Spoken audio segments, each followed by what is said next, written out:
Yo, yo, yo, yo, yo. Right. So,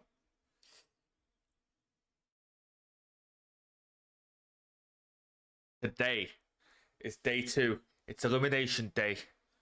5 of the 12 teams, I think it was 12 teams. 5 of the 12 teams are going home. Almost half of the CDL teams will be going home today on elimination day. And we've got actually some banger matchups. We have the Los Angeles grudge match, LAG versus Los Angeles Thieves. But coming up first, we do have the Boston Breach facing off against... Give me a minute. Give me a minute.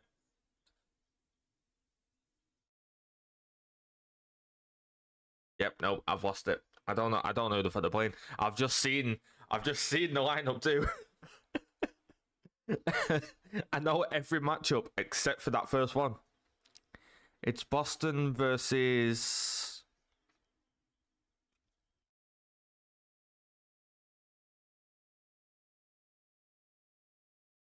Who played yesterday?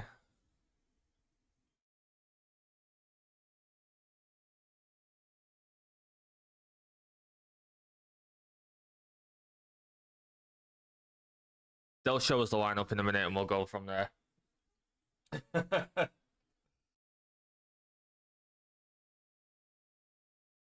I've completely lost who is actually playing. I know every matchup except for that first one.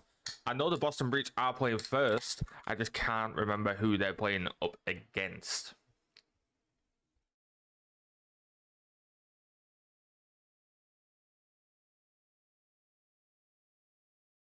I'm trying to think. Boston Rocker. Thank you, Owen. Thank you. I could not remember for the life of me that first matchup. So we've got Boston Rocker, then we've got the LA grudge match, the Thieves versus the Gorillas. Then we do have the Heretics versus the Royal Ravens, and then we're finishing up the first set of elimination matches with Surge versus Legion. And then we move on to elimination 2.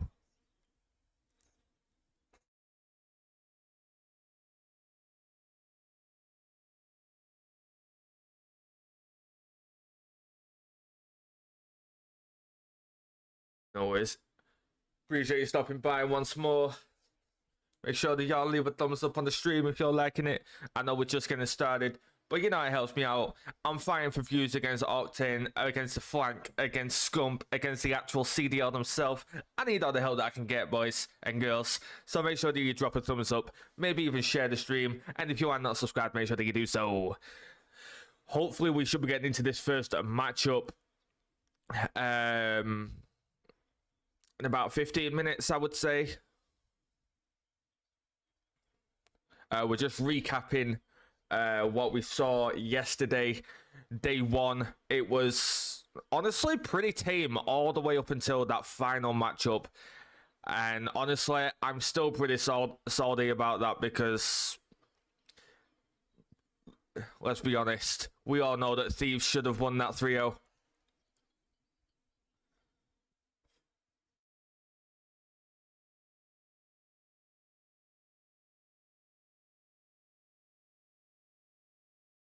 We are on the desk. Ali Cat seems to be going through like some mad phase at the moment. Like she's going through like some the outfits that she's wearing are just like getting more and more extravagant. It makes no sense. You're on a Call of Duty stream. I'm excited to see who goes home. Hopefully my team don't go out. LA Thieves, you know I'm a big LA Thieves fan. Hopefully we can make that losers bracket run starting today.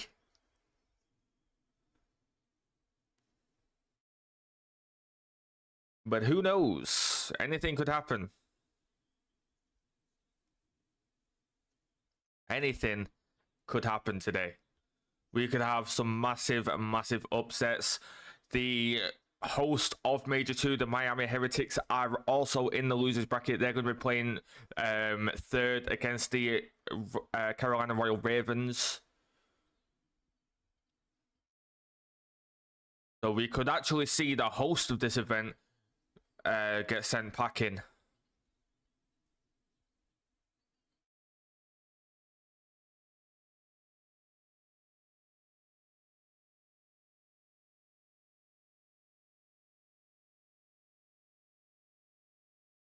But we went 3 for 4 on Pick'ems yesterday. Obviously, that last match, I should have been 4 for 4. Let's be honest, it should have been Thieves 3-0, but we choked. FaZe didn't win. We choked. Just putting that out there right now. But now we get to do that losers bracket run, and we get to try and fight our way back to Championship Sunday, where maybe we get to face off against FaZe again, maybe get some revenge. Who knows? But coming up first, we have got Boston versus Rocker.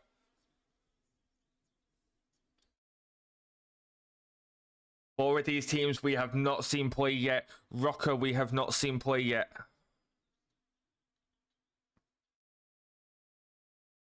Ravens we have not seen play yet.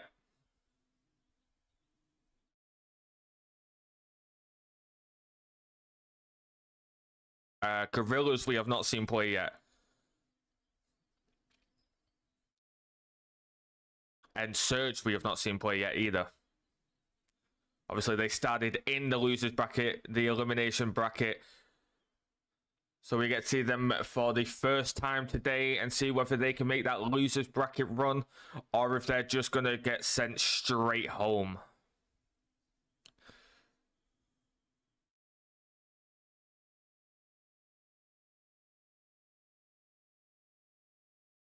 Not too sure when we are getting underway with these matches. I'm horrible at time conversion, and the Call of Duty League don't show UK time. They only show Pacific. Is it Pacific Standard and Pacific time and Eastern time? So these are the matches for the day.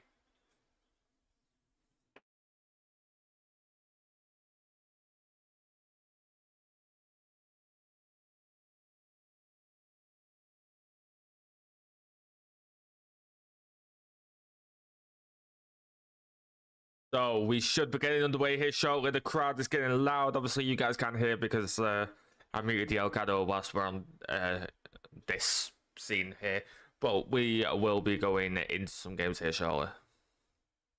Let me see whether Breaking Point actually tweeted out because I know Breaking Point are usually pretty good at catering to people in the EU and let us know what times. Okay, yeah. So we should be getting underway any moment here. The first match is scheduled to start in literally a minute, and that is Rocker versus Breach. So fingers crossed we get started soon.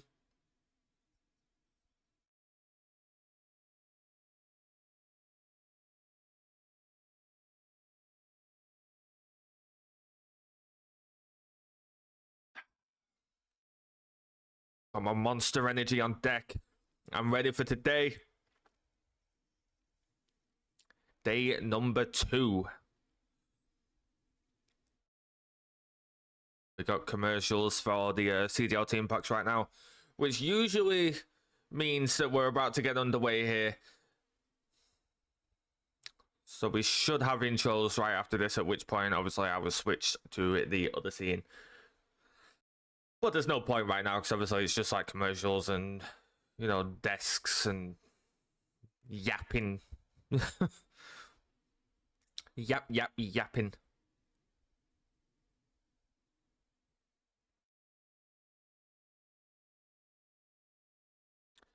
2024 CDL season.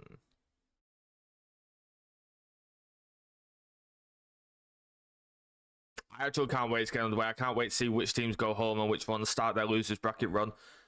I am hoping that the Thieves do a run. Obviously, LA Thieves supporter. I'm hoping they do that run to Championship Sunday and potentially even get to face off against FaZe once more. Maybe get revenge for sending us down to losers.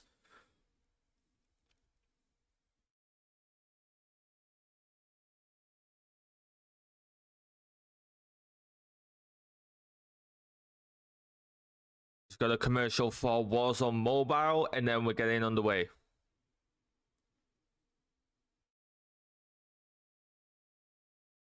And it is a really good job that I have this commercial muted.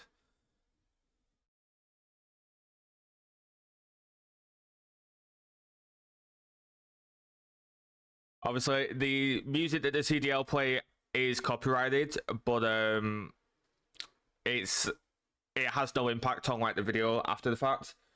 The issue though is this commercial that's played now has got a heavy copyrighted song in it that will have impact. So thankfully, I remembered to mute up for this commercial. The Morse, I can't wait for that Morse sniper, man. Season 3 is going to be absolutely insane. We've got, I think, just over a week of Season 2 left.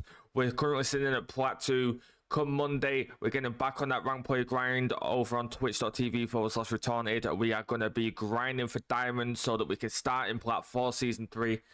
And we are getting underway here.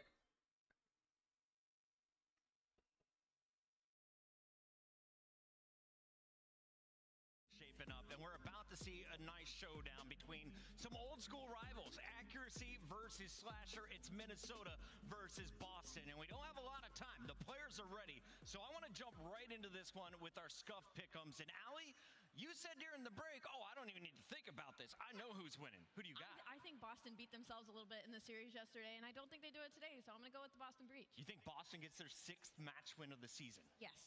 Nameless. You say that like it's crazy. It's been a tight one last time they played. It went all the way to Game 5, but I just have a feeling Minnesota are a little bit better on land. I'm going with the Rocker in this one.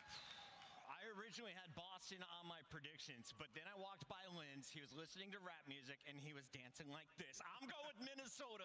They're getting the job done for the Rockets. I'm going Boston for this one. Let me know who you're going for, chat. Miami, make some noise as we send it to the stage with Blaze. Thank you so much, Chris. It's time to get this elimination bracket. Here we go. See the monster on deck for them. I've also got my monster on deck to watch them. Getting underway. Squad intros coming in.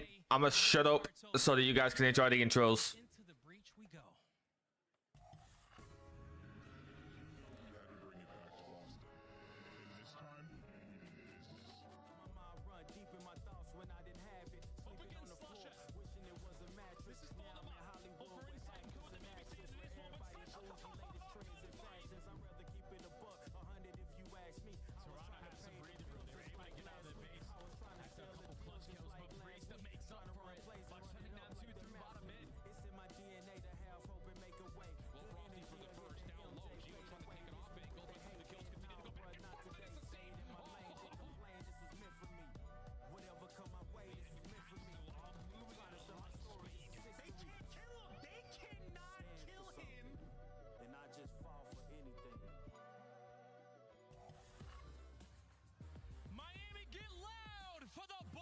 You got 3-1 Rocker.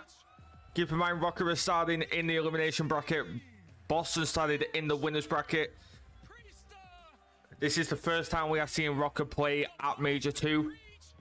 So this is their first match. So here's one thing that you got to keep in mind here. One thing that you got to keep in mind here, right, is Boston have got those jitters out of their system yesterday on main stage, but Rocker could potentially have those like first game main stage jitters And we saw it happen a lot yesterday, like where teams lost maps that they shouldn't on that first match of their day, of their Major 2.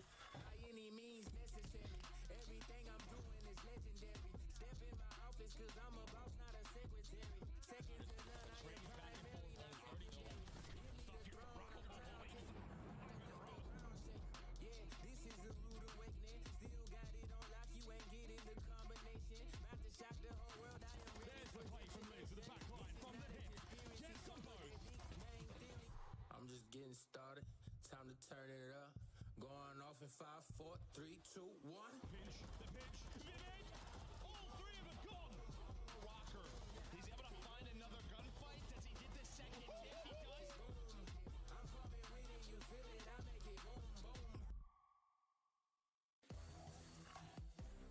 Miami, give a warm welcome to the Minnesota Rocker. We got Boo! accuracy, awakening, and vivid. Ready to rock the stage for the first time, the Minnesota Rocker. Rocker might come from the north, but they are used to the heat. Lynn's looking to be your rookie of the year, now finds himself in his first elimination bracket start. With a veteran on his side in accuracy, will he be able to perform under the pressure? It's the first match of the day, and it's the first match of elimination. Let's see who we send home, Blaze. I am so ready to get this one started, Allie. Miami, are you guys ready to get this Freaky Friday started? Merc, Maven, take this over. Ooh, I like that. Freaky Friday, I'm down. Let's have some fun. Day one, not a lot of surprises. Day two, who knows what the hell we're going to get. I'm ready to get going. This is a matchup we saw pretty recently in Qualifier 2. It goes 5 games, and Joe, what, the first 4 maps are the same? Yeah, first 4 maps in this series are the exact same. Boston, they win both of the hard points, and then they end up winning a Game 5 Karachi. We're not going to have that Game 5 Karachi. It's going to be a Rio. If we do go the distance, it'll be the first time we see Rio S&D between these two teams. So we'll see if that happens. But yeah, as you said, day one pretty much went by the book. All right. This is where I was just getting today's YouTube short sorted. That's going to be going up in like 20 minutes. So I was just getting that sorted so that we don't have to do it mid-match. He said after their series loss yesterday versus New York, it was the little things, right? Some small mistakes he can't do. And we're loading in Invasion Hardpoint. I didn't see the map set, by the way, so... I mean, yeah, it's the little things, but I think for me, honestly, it's just Oh, there we are. find early momentum because Minnesota Rocker, they are 1-6 in these games. Another triple invasion start. Invasion to start this series. This is similar to the FaZe Thieves matchup. We have triple invasion. It's, they had some Then we had the Rio Hardpoint. go 1-6 with all of these just And then we had High Rise SD. A lot of teams starting off with triple invasion. setting or respawn mistakes that they allowed teams to beat them in. It's just, can they bounce back mentally here at LAN? Yeah, once you lose so many game 5s, right? Like, it just starts to absolutely wear on you, but we'll see if they can get it going. And we are underway. For last time, looking to maybe make a run again. This time, got to do it through losers. Up against Boston Breach and looking to get it rolling. Lynn's one of the best rookies. Waiting for that first blood to come in. Packed in this one early. And there it is. Snoopy getting the first blood on Vivid. Over the course of it, but it's all green. The feed is green. Is Breach. Yeah, I mean, Priest, he finds a timing. He's going to find It's all green. Make it all 4.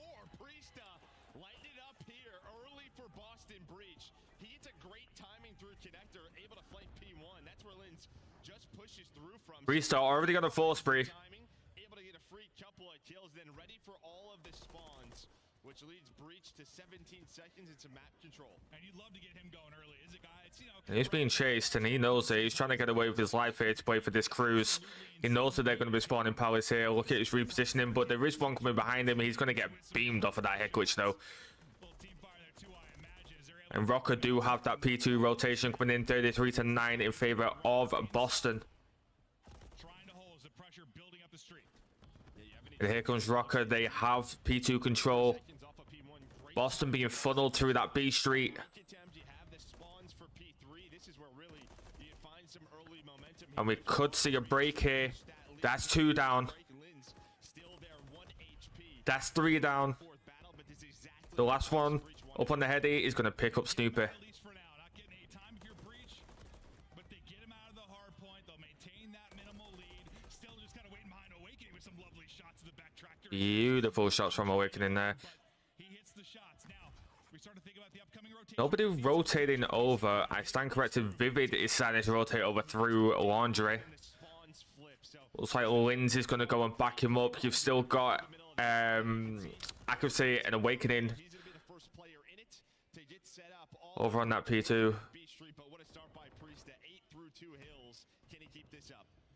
And this could be a big pinch here. You see, you've got Awakening does go down after picking up one, but you've got Accuracy coming up behind them on that B street.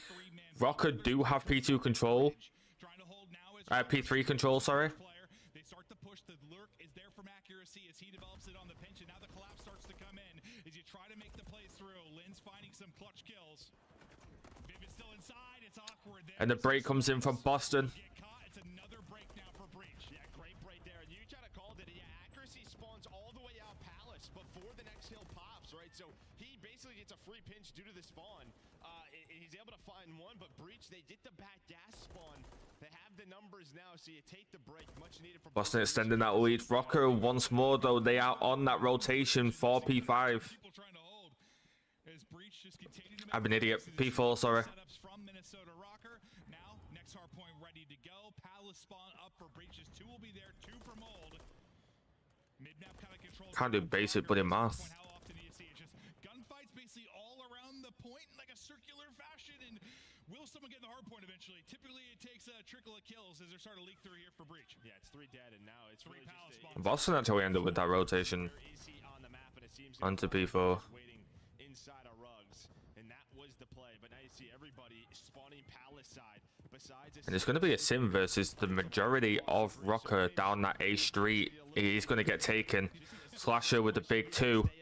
Nobody on that time. Nobody soaking up any of it. Priester with another 2-piece. Priest is currently 13 and 4. Currently on a 2 spree. He's having an amazing start to this game. And this is Priest though, like the hot start. I wonder his play behind that confidence and keep it going. He's done that. 2 HP, but 13 and 4. Trying to deal with the close spawns. It looks frustrating as the kills coming through for Rocker. It's just Priest in an island. Nobody really having a bad start on Boston Breach. Can't say the same for Minnesota Rocker. You've got 2 of them double negative. Accuracy and Awakening. 5 and 10, 5 and 11. You do have Linz on a 3 spree. He is 9 and 6. Probably going to be playing for this cruise. And you've got Slasher on the flank. He's going to pick up one. He isn't going to make the read on the top gas though. The frustrating moment for him. It looks like it's continuing as he's able to get the only kill, but the rest of the team going to drop. Linz's streak continues. Now up to 4, getting closer to maybe a crucial cruise. Priesta trying to get right back into the mix. What about 20 seconds remaining? This will slow down just a little bit. Oh, misses the jump up. We're going back to a P1. Second set of rotations coming in. Yeah, but I think you take this if you're Minnesota, right? The way the slaying is kind of going, sort of the way they're controlling the map. I mean, you're only down 3 points. You have Accuracy double negative, Awakening close to that. So you're hoping now, first match of the day of the tournament for them, trying to just get going a little bit, get locked in with those comms, warmed up. Shaky shots from Priester there. Which could have been a lot worse. Well, I mean, it's just really the hot hand is just Priester, right? He's 15 and 7. Frying his way across the map. Everybody else in the squad basically right around even. He's trying to get out, trying to finesse. Boston do have those spawns up at Palace for P2 as well. Sim with a massive 2-piece there. Lovely flurry of headshots right over to Slasher, but Wake will put him down. You see, you've got Priester set up on that P2. Slasher's going to be going and backing him up off of spawn. Sim with another 2-piece. So good at earning streaks since he's joined this squad. He's really been popping off in the slaying department. Another chance here to maybe earn a cruise. Sim gets the cruise missile. That's huge. Especially for P2 coming up. So again, a great job by Breach finding early time here at P1. He is going to fall, however, after getting it. There, the rest of the team going to try to get pushed up. You see, we've got Breach set up on P2. Snoopy is going to go down though. Number 1, they had so many cruise missiles which allowed them to win that Skid Row. Now Asim with the help of the trophy to get on this point. Well, last time they had to kind of break it through the opposite side. It was really a back and forth point. If you're Rocker, you desperately needed that break. You desperately needed that break. If Boston hold that time, the lead extends to a point where it's actually really worrying. But we might see another lead change here.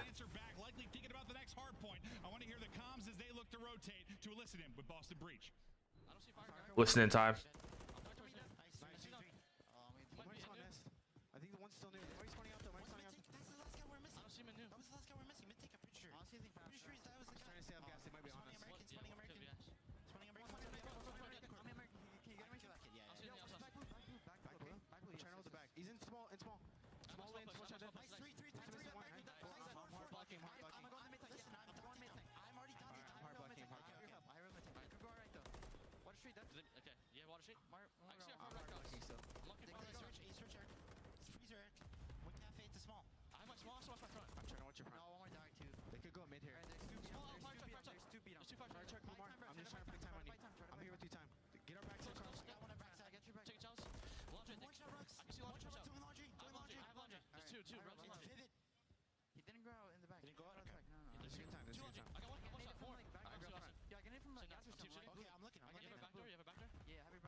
And the comms from Boston there clear. You hear them getting fired up. They're calling shit out. They're getting the kills, and it's dead.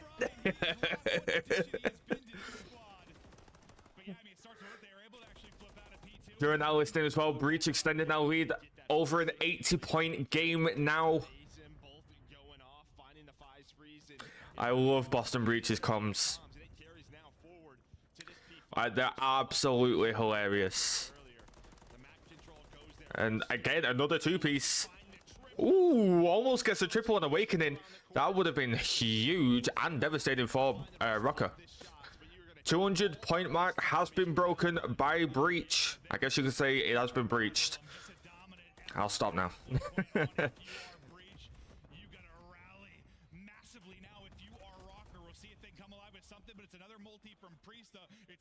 Does get a TK on Slasher though.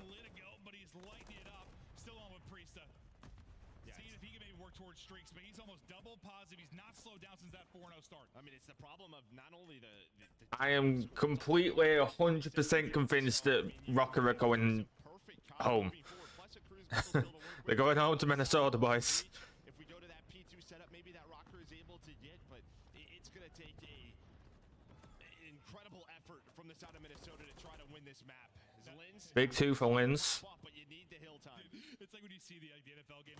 Lins is starting to piece his skills together, but you got to think, has he started to heat up a little bit too slow to take this map one? Be great going into map 2, but I think this one might be Curtains.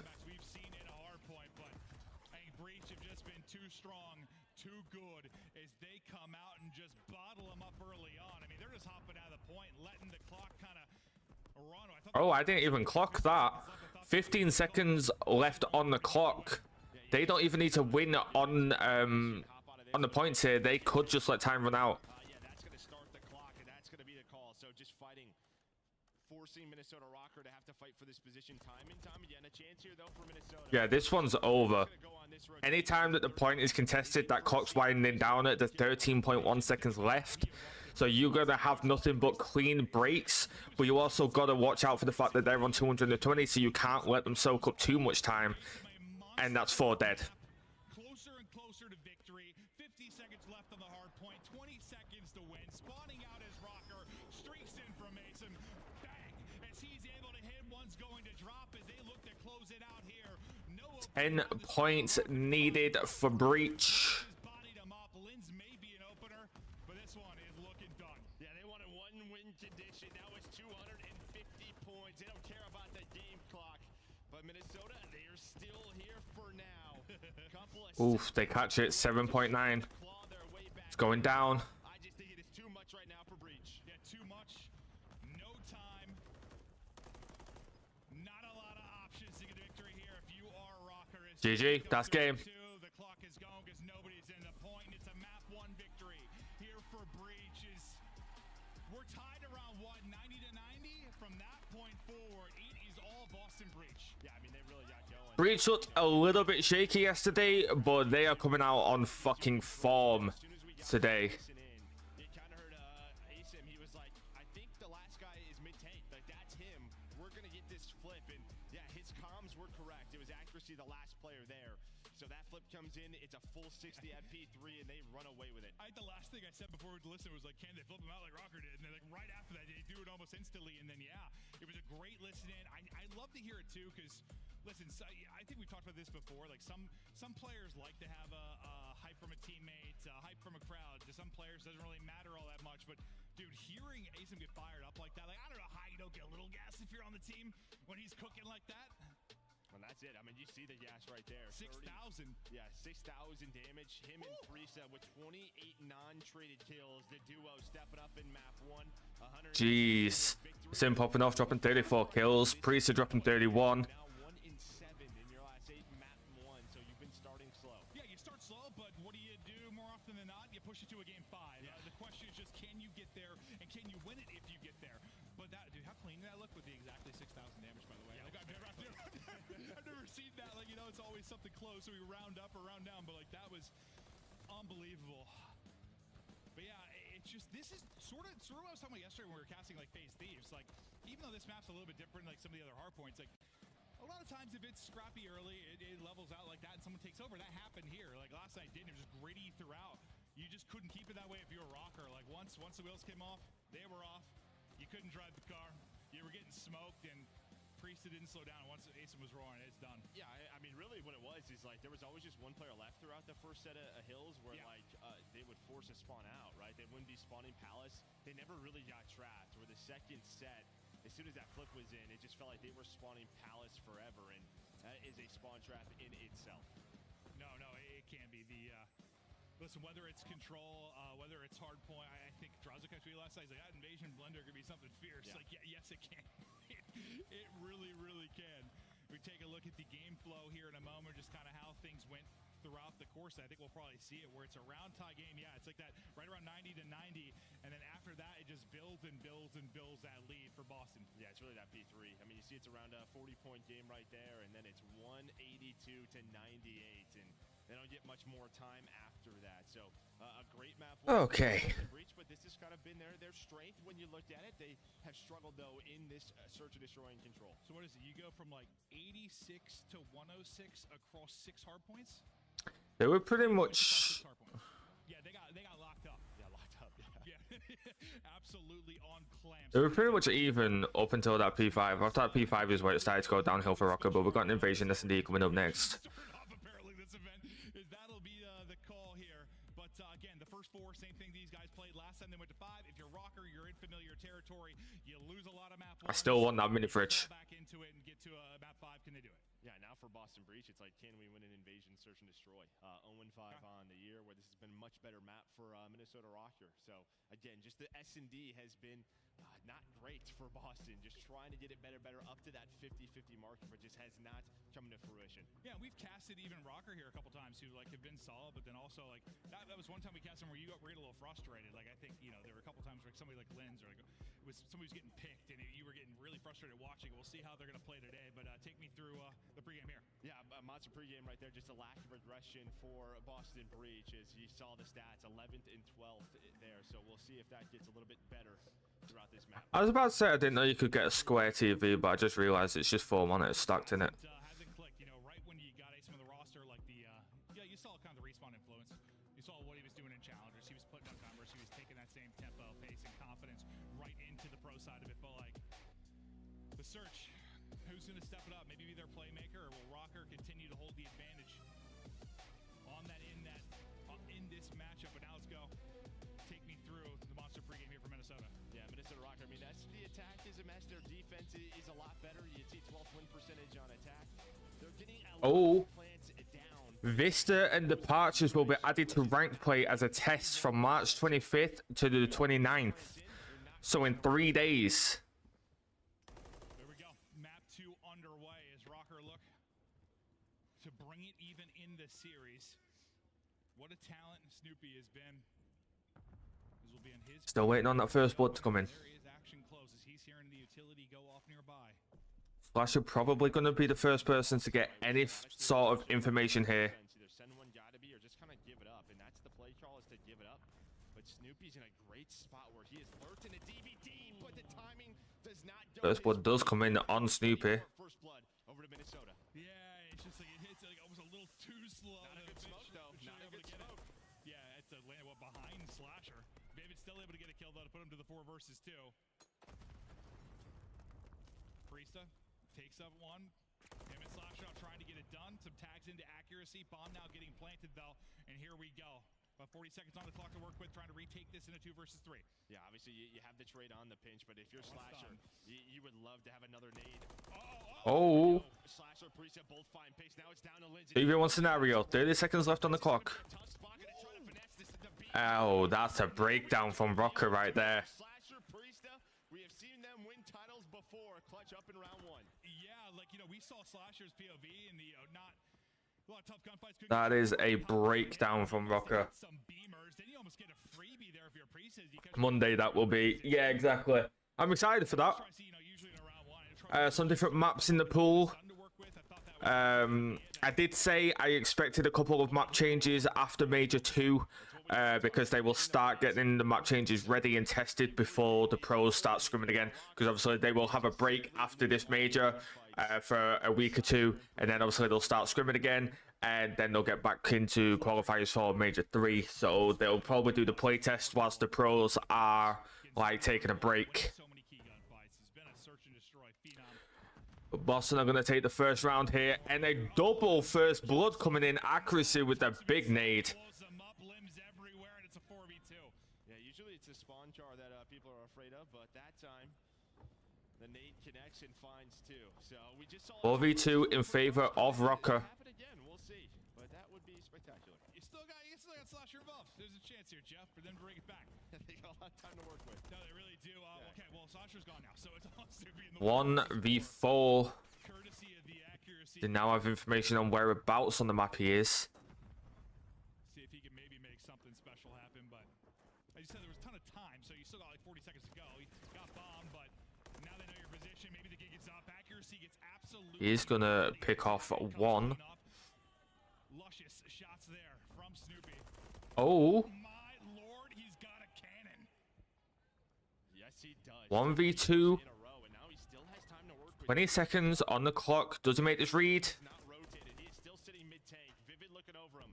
The stun does connect. He's going to try to push the gunfight, but there Oh. Snoopy could have done something huge there. The shots were beautiful. He just got tag teamed at the end. The stun came in. He had the information. It could have been easily a 1v4 clutch there from Snoopy. And the way he's shooting, who knows? Ooh, we're taking another look at the grenade. Hey guys, bye. Yeah, adios. Again, they're normally ready. Bada bing, bada boom. Closer, might have been 3. Yeah, it was almost 3 from accuracy.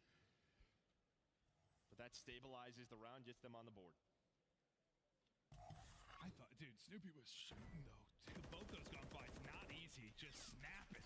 Sim having a slow start here. The only one not to have a kill on Boston Breach. The only one to not have a kill in the lobby, in fact. Snoopy is going to go down, get first blooded.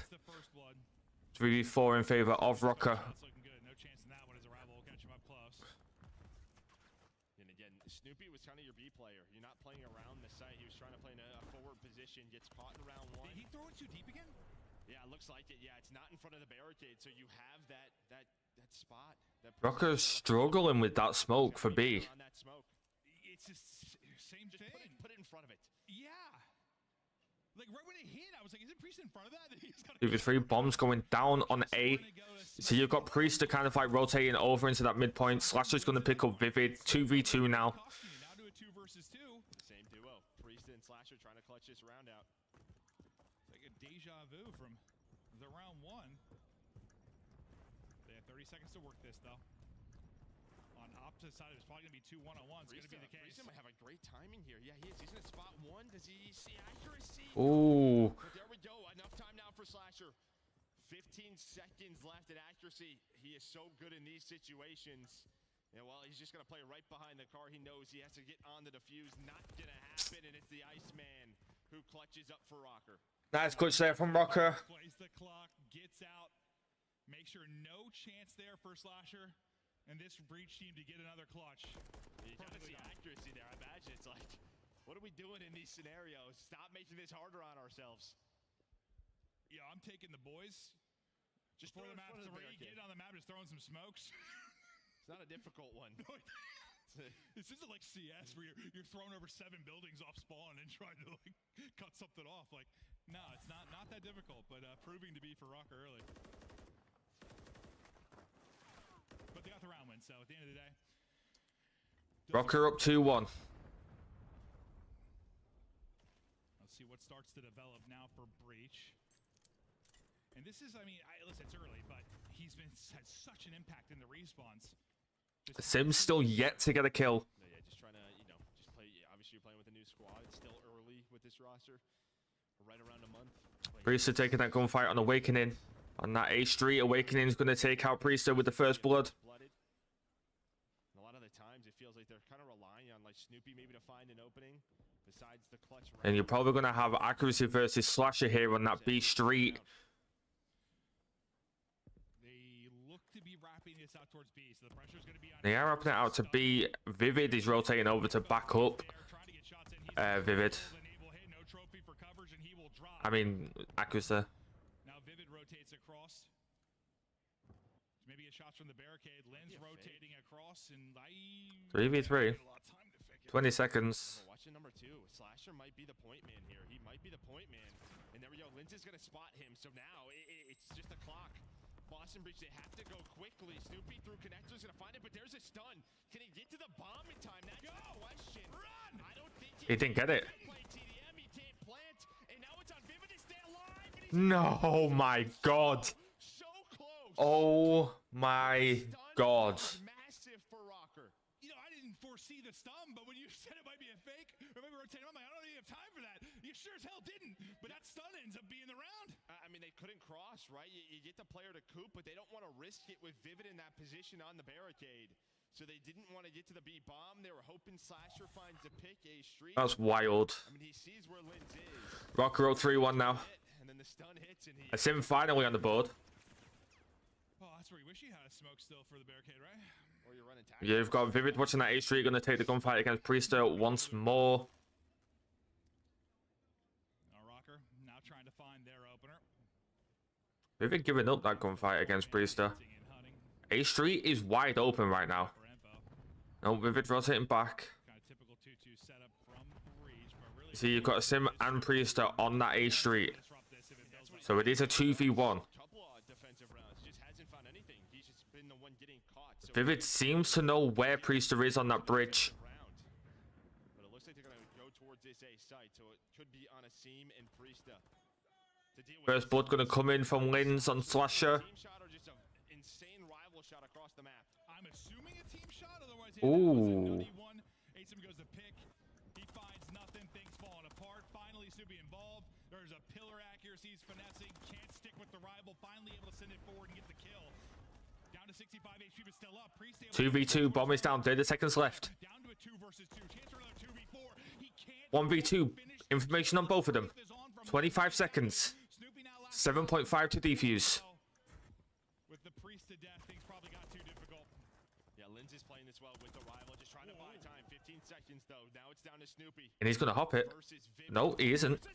Oh my God. He gets the defuse. What a read. I think shit on is right. Woo! 1 second to spare. Yo! he snaps. Beautiful. Snoopy is fucking shooting today. He is fucking shooting today. Kind of a fake and just a slide out, Chow. Wait, did he do that with a rival or? Oh my god. Rival. It's Snoopy. Woo!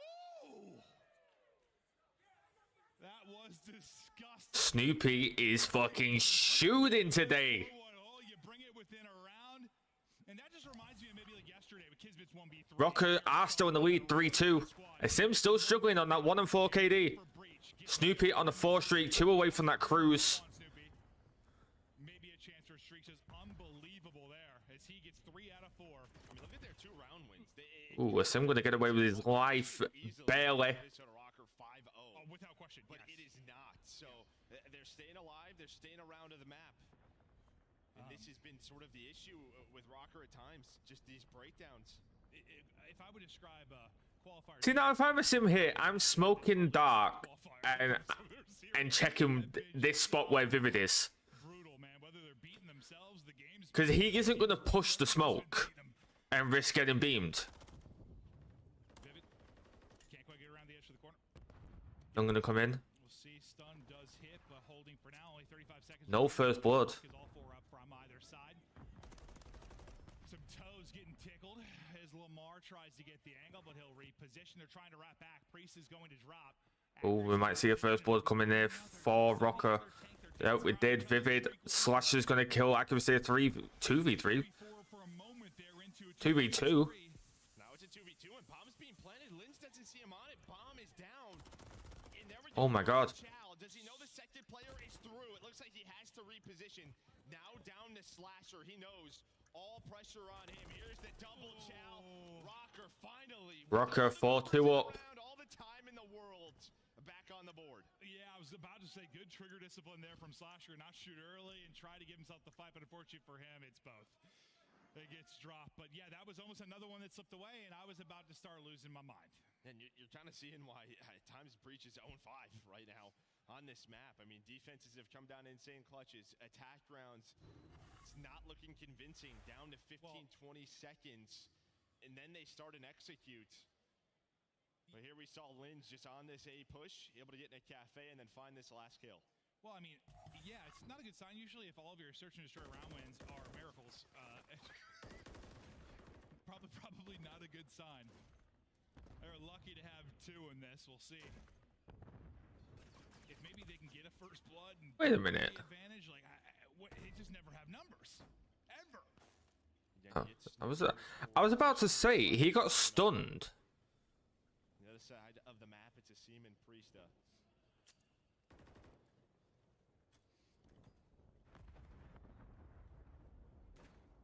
Asim just sort of lurking, holding. He's been playing kind of near position by A throughout the course of this. See if he's going to be able to get Planter. We are trying to go away again. Vivid's going to catch him. You get the one guy kind of on that A site, wide open now, maybe 4. He's throwing shoulders on that tank. Bomb going down. To the plant. 4v3, another first blood for Rocker.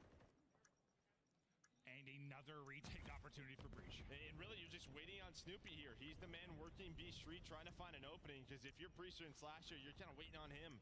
3v4, 2v4. And finally, he arrives. He's able to find a kill, but 2 on 3. 28 seconds remaining. They've done this game already. Clutch to 2v3. Trying to see what he can find. Someone from Rocker's going to have to beat this bomb sooner or later. Ooh. The damage fell off through that fire truck. Still a roaming, but I just do not think he has enough time on the clock. Accuracy sitting mid-tank, and there we go. Another clean round behind the first. And we might have a tied series. Well, yeah, not too many clean rounds, but yeah, this one they handle quite a bit better. This should be 7-0, but still a round to go to get this victory in map 2. You just have no first bloods to capitalize on if you are Breach. Never having numbers, never dictating the tempo, never just having an advantage where you've got the map control and you're making Rocker try to make plays. It has all just been Breach having to get uncomfortable. And I mean, even when you have like a rotation out of Slasher in that last round, the team gets picked. It's like you have the read, but you don't have the numbers. Now we'll see, can they win an offense, try to get this to another round.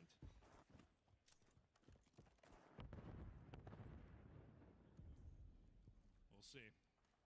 Is Big Wake just kind of waiting? Can they go faster? That's the question. Breach of, again, it's been always just down to 15, 20 seconds, but there we go. There's the pace, right around a minute, but Linz so good in this spot, does it again with the first blood. Almost finds this second, but a quick trade. They bring it back to a 3 versus 3, but still, again, just seems to be a little indecisive if you are Breach. It's like you're indecisive until you have to be decisive, otherwise you have no chance in the round. It's just what it feels like. Catching one with the headshots is Wake snapping, but Priesta wins that. It's another 1v2 type situation with 30 to go. Bomb down kind of near that A side. Has to take out accuracy and Vivid as it dwindles. Priest, a hell of a map one. And this might do it here. So well. Well, Priest, he's going to go hunting. Not a lot of time to do this. Vivid Yep, that's curtains. Tied up 1-1. Tie the series up at 1. Yeah, that was, listen, he had some fun, insane moments, but it's an 8-0 to Rocker. Like, it just, they always had the advantage, always. The numbers, just desperation in pretty much all moments and hoping for some kind of miracle round. If you are the side of Breach, they were outplayed, outclassed. It is all Rocker there to take the edge. So far, just kind of 2 lopsided maps. No, it really has been. And yeah, I mean, on defense, it was the clutches. On offense, just couldn't find really anything. So props to Rocker. Again, they're kind of used to this, losing that first map. A sim 1 in 7. It's kind of deja vu between these two teams. It was 3 invasions to start in our Major 2 qualifier online. And yeah, this. And it's not even like he was getting like 1 in 7, 0 assists, only 656 damage. Yeah, I mean, there's a reason Rocker has gone to so many game 5s. It's just like they're not like great at anything, but kind of solid across the modes. They can beat you anywhere. And if you have a team weakness, like the team weakness is search and destroy. If you're Boston Breach, that's where they can exploit it. Right, tied up 1-1. We're going into an invasion control after the break. Rio search and destroy if we are going to get there, but yeah, I mean, one team the advantage of the search, one of the hard point. We're getting ready for the control. We'll see which way that will go. But last time, again, all the way down to 5 in the qualifier, seems to be heading that way as well. Despite the loss though, Snoopy, what a talent he is. One of the more disgusting 1v2s you're going to see. Had him gassed up on the main stage. Truly remarkable stuff as we get deeper into this one. For those of you watching here in Miami or at home, we continue on with the Miami Major 2. We'll be back after this quick break.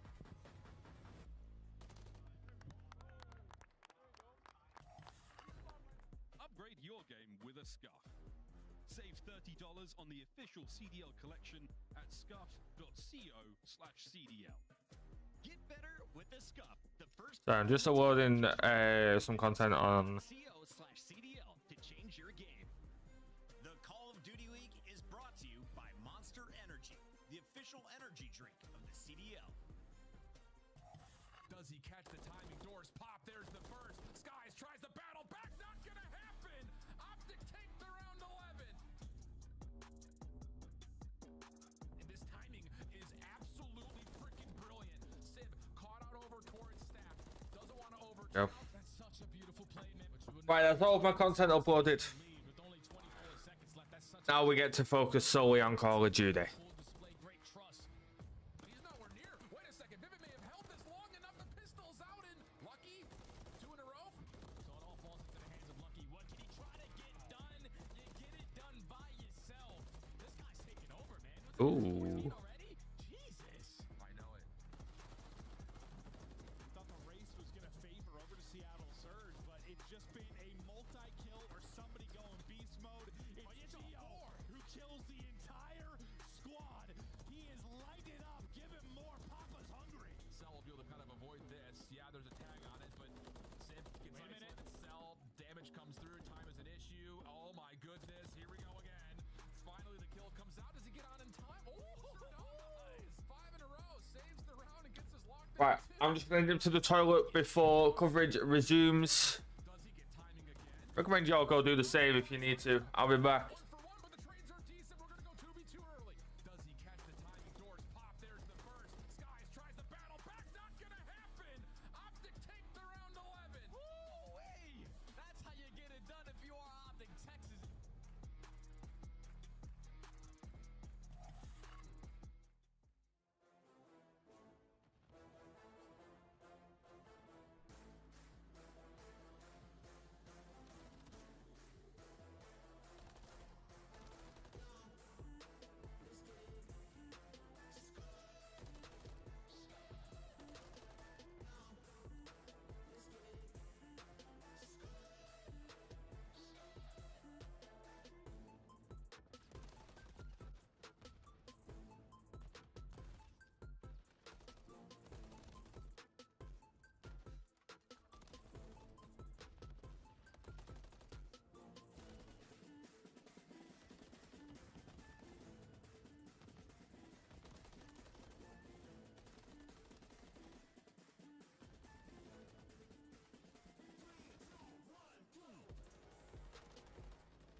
We are back in Miami, excited to continue on. 2 maps into this one, tied up 1-1. So far, kind of a lopsided affair. Everybody handling business kind of in their favorite map, and now we get deeper into this one. To the control we go.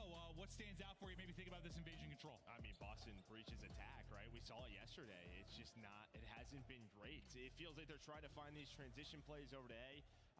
Then it ends up they get kind of put in this trap. They end the round with 1 or 2 ticks. So can they be better on offense? It's like I'm watching their S&D attack. Yeah, no, 100%. It just feels like they're a little bit all All over right. the place at times instead of being, I don't know, a 4-man squad. Yeah, I don't know if it needs to be like I know shot calling different in COD versus the other titles, but it's like We're back. We're tied 1-1, going into an invasion control. I don't know what it is, but it just seems like waiting on someone to make a play. It just doesn't happen sometimes. But we're gonna take a look at our control metrics, and Joe, talk me through it. I mean, again, it's kind of what we just talked about. Both these teams solid in defense, but the attack is the difference. 11%.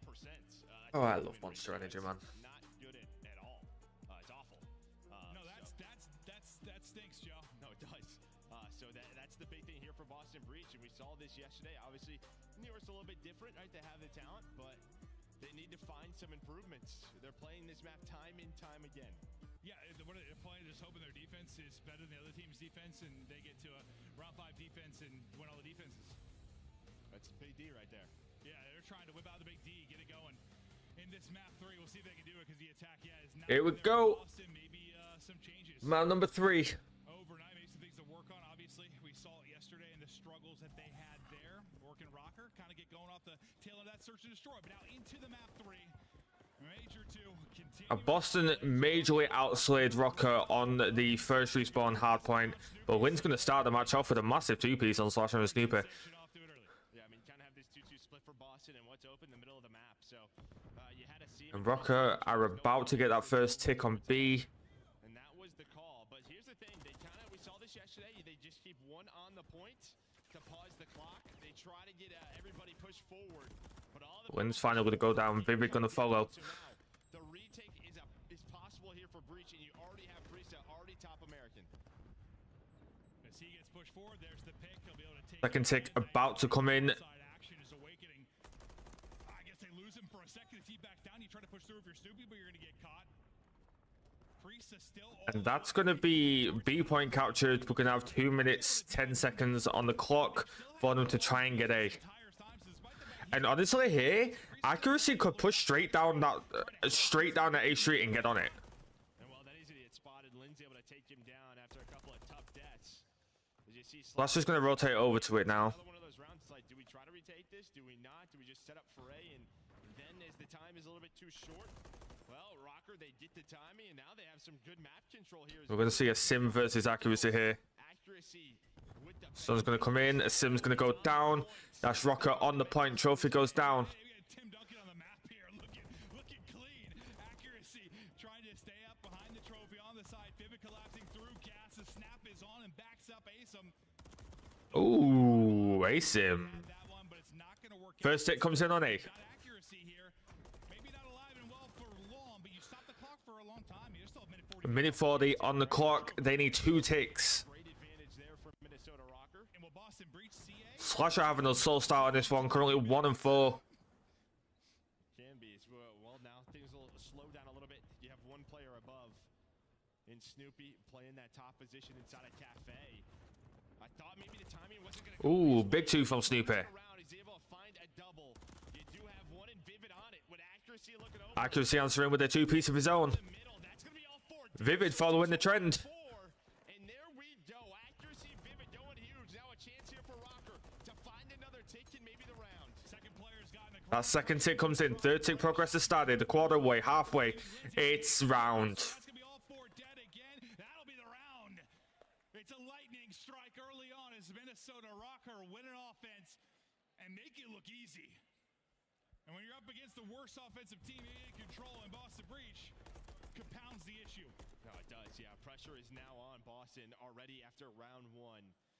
But it comes down just sort of Vivid and accuracy. Their 2-man game to Snoopy. He does his job. He's inside a cafe. Takes down 2. You're thinking, all right, we got the numbers. We'll trade this out. But then accuracy gets 2 from mid-tank while Vivid's on the point. And that opens everything up. I like that. like the two-man game. I'm seeing like a high pick for LeBron or something. They're making the plays, but no, really, it works out great. And well, back-to-back 4-down kind of situations helps you too when you're trying to. All right, Breach straight onto that B point. I'll see if Breach. We know they have the ability, obviously, to get B, but where do we go past that point? If it's down, the sim going to get that first blood. First it comes in on B. So good. You see, you got Awakening pushing up into their spawn. Trying to get control of UR Rocker, maybe start to look to collapse. I'll push it all. I'm going to take out Lins before getting traded out by Awakening. But now you've got Awakening in your spawn side. And he is going to get taken out by Priester. Progress now done. You haven't really thrown too much of this if you're Rocker. No, you know, this is maybe one of those attempts where you see Boston simplify. Third tick about to come in on B. Who's all the way A street, but maybe try to transition over to A. You keep one player on. 6 ticks to 3 now. Try to get that push. It does In favor of Rocker. And then they're put into that trap. So they just cap B. They take the 3 ticks now. Can they get over towards A? Yeah, because yesterday, like right after they got B, like they were pretty much put back to spawn, right, for like a minute, like each time. Like they Beautiful teamwork there from Breach. Now though, you get several kills. You're starting to collapse. You got 3 people sort of hitting back ass, trying to isolate number 7 on the map, but you do get 2 big kills if you're Rocker. Still, you're through if you're Breach. Oh. Maybe they're gonna sniff A. They're starting to move close, starting to rally the action here. Over to your second objective as Seam has got onto it. You have 3 in a row for Snoopy. What's really the life advantage? And this could be a collapse here from Rocker. Had 6. You're pausing the clock if you're a Seam, just on the point. Minute 4. First tick about to come in. Looking much better than what we saw. That's Still alive. He's going to get taken out by accuracy. accuracy on A. First tick is being depleted. Slasher still having a kind of slow start. 3 and 7. That first tick gets completely depleted on A. Accuracy still on the point. Yeah, you have like a 5-kill advantage if you're Breach, but with the offensive woes and the lack of actually getting bodies on the objective for any extended periods of time, it could be tough for a team like this. Them get traded out after getting the kill and wins. Got 5 life advantage for Breach. They are on the points. No longer. And the tick depleted once more. You can work this sort of TDM, work these lives, but you're gonna need more moments like that. Yeah, you had a Seam on it. 5 life advantage. And then Slasher, you'd love maybe for him to clutch up. It's tough when A minute left on the clock. Finesse, allow his teammates to get Got 2 of the Rocker players currently on that A point, watching either side of it. position to work with. It's just, can you find these kills? A great setup. One goes down. But here comes the pressure. Snoopy with the rival on the Snoopy gets the second breacher on the point. work some magic. No trophy on the point. Stun comes in. Try to play this lives advantage. Keep it at 44 seconds as long as you possibly can. Snoopy's gonna go down, and oh my god, they did that with a pistol. All around the edge from accuracy, and as you said, no trophy, so they'll be cleaned up. And Once again, that A point getting depleted. 5 seconds now to go. Life advantage is still there, but more than likely not going to matter. The defense is 30 seconds. Rocker are still up 3 ticks. It is 6 ticks to 3. or get the 1-person clearance. You have another 2-person hit now, 1 and 4, and Asim and Snoopy looking to push on through. Good teamwork there from Boston. Ooh. Person, always one more body to make sure you hold this if you're Rocker. Yeah, they've been so great in these positions, and they do it again. 1 player left in Priesta. Maybe to try to get on the point. He knows the crossfire's coming through. Not gonna happen. Nobody close enough to touch that point to start that clock. That's going to be another round. There we go. You got Working in with a big 2. times if you are breached, but you never got a tick. Never allowed that next moment to happen, did Minnesota. Breach started this match out on fire during that hard point and have just collapsed massively ever since then. 4 through 2 rounds. I think Breach came out of winner's bracket. Rocker started there. One of these 2 teams is going home today. Not able to get going here on offense either. Their offensive woes continue. 2-0 edge for Rocker.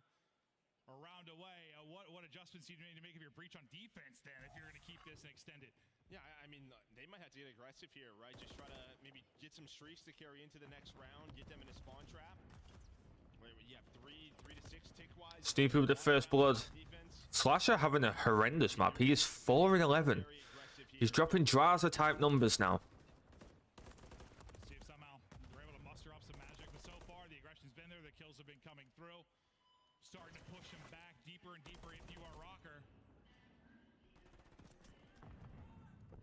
Yesterday we saw Draza, same map, same mode, go 9 and 27, I believe. Today, same map, same mode, we're seeing Slasher 4 and 11. Steel arms going off, but we'll for now. As Awakening, he can't win his fight on the edge. Slasher's able to take that. Only one death on the breach side. You're up 29 to 23. It's up 6 currently. Oh, Snoopy gets gunned by accuracy. No, but you got nobody over towards B. He gets the second. Trophy goes down on the point. So you're gonna put 2 players on this, but they're the last 2 players on the map for Minnesota Rocker. We could see that this first tick about to come in. Yep, there's the first tick. 7 ticks to 3 now.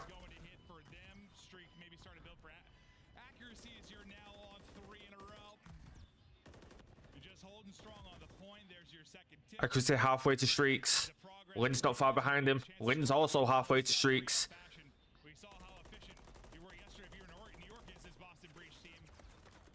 And that's the B point gone. Lynn's 2 off of a cruise.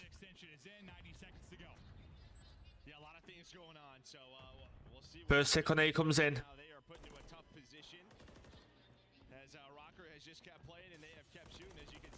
Oh my god. And that's round 2-1. Owen, you might have called this perfectly. Owen called 3-1 Rocker. I said 3-1 Breach, but he might have called this perfectly because it seems to be a breakdown from Breach. They had a hot start on that invasion hardpoint, but they've been able to do nothing ever since.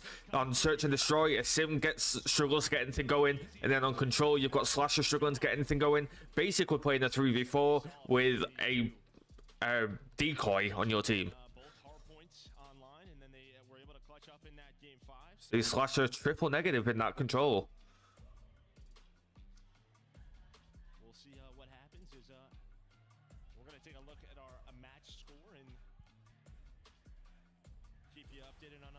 And we are going to a sub-base hard point.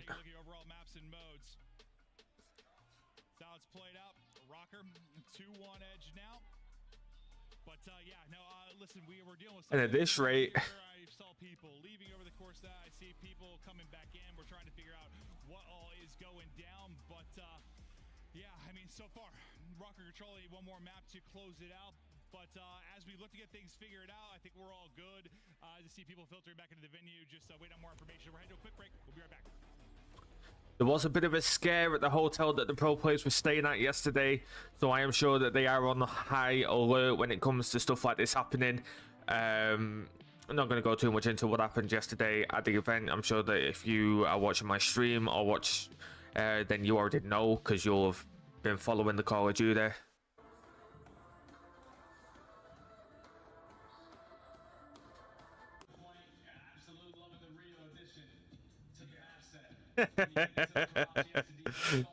Fuck's sake. Oh, we got some Cold War.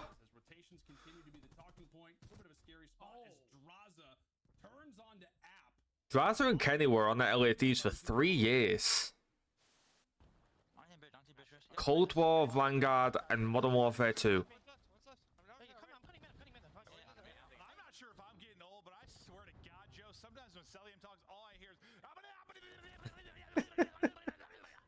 Fucking Tasmanian devil out here.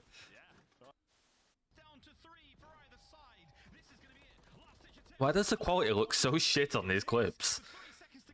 Oh, there were Twitch clips. There have been Twitch clips. No, they won't. This shit's been only on YouTube. What am I talking about? You kind of got to get on that. Oh. Damn.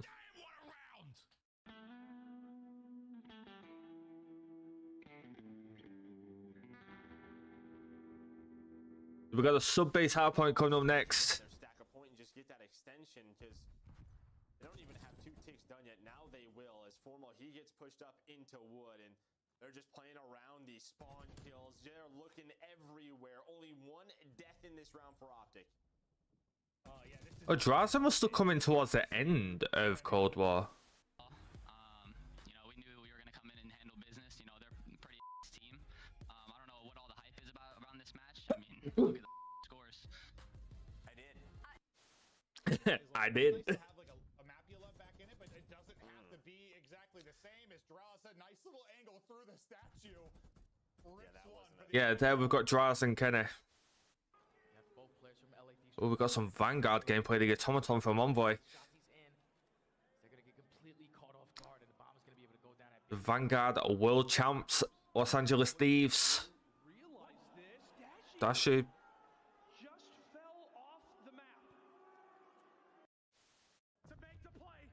And we got some Modern Warfare 2 now. Oh my god, Priester!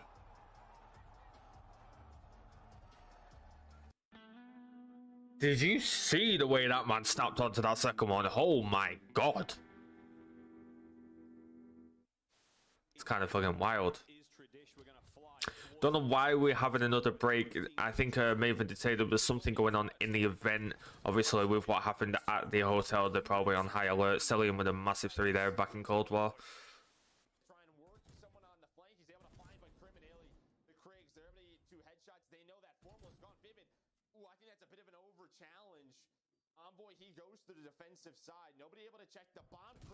I forgot shots he played for Dallas Empire.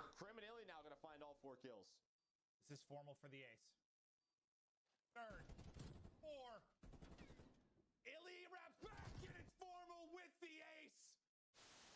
Did you feel bad about eliminating Vegas Legion from Champs? Yes and no, but yes. They're seeing him like, ugh. I don't know, actually. You are like... I'm lying? Them guys. Yeah. My bad, Clay. Fuck's sake. Right, looks like we're back. Back at it, yeah. Sorry for the delay. It was false fire alarm. We are good. Back in the venue. We're going to continue on here with the action in Miami. This is our first series. We got 5 today, so it's gonna be exactly lock in, like your breach on offense.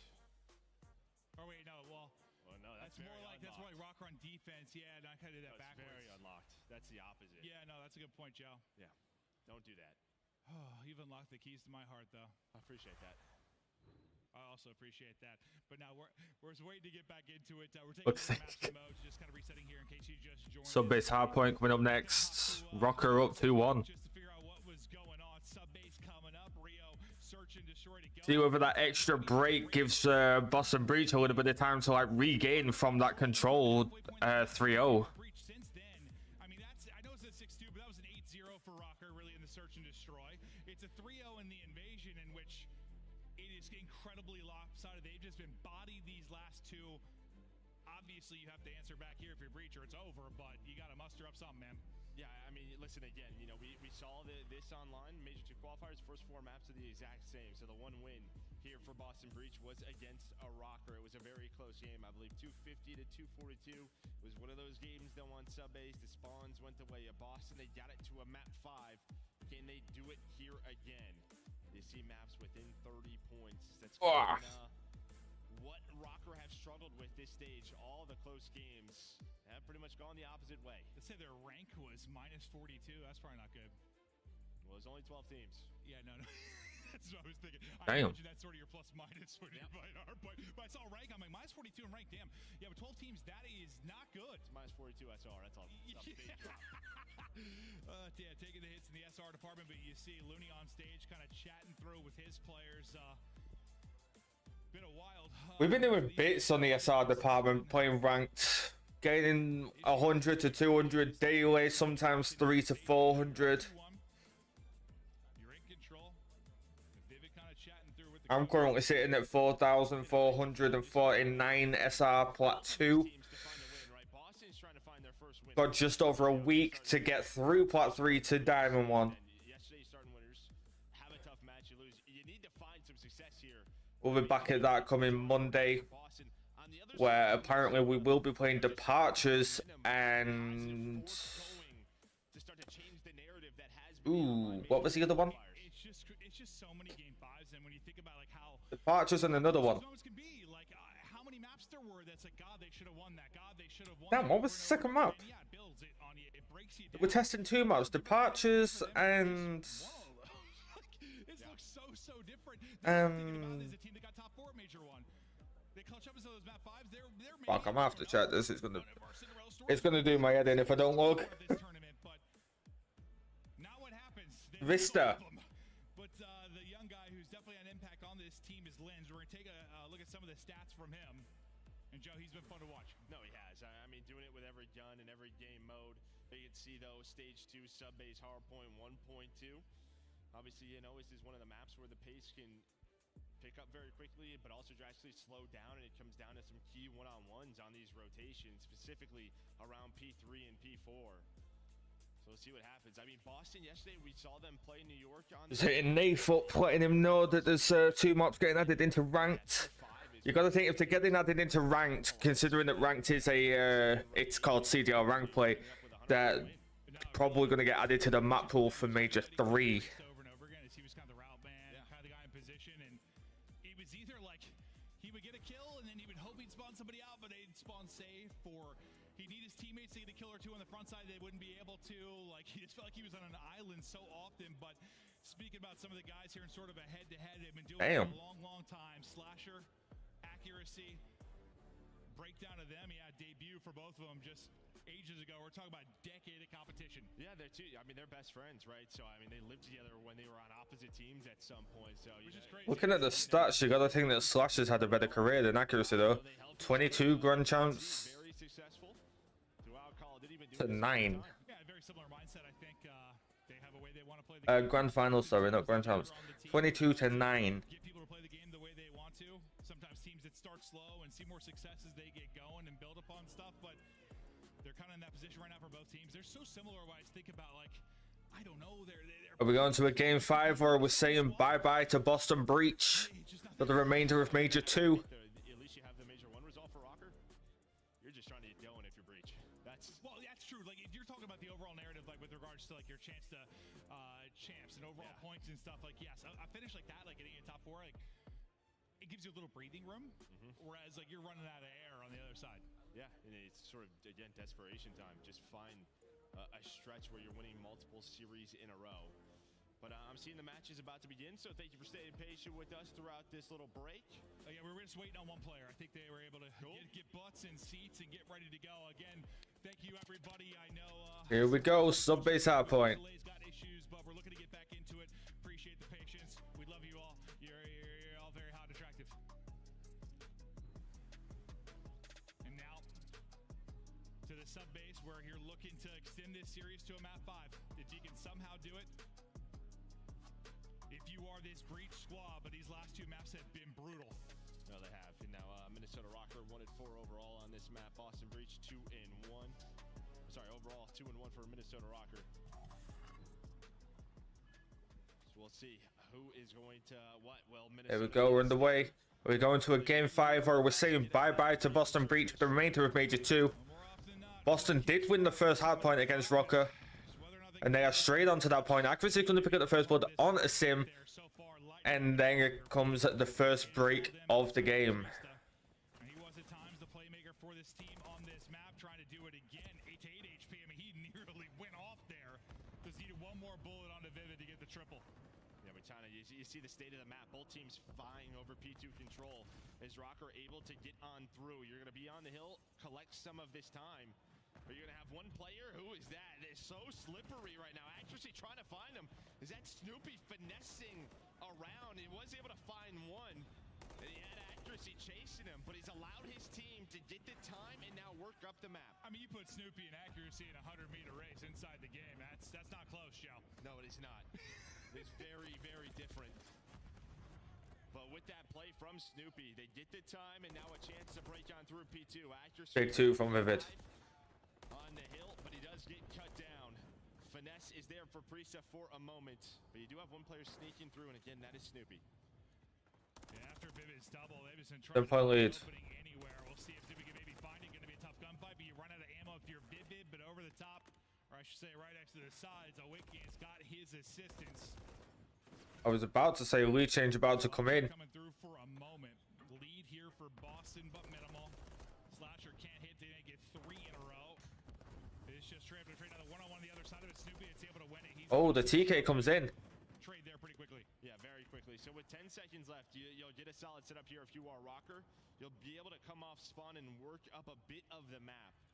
But through 2 hills, you're going to have around a 20-point lead here for Boston Breach.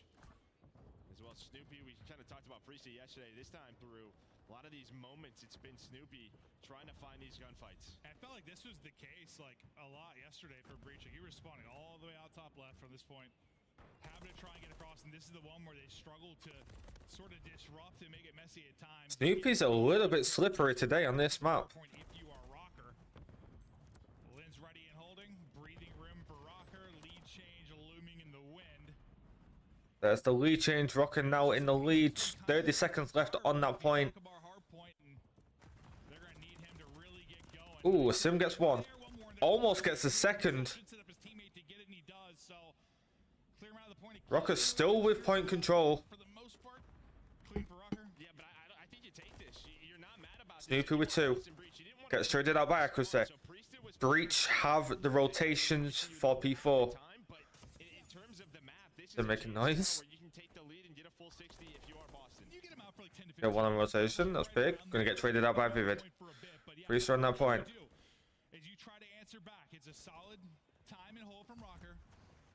I'm about to see the lead change come in once more. There it is. Breach now in the lead. Breach still with a big kill.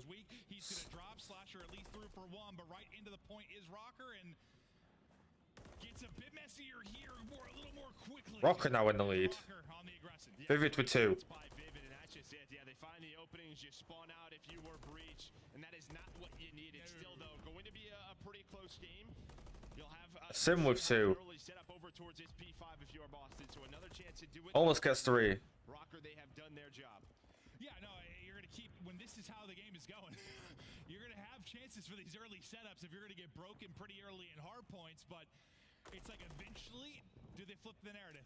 Do you get a stronghold? Play behind a solid setup, or EP on 3. It's this never-ending loop as the lead slowly will build for Rocker. We'll see as we have the second opportunity now, back-to-back for Breach. We're gonna get taken out though. To accrue some time inside the point. It'll be Slasher. Outs are trying to hold. It'll be Priest. Ooh. There. He's got some help as well, and he's able to stay up. So far, definitely looking better than our last point. No, it is. Yeah, it's staying clean. There we go. And we could see another lead change coming here. There it is. Lead change in. Breach now in the lead. 30 seconds left on this point. That's going to get gunned. 100-point mark has been breached by Breach, ironically. Snoopy with 2. Trying to get on the top side of the map on the hill. Comes Big Wake, just trying to take all the gunfights in the world. But Boston needed one, and they got one here. Ooh. Massive kills there from Priest and Slasher.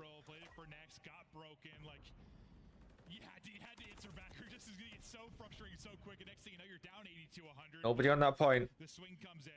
They'll take this 30-point advantage, and now what can we do with our next point? An early opportunity for Rocker. This time, a chance for them to do the damage in the opening moments of the point, but Ace looking to be the infiltrator as him and Snoopy sending it on forward. The aggressive players here. Breach on the point. 35 seconds left on it. 125 to 94. And now, the script is flipped. Yeah, I mean, that is a clean 4 dead. They know exactly Speed is green. Able to work water side. That's going to be accuracy. Maybe to disrupt this. Slasher halfway to streaks. Rocker gonna break that point. Maybe Slasher would catch the timings and the players spawning up. And well off of this, you already have Awakening, Vivid working the bottom side of the map. P2. Side of P2. So you at least stop the bleeding if you are Minnesota Rocker. But Breach, they have really started to turn up. And over to P2, we've got Breach in control of P2. Push now with Lens as they try to get ready for this next point. Vivid's route ends up paying off. He's able to take out Priest, and we'll see if he can keep it going. Minnesota, it started pretty well. Remember, Breach are fighting to stay alive in Major 2. If they lose this, they are going home. If they win, we're going to a Game 5. That's a massive 2-piece from Priest. He is going to get traded out by Awakening. Point is white right now. Nobody gathering up that time.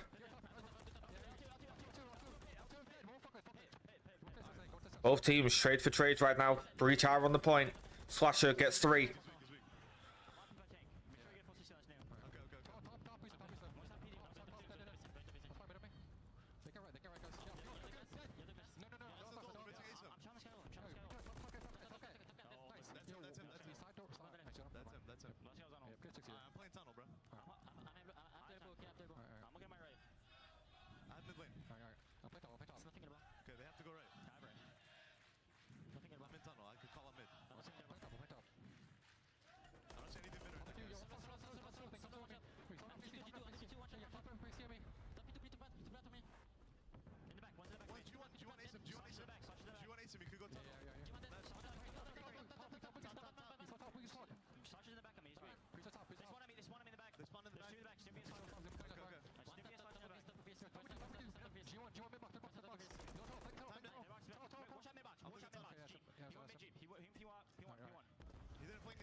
Rocket have control of P3 here. Pointless. Make sure we get a full 60. Let's set up. Let's lock it down. But I think it was a kill from Slasher. He spawns up Snoopy in the back, and suddenly the break comes in again for Breach. Things fall apart, and instead of coming back and maybe a lead change, Breach are about to break that 200-point mark.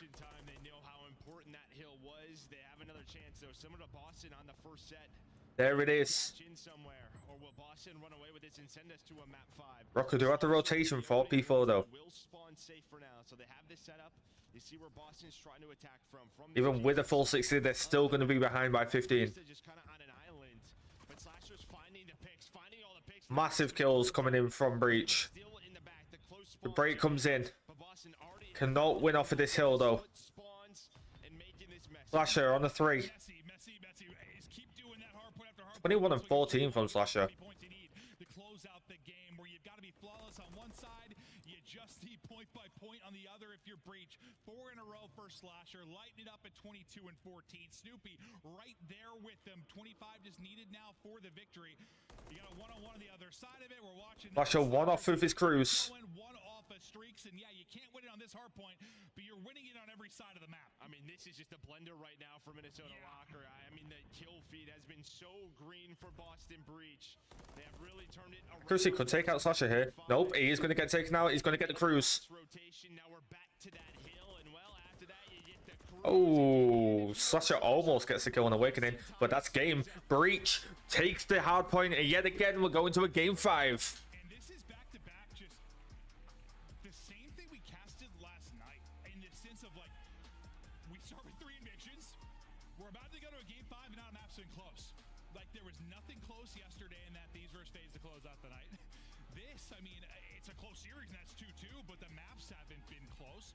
Map 1, 100-point game. Map 4, 100-point game. 3-0 in the control. What, 6-2 in the search? Like, at around 11. Sim managed to pull his KD back. He was struggling for the majority of that game.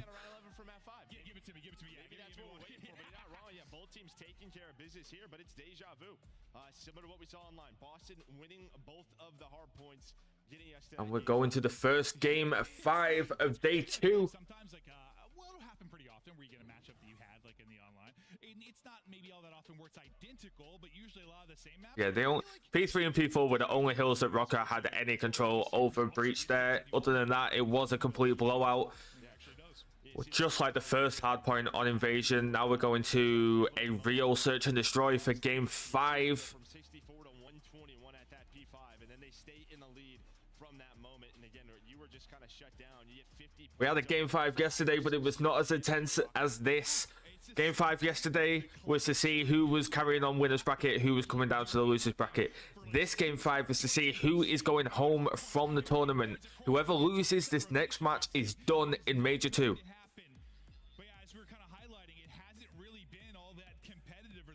Across these maps.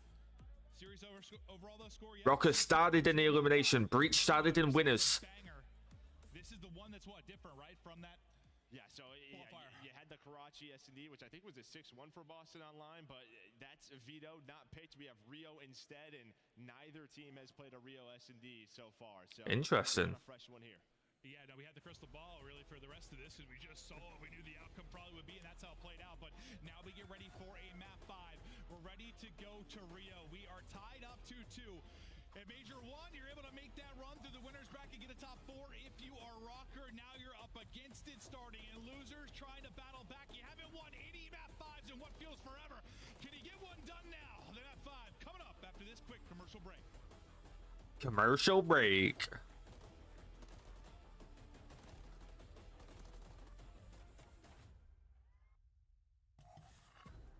Upgrade your game with a scuff. Save $30 on the official CDL collection at scuff.co/CDL. Get better with a Scuff, the first performance gaming controller. Visit scuff.co/CDL to change your game. Slice up your competition with the Executive Chef Operator, now available in-game in the Call of Duty store.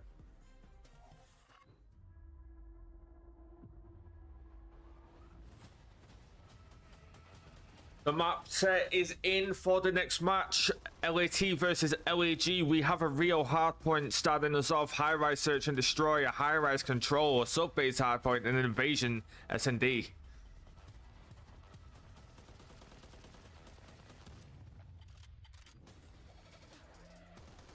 I think the real. I don't know who got. I don't know who got what picks.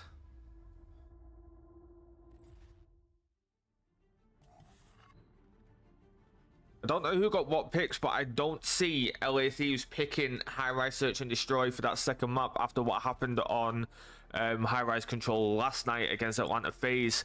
So I'm thinking that might be LAG's pick.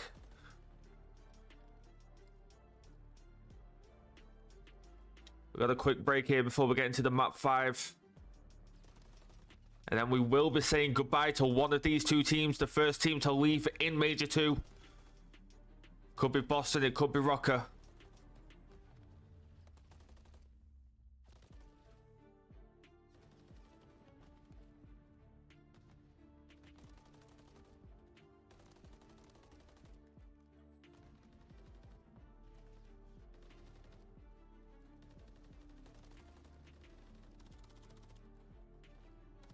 Remember, we are saying goodbye to 5 teams today. 5. See the matchup on the left?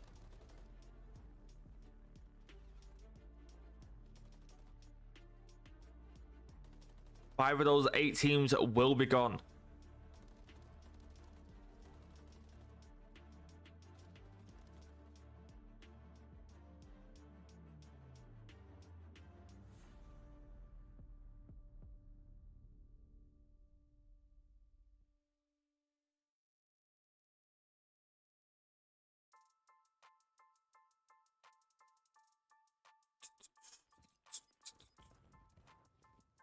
I'm excited to see LAT versus LAG though.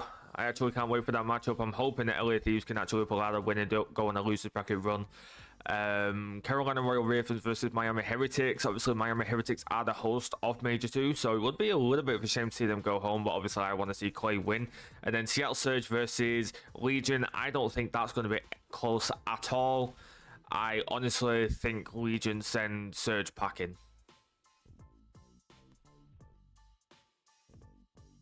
Coverage is about to resume.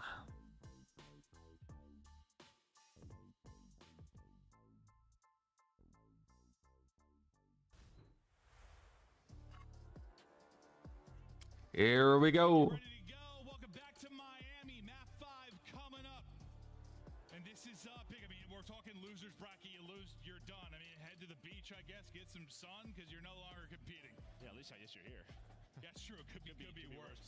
Yeah. But yeah, I mean, would be Fair point. for both of these teams, right? Obviously, You lose here, you just go get some sun. You get a nice little vacay in Miami. I won't complain about that. No, it certainly isn't. But we're gonna take a look at a Snoopy play before we get into this map 5. We got a scuff play the game, I think. Disgusting moments over the course of this. You know, you talk about what he was able to do in the control, what he's been able to do in some of the search rounds. This was massive from Snoopy. Look at the reaction from Asim. I still don't know how you say his name. Is it Asim or Asim?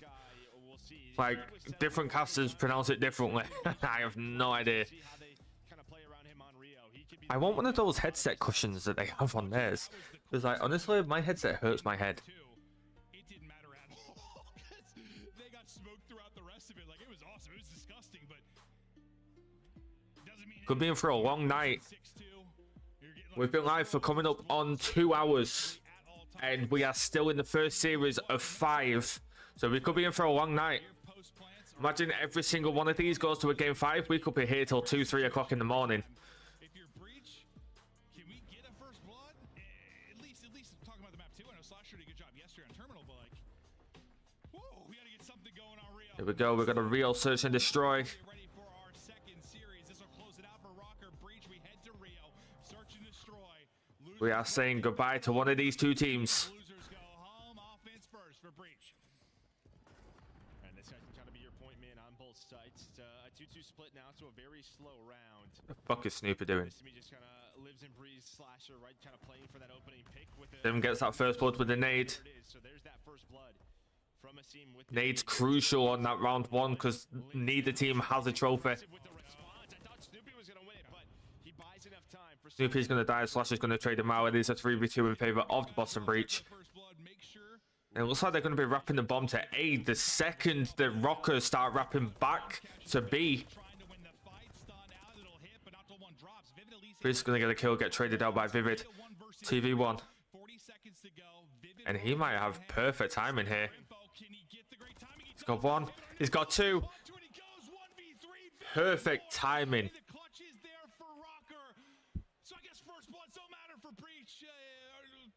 That's a tough one. Yeah, they don't know they double flank, right? Able to spot the one as the shots come in, but they never see Vivid. And well, that is the perfect timing for a clutch. One player is on the bomb. Slasher is looking 3-4 ways. As we take a look at this replay, he finds one, and then there it is. Just finds the free kill. Perfectly played from Vivid there. The player is on the bomb, and that player's down there like, well, I'm dead. Yeah, I think you nailed it. I'm right, yo, dead boy. Yeah, he's trying to pick up everything when somebody's on bomb, and just the timing does not go his way. Great round there from Rocker with the first round. It looks like everything hits him, but only takes 30 damage as the trophy goes out basically the same time. So we'll see what he can do behind that 3-0 start. Bomb is going down on B. Get it down quickly here on B. The post plant struggles. We'll see if they'll improve here, maybe on Rio. Yeah, bomb down quickly. Now 4-on-4 retake. Looks like you have one player in Linz over towards the bridge. Now gonna find some help, I think, from Awakening, because that's where the push is in. Watching that hop up. There is the cross, and there's the first. Linz gets one, gets traded out by Sim. 25 seconds for this team's trying to 3v3, 20 seconds left on the clock. 7.5 to defuse the bomb. Cruiser gets Slasher. 2v3 now. 1v2 and Sim with a massive 2. Oh my god. The shots are there. The 4 streak is in, but due to the fact that you got basically an insta plant to start the round, it's time that ends up getting the win. Yeah, I see him for the ace, but it ends up in a round loss. Yeah, as you said, just finding a kill. That's so unlucky. He gets the ace, but not the round. If you were breach, trying to find the trades, but you did not have the numbers. Well, and now you're Rocker up 2-0. Dude, that's tough because it's like, well, I guess maybe he could get a streak, but like, I just said Snoopy's like 1v2, like didn't ultimately matter. Now you get an ace that like doesn't matter at all because you don't win the round. I just heard somebody crying out, "What's your name, Justin? Fuck you, Justin."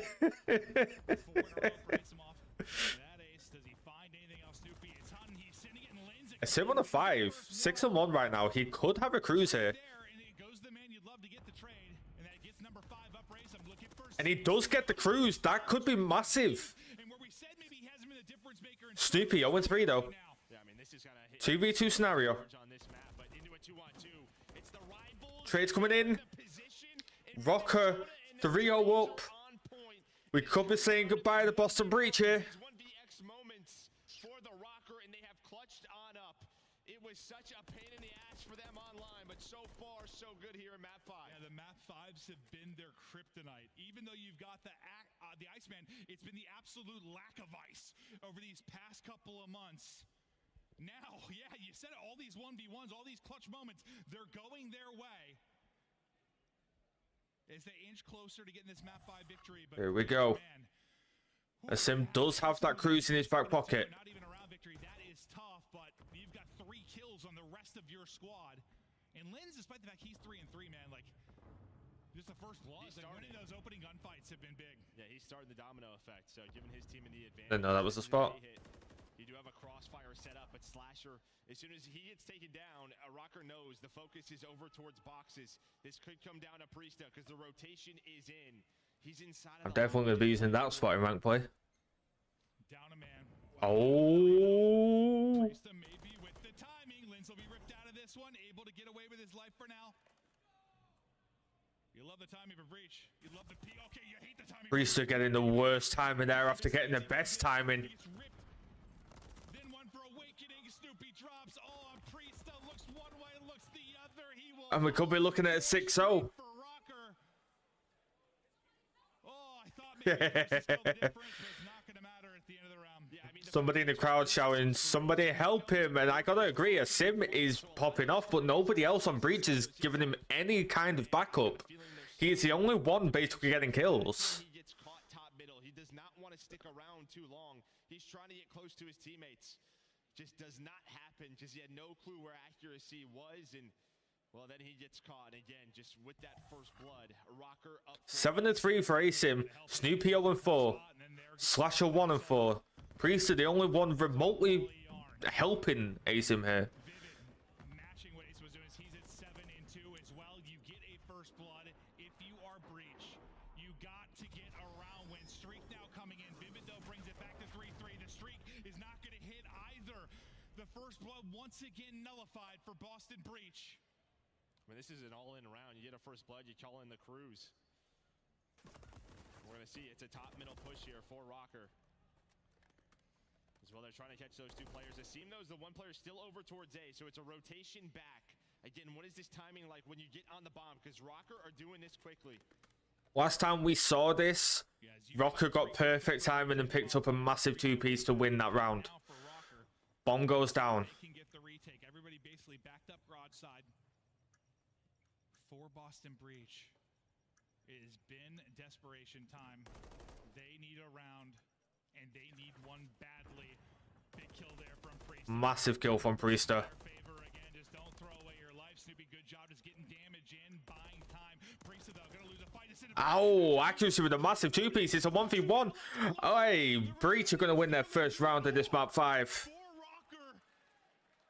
I don't know what accuracy did. He's just sitting there with the pistol, but I mean, all the shots were in, right? So you're able to win a clean gunfight and then snaps onto the second player who was weak, Snoopy. Well, he's lucky he's got the rival in that spot. Again, into a tough position. He was 0-4, able to find the double in a much-needed round win, but you're still down 3. You use the cruise missiles, and it again comes down to a 1v1. I was worried just how weak he might be because he was kind of just jump challenge, getting damage in. Like, ooh, nearly a brutal one, but you get around on the board. You got to chain some together now if you are Breach. It's a heavy-handed hit over towards A. You've got Asim and Slasher there defensively.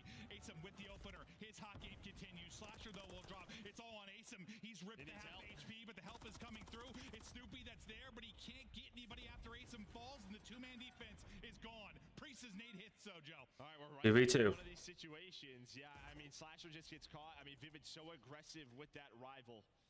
Does end up getting taken out by a grenade. So now you're in another two-man game where you're going to have a Linz and Awakening kind of give up A. Snoopy, Priest is starting to work towards this. Do they guess, though, that they rotate out? No, this has been a fun one. Yeah, a bunch of little one-on-one. Same thing happening again here. Both teams rotating at the exact same time to the other bomb. As bombs start to get planted towards B. That's bomb down. Last time they had the bomb down on B, they won on time. Reverse Priest and Snoopy. Here we go. 35 on the clock. Linz has been spotted top bridge. Some damage in. But it feels like he has been so good in these spots, Linz. Smoke is down, so trying to put shots on the bomb. That's going to show the location of Awakening. They're trying to hunt him down. 20 seconds, though. Again, Rocker's so good in these spots, wasting time. But there we go. Priest is able to spot one. Now needs the second. Awakening runs out of bullets. But you have to defuse this if you are Priesta. And, well, here comes a chow with the Renetti. What is the timing like? It's a stretch, but Awakening wins the one-on-one. Brother, that comes down to just his ability to get out when they go to hunt him down. Like, how much time did he waste? He took a couple shots, and he just dips. And I think that might be it for Boston Breach. Closer than I thought it was going to be, honestly. Once he committed it was like to the stretch of the bomb, where it was planted. He has to wide peek that corner. It's nerve-wracking, but Rocker do it again now, one round away. Whew, a qualifier with a lack of ice. Now it's quite frosty here for Rocker. 10. Match point. Series point. And they move on in this loser's bracket. Who knows? Maybe somehow they've got another run, but this time Linz Sim gets the first blood. Kill where he's been so good in those one-on-one opening duels. It's Asim that'll take him out this time around. So I said he's 3-7 now. The first did Vivid get stuck? Snoopy hits with the nade. Massive numbers advantage now to Boston. Yeah, I mean, you hit the stick in. 4v2 in favor of Boston. That's info that one of them's bridge. Shots coming in. Accuracy escaping with his life. 4v1 now. Gonna get one. He's gonna get taken out. Breach narrowly staying in this match. Yeah, maybe if we had like 100 HP. But yeah, they all send it out. Quick snap there by Snoopy and Priesta with the final chows, though. Combined for the kill. Let's go, Boston. A chance starting. Getting going for Boston. They've got to bring it back and be 5 straight. That would be something. One round at a time, as they say. Just trying to find anything. Will Rocker close it out here? What? What the hell did he just call them? In Vivid's hands. He gets stunned up and just kind of calming to his team. He's good for now. Just peeking slowly for info. He's got eyes on 1. Maybe 2. We'll see if they can combine these nades to hit. But it looks like they're going to use some utility, and quickly they're going to wrap out. It's going to be Slasher. It's kind of the lone man. By 8 is peeking for info. Lynn's able to stay up. Yeah, it looked like the nades, they were trying to nade a corner instead of the player on the bomb. So didn't know he was there. Now, maybe the rotation. Yeah, very quickly here. Slasher comes with the first blood. Instead of him dropping by a nade like we've seen. Asim following it up with the second. 4v2 for Boston Breach now. I forgot what the hell they were called. In this power position, putting damage in, and now Snoopy's on the flank, and he's just able to jump over the wall. He's going to get traded out by Lynx, but it's a 3v1. Lynn's getting 2 before getting traded out. Breach with another. They're able to close out the round. Another one here for Breach, and yeah, we've talked at times a little bit about the indecisiveness we've seen from Breach. That rotation was quick. It was real fast. What's it saying? 1 step, 1 punch, 1 round at a time. All 3 get there quickly. Helps Slasher. Is that the old Rocky saying? But the collapse is in. The round is won. Moment by moment. Exactly what Breach are doing here. 1 step, 1 kill, 1 round at a time. And sitting on 5, you're sweating your ass off every round, and this goes deeper. Yeah, I mean, yeah, the pressure is building up, no doubt about it, with some of the stuff that they have dealt with. But you would also have to say, all right, we've been in this position time and time again. Let's clutch on up, and maybe they have Vivid up to 12 now. Snoopy pushed out too recklessly there. When you're down 3-5, you can't be doing that. And that's it. That's GG. It looks like the curse might be over here for Rocker. Slasher 1 versus 4. There's the info. Info is known. They're playing with their food. Boston Breach are going home. Get that win in a map 5. A monkey off their back, and maybe a sign of things to come. Yeah, I mean, this is a team when they get going, nobody's going to want to play them, right? This is a very tough matchup, even against the top 4. We are saying goodbye to Boston Breach. And I feel for Asim there. If his team was backing him up that entire game, that's a completely different search and destroy, and they possibly win that. He was the only one getting kills for the first 3 rounds of that. So you gotta feel for him.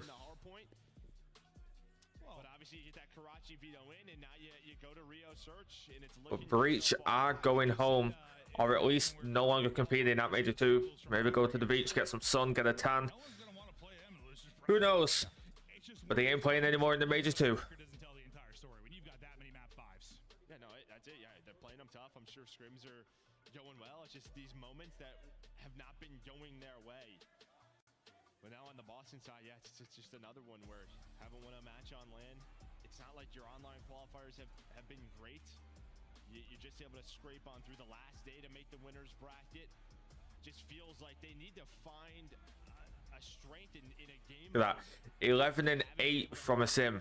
Yeah, like a strength in one of the respawns and just a general improvement search and destroy. His search is 10 non-traded kills. done for them since the beginning. They get 11 out of Asim as we're looking there. Damage pretty much equal across the board. But it's Vivid with 2,200, 13 kills across the entire map as he leads the way.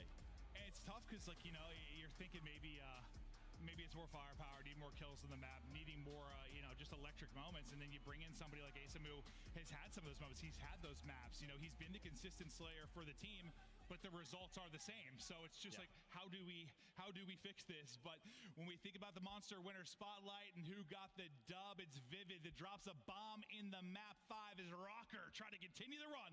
We got him on stage with Blaze. Thank you so much, Merc and Maven. Miami, show some love. Interview time. As they stay in this tournament, man, Vivid, you guys finally get the game 5 through. It hasn't been going well for you online, but how does it feel to come out today and perform and stay alive in this tournament against this Boston squad? Yeah, we knew Boston was gonna be a good game coming into it, and obviously game 5s haven't been going our way, but it's building us for this. So just kept practicing and got it when it mattered. Got it when it mattered. Definitely did. Now, in this series, you guys win by way of Neslo, the 2, 3, and a 5, but what went wrong in those hard points there, and how do you guys plan on improving that going forward? I think we're playing the hard points a little bit too hectic. We were like playing a little bit too fast and just losing people on the map and not actually using teamwork. So I think we're going to talk about it, fix it, and come back strong in hard point. Come back strong and hard point for that next series. Now, we may get a chance to see you guys play again towards the end of the day, but for the Minnesota fans out here who came out to support you in this matchup, what do you want them to know as you guys get ready for your next series? Yeah, to all the Minnesota fans, we're going to go back there. We're going to prepare for the last match, and we appreciate you guys showing out. They appreciate you all, okay? Show Minnesota Rocker some love on the main. Minnesota Rocker moving on. Boston Breach going home. Thank you so much. Got LA Thieves versus LA Gorillas coming up next. Squad that ran all the way to a top 4 Grudge match. Major. You come into the elimination bracket, you've lost 4 game 5s. Finally get the 5th one here, Allie. They finally get it. No better time, right, than to do it on land back where they were able to make a run in Major 1. So for Minnesota Rocker, maybe convincing me once again that they aren't a team to be taken too lightly. But for Boston Breach, it's another one of those things where I think they beat themselves a lot in this series. Nameless, there's a reason you are the front runner in predictions. You called Minnesota. You called a game 5. Why did you know this was tight? And what gave Minnesota the edge at the end? Because I've seen how hopeless Boston have been in search and destroy throughout. Damn. And we saw what Minnesota was. He ain't sugarcoating that, is it? I've seen how hopeless they are. You heard Joe and Clint talking about it. It was a pain point for them. They were 0-3 on the map throughout the split. People have figured them out, so they play Rio for the first time, and it is a map that fits their play style. You let Lins and you let Vivid be the playmakers, and Vivid did that, right? Like, the different looks that they were throwing at them, every single time you saw Minnesota Rocker, it was as a team. Whether they were wrapping back, or they were taking space on a bomb site, they'll get info mid, but then they'll wrap back and play together on the pushes. So for Minnesota Rocker, this is a team that can actually make a run through the lower bracket because they have the ability to close out search and destroys. You might have not seen it. I would have liked to have seen how far away he was from defusing that bomb that round. To that point, like when it comes to search and destroy, there's two sides of the coin for both of these teams. For the Boston Breach, it's almost unacceptable for them to be this bad search and destroy versus Minnesota Rocker. Because he was on it for a while. Minnesota's bottom 2 in every category when it comes to S&D, mainly off of their game 5s because they haven't been able to close them out, like Ant said.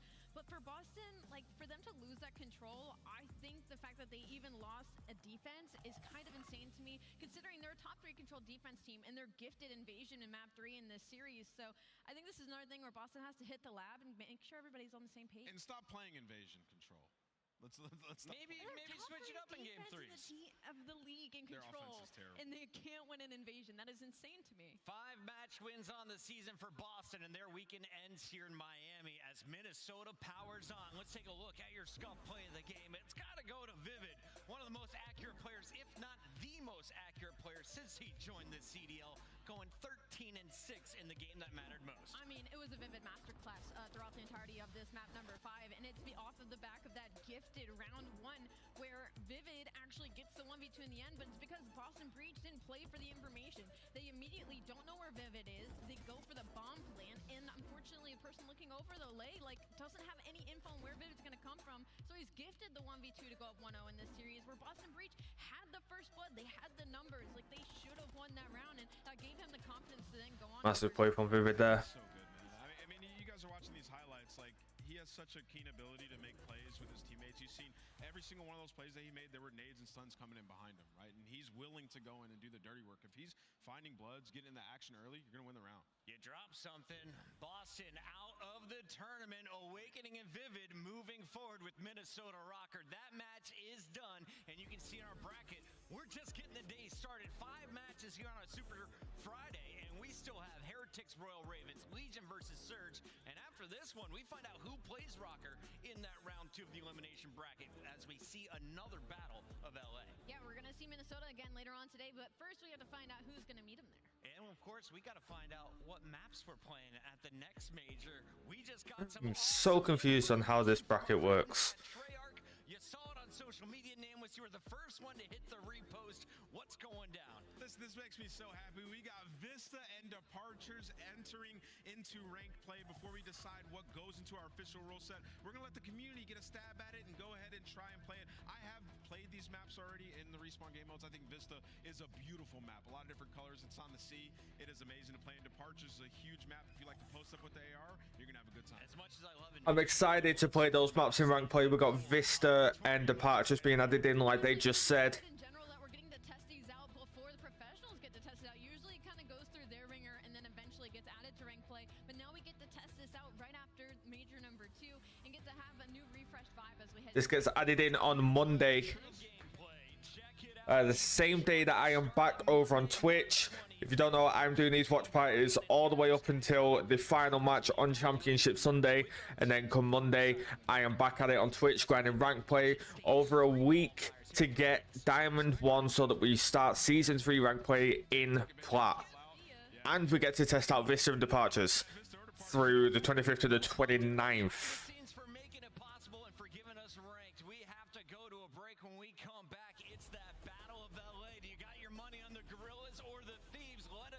Let's go Thieves. I don't have a Thieves jersey, so I thought I'd just wear something red.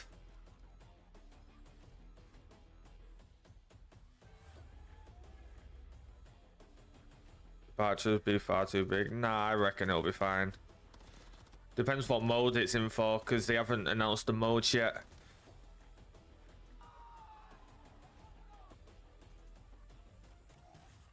Upgrade your game with a Scuff. Save $30 on the official CDL collection at scuff.co/CDL. Get better with a Scuff, the first performance gaming controller. The badge isn't that big. It's about the same size as Invasion. Start the season strong with the Call of Duty League Pack. Grab yourself the CDL operator, weapon blueprint, and so much more. Check out the Call of Duty store in-game now. Like, roughly the same size.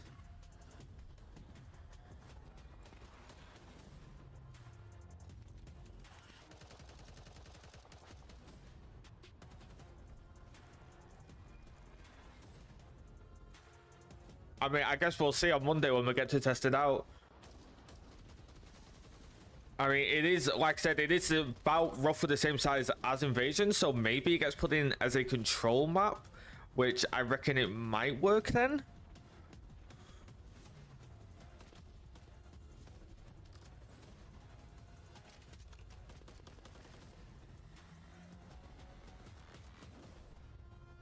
I think they're just trying to find something to put in to get rid of that terminal S&D. And honestly, like, it still blows my mind that, oh, I've seen this so many times. Still blows my mind that Skid Row S&D got took out. I want that back.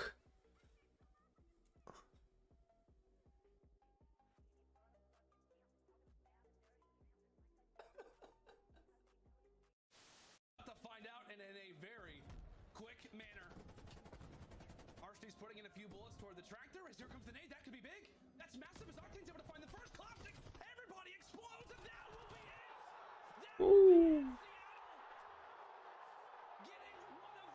We've got a 5-minute break before LA Thieves go up against the LA Guerrillas, the Battle of Los Angeles grudge match.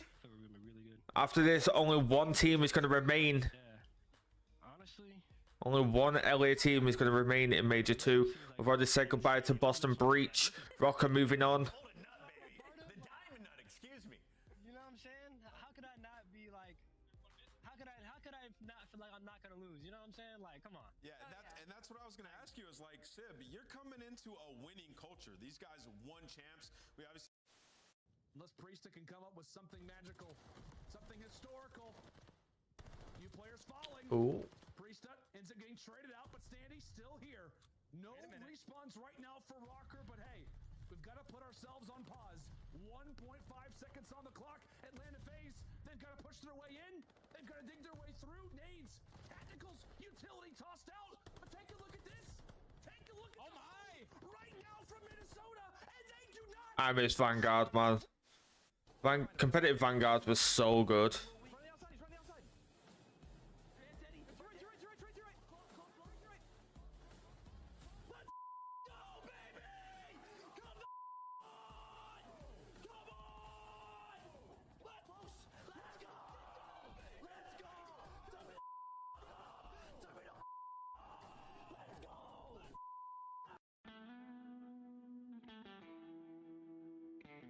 You're watching Call of Duty League TV. Certainly makes the big play. And now you're on offense flanking. You've taken the bomb. I'm not gonna lie, I don't miss this COD. I really do not miss this COD. And Methods wins his one as well. I don't care if he gets traded. It's a 3v2 and a BZ's still alive. That's a GG. Do you think you could beat Kenny in a dance-off? Yeah. Oh, he's lying. Wait, did I? Really? Yeah. In my head, I'm thinking he's unstable on his feet. He's lying. No, this is broken because I'm dead ass not lying. I could smoke him. I'm just thinking about his front door porch where he was like trying to control his legs and he crippled on the floor. That's like the first thing I got. Damn, I'm lying on that? That's bullshit. What? I mean, I smoke him. Where is he? Alright, hey chat, watch this. Alright, we gotta just go play the game and let's take a look at this bad. Not going to be easy for them to break this as kills go down on both sides. I miss the MP40. Finding Octane towards the back.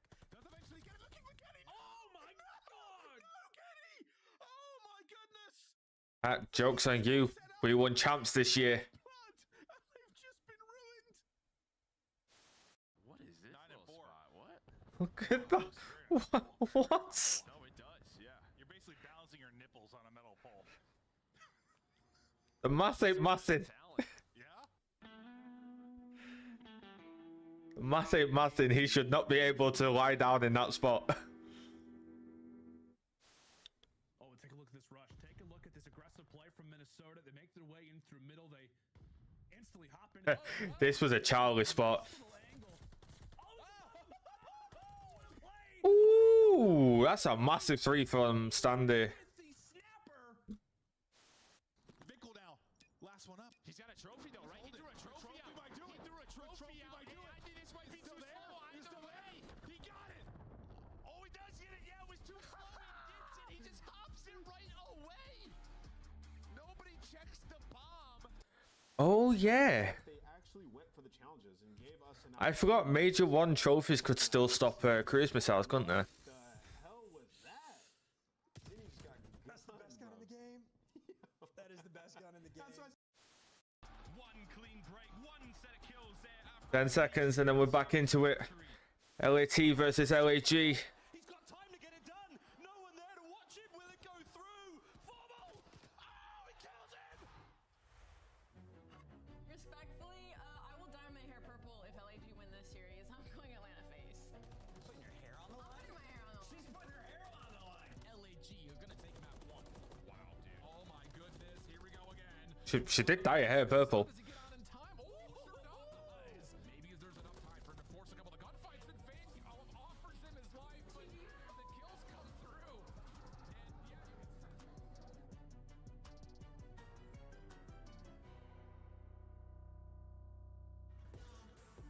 And There's the purple hair. You have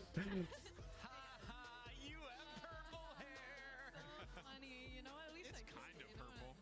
Yo, the chlorine took it out. It's not my fault. It did look good, and it's not your fault. It's Scam artist. Miami and the salt. Yeah.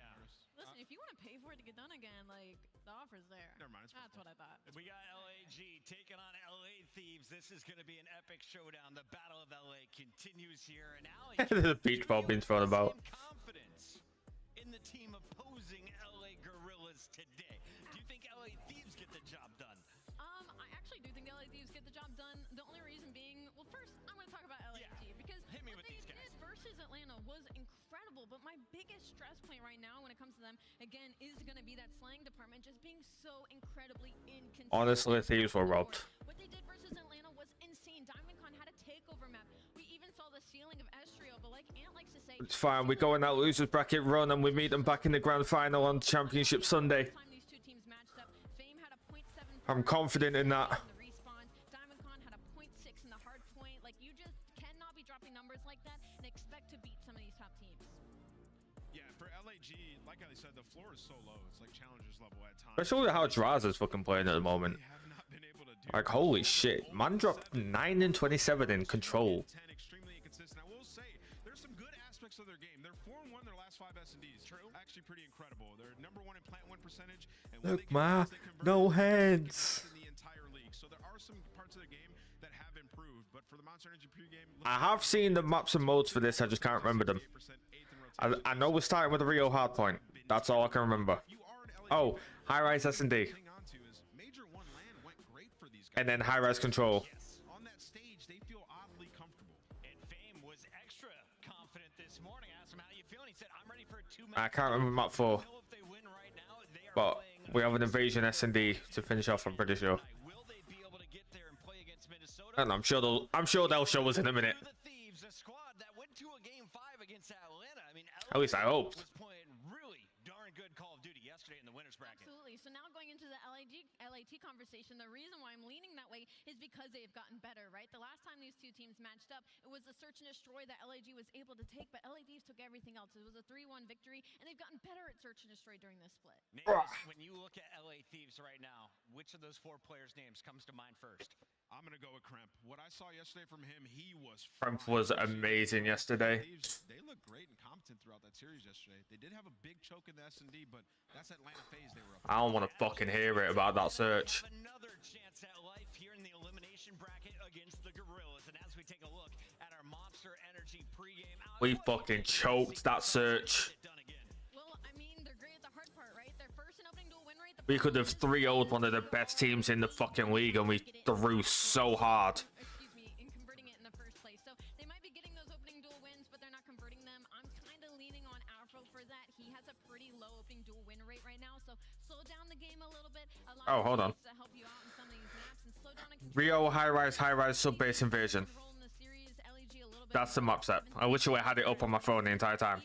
But their attack just hasn't been great. So that's where you want to force a map like Invasion, where it's a little more defense heavy. Listen, Chris, it's simple. The name of the game is replicate what you did a couple weeks ago. You just beat these guys. You got the same game 3 and game 4. Feel competent on those game modes. You just got to come back and do the same thing. Ghosty and Afro had a really big series last time around. LAG was warming up against Toronto backstage, so not the best opponent if you want a ton of confidence coming in. But if they're hanging in those scrims, they could definitely hang against LA Thieves. Let's talk about the Gorillas one more minute, though. You mentioned that you saw the ceiling for Estriel. Where can we see him as one of our rookie of the Damn, that controller is really nice. Where could he shine?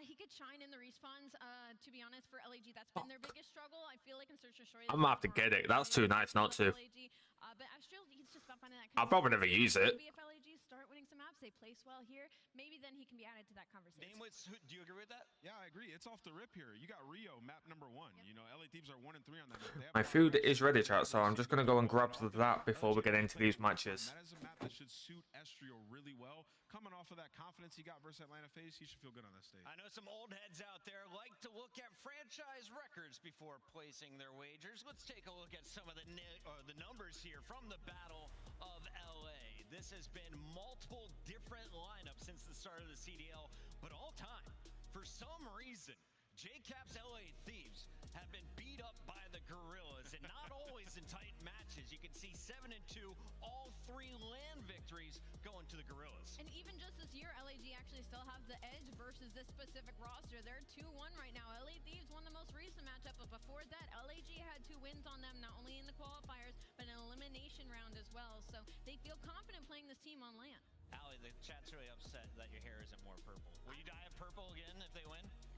No, I'm not. I'm sorry. I'm not failing on that one. She's like, red I'm down for. Purple, no, I already did it. For my hair appointment, you are surely welcome to. Nameless, will you dye the beard purple if LAG wins this one? Hell no.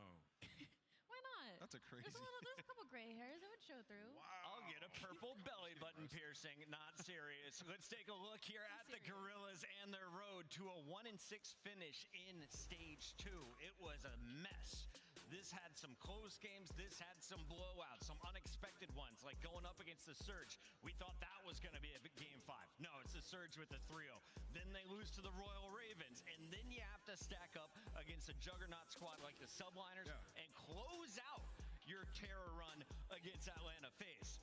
To see them pull off a Game 5 victory, I think that was all they needed to change the momentum coming into this lane. Yeah, you know, it was was their last match coming into it, and they know that they played well at the first LAN. The problem with them is they regressed so much coming into stage 2. They were a team that we expected to sort of be in the top 6 conversation, and now we have Thieves there and Vegas instead of these guys. But yeah, the respawns, it's just been unacceptable. You can't win series if you can't win control.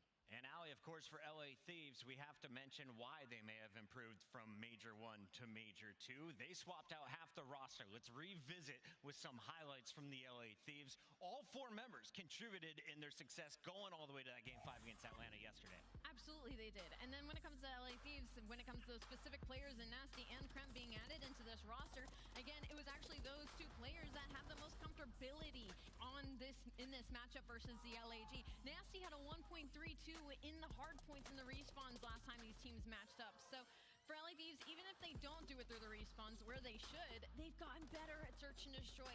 Afro has gotten better at search and destroy. Kremp was literally taking over maps yesterday. So again, LA Thieves, I'm leaning towards them when it comes to this matchup. You both called LA Thieves last time. You both were right. It is time to make our Scuff Pick'ems official here on the desk, and I'll let you go first, Tally. Not only do I need the team who wins, what is the map count? Ooh, I'm going to go with LA Thieves 3-0, to be honest. 3-0, yeah, getting some revenge. Okay, what about you, Nameless?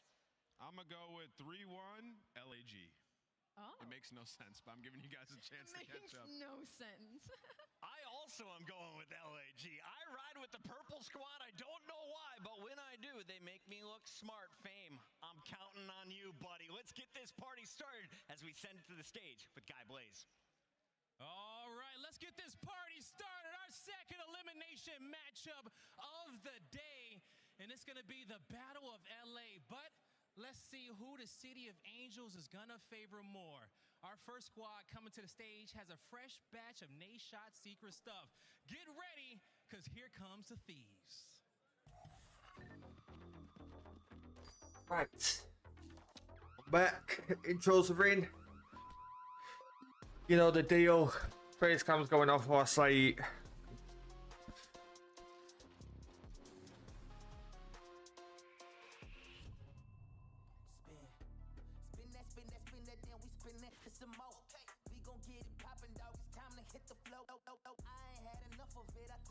Some more. You ain't got these on cause they don't sell them at the store. I won't take no shit from no one. I don't bend and I don't fold. We was OT hitting licks, you would've thought it was on toe. Gotta let me in the game or else we kicking down the door. Bruce Leroy with the swag, boy, you know I got that glow. I'ma say it once so you get it good. Call of Duty fans, give a warm welcome to the Los Angeles Thieves! We got Ghosty, Kremp, Nasty, and Afro. Ready to run up another W. The Los Angeles Thieves are here. This roster has some big shoes to fill. This organization has won championships, and these young bucks have been trying to figure it out. They've had a great stage 2, one of the youngest teams in the CDL. Can they make a run through the losers bracket? They just beat LAG a couple weeks ago. They got to do it again. Let's bring out LAG.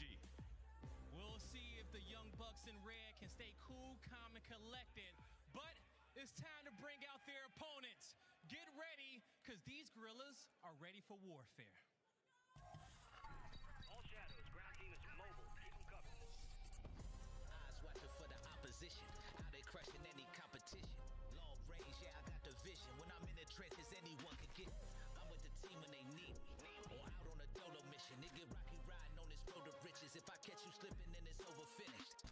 War, ready, crew, coming through heavy. Aim steady, lights out, it's the gorillas. Not any winner, one out of many. Side talents empty, lights out, it's the gorillas.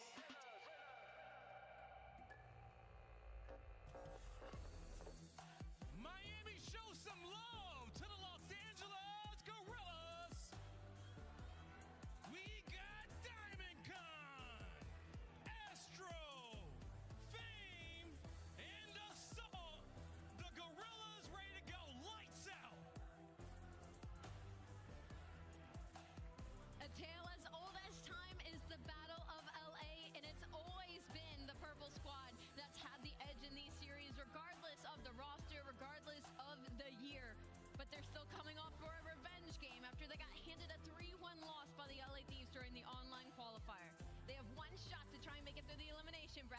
and it starts with this one.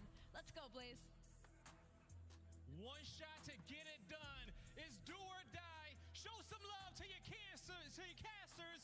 It's Miles and Chance.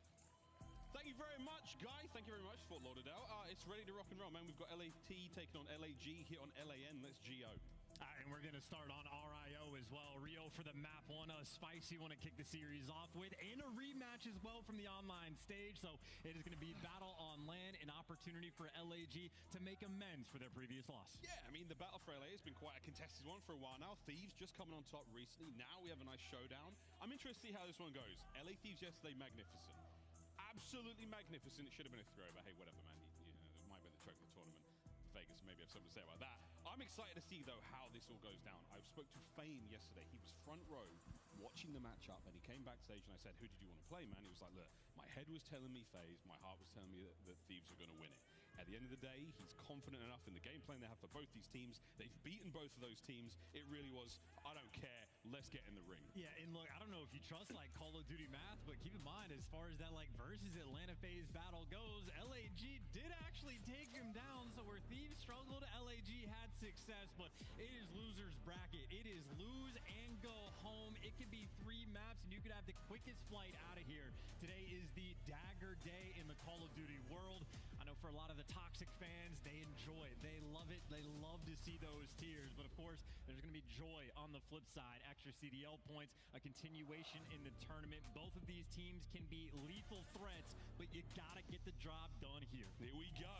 Map number 1, the battle for LA with high stakes indeed. In a Rio we fly. Very different look to the last Rio we saw, but Kremp has not missed a beat. Could be looking at 3. Oh, no. Nice start there with the 2. I've seen that man on the main stage. He stands at 6 foot something. He played basketball at one point in his life. That is a wonderful made coming from up top. And this is the start you want if you're the Thieves. If you got Afro just existing in LAG spawn, that means you got a nice little stranglehold on the map. Everything pushed out. And again, already a 20-point lead. The kills are just flowing to Thieves' direction. LA Thieves nearly a clean sweep there. Diamond Con, the last man staying for LAG here, and he's going down swinging, but again, trades and teamwork right now for the Thieves. Outstanding. They have not seemed to have slowed down since last night's matchup. Extra though with a nice push towards the hard point. 10 seconds or so going towards LAG.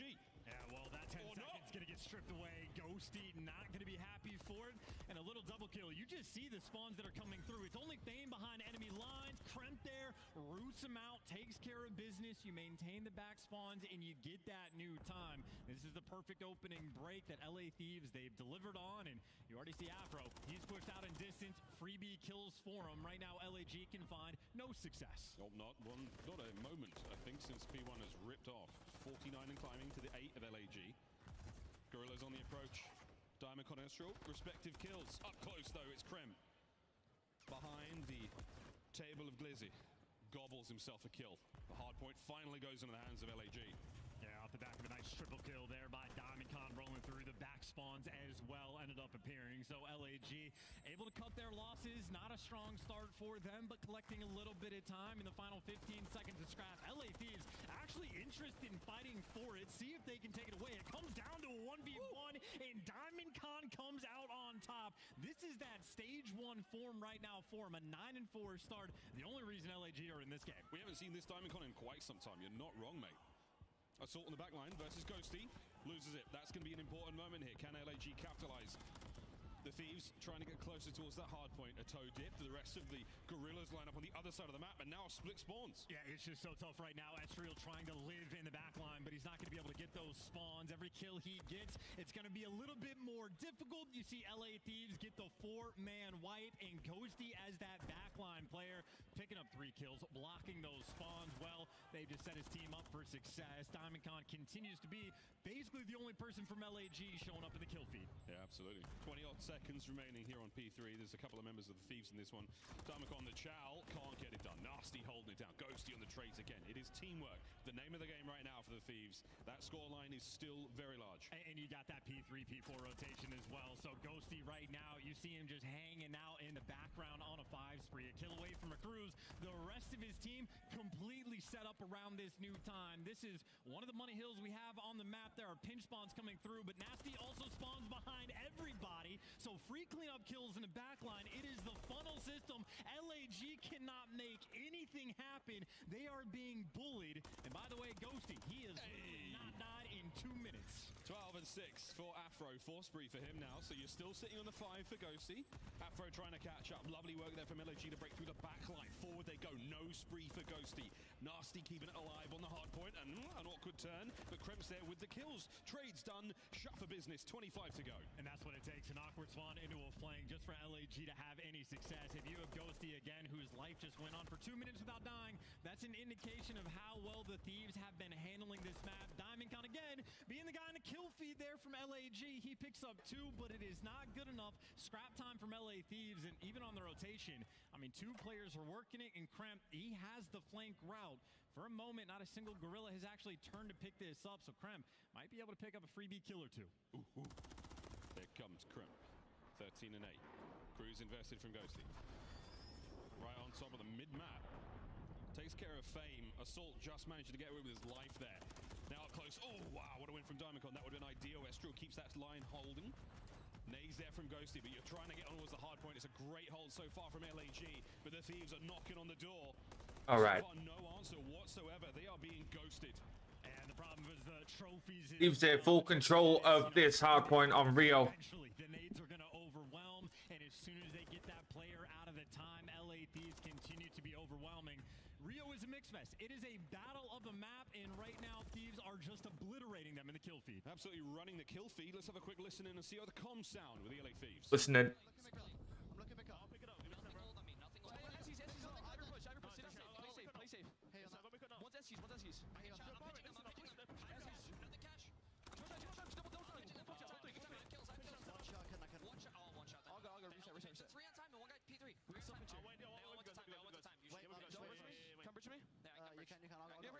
He's like, what's you said? TV pinch then. I needed it. Yeah, you Astro. Let's go. Yeah, you and Bridge, reach out. Just reach out. I reach out. Yeah. I'm up on Bridge. He cannot show you.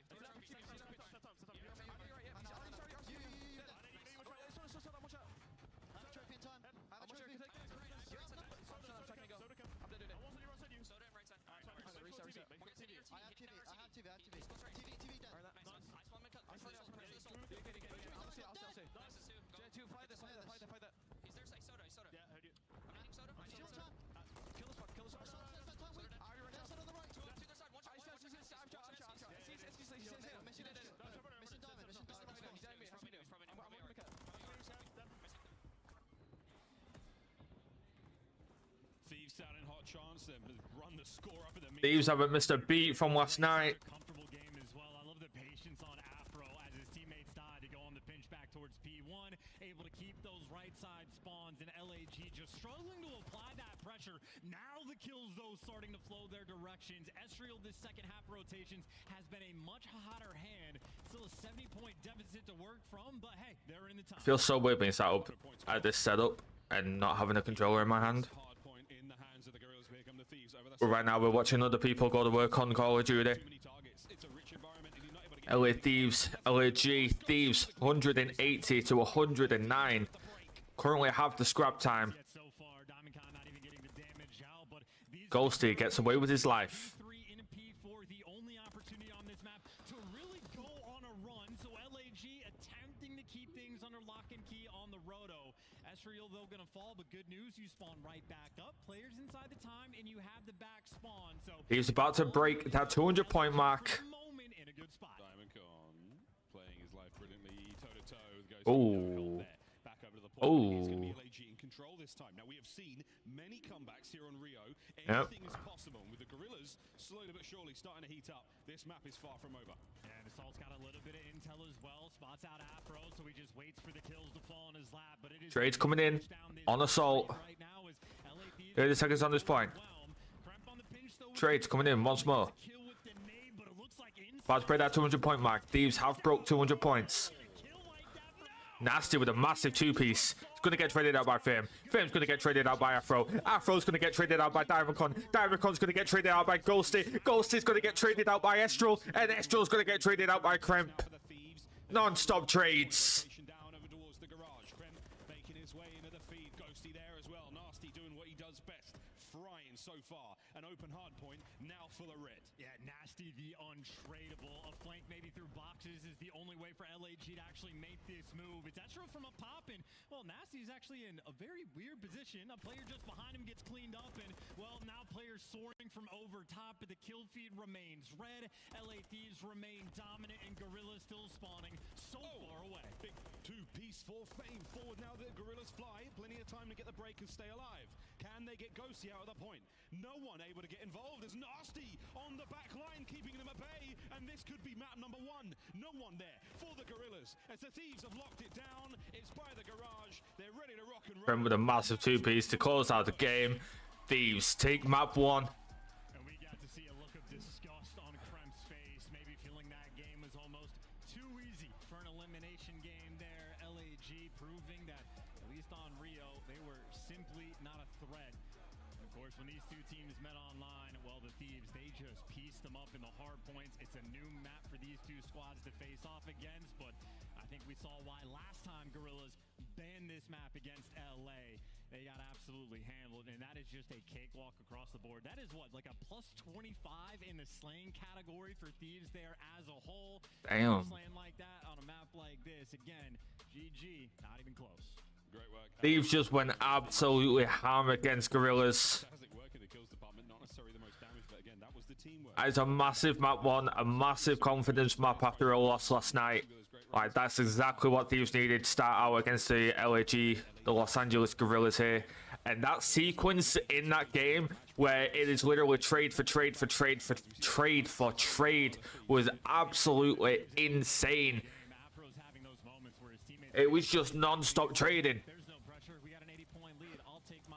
This sequence right there that we just saw in the highlight reel, that was absolutely insane. Beautiful Call of Duty being played by both LA teams. Ghosty as well, just comfortable. He is that anchor player going for those back spawns, the kills falling into his lap. And I mean, on the flip side, Adam Assault, one of the lower damage dealers we have from main ARs, just no production from him on this map at all. So LA Thieves, again, they don't have to break a sweat just to start their Map 2, we have a high-rise search and destroy.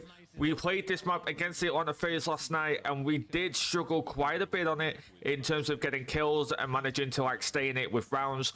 Obviously, there was some technical issues as well. We had a match restart due to Ghost's controller disconnecting, which also gave Thieves a free first blood due to the fact that we had no trophies due to the match restart. Simp gets the first blood nade on Ghosty of all people. So honestly, if I'm Thieves going into this, I'm going to be a little bit cautious. I'm going to be a little bit, I don't know, I'm going to feel a little bit checked after that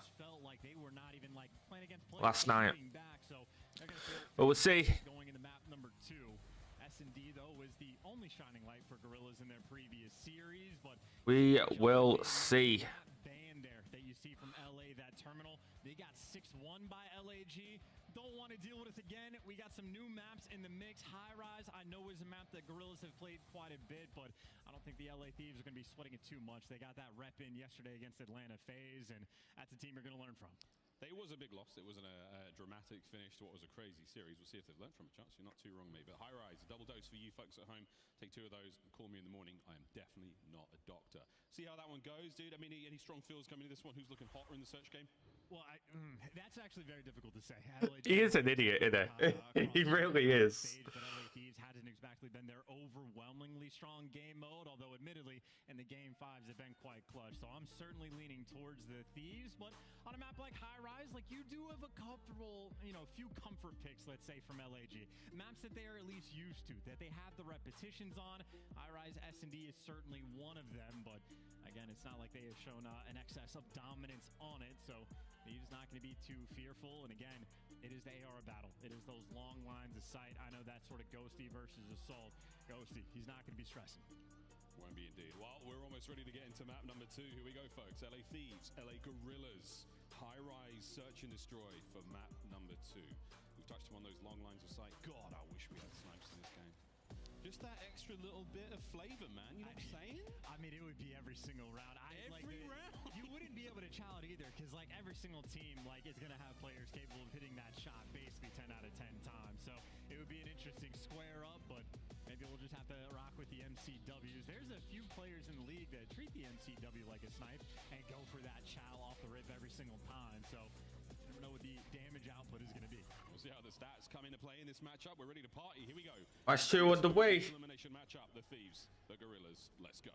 And again, those pre-nades are going to be on point as well. No first blood yet. No trophies in round number 1, but no connection either. I don't believe the propane tank has exploded yet over towards A, so might be a distant memory before you try to make that move. You see Afro already approaching with the bomb towards this B site. I'm going down on B. Jump up above him, and he feels it. Get the bomb down for free. This would be a 4-man retake attempt for the Gorillas. We'll see whose side the tanks are on in this round so far. Patient play out of both teams. The Gorillas now winding up down the street. It's all on a Ghosty. This could be beautiful timing. Is there a trade there? No, it's now a 2v4. Diamondcon flying forward. As Afro and Kremp trying to make it as Trade's coming in. 1v1 scenario. Bomb is down. 25 seconds left on the clock. Opposite side of the map, gets the right read. Kremp with the Ay, ay, ay. with the gunny. We saw how the map 1 went. Kremp fears many things, but the chow against this team is not one of them. And he gets 3 in the round as well.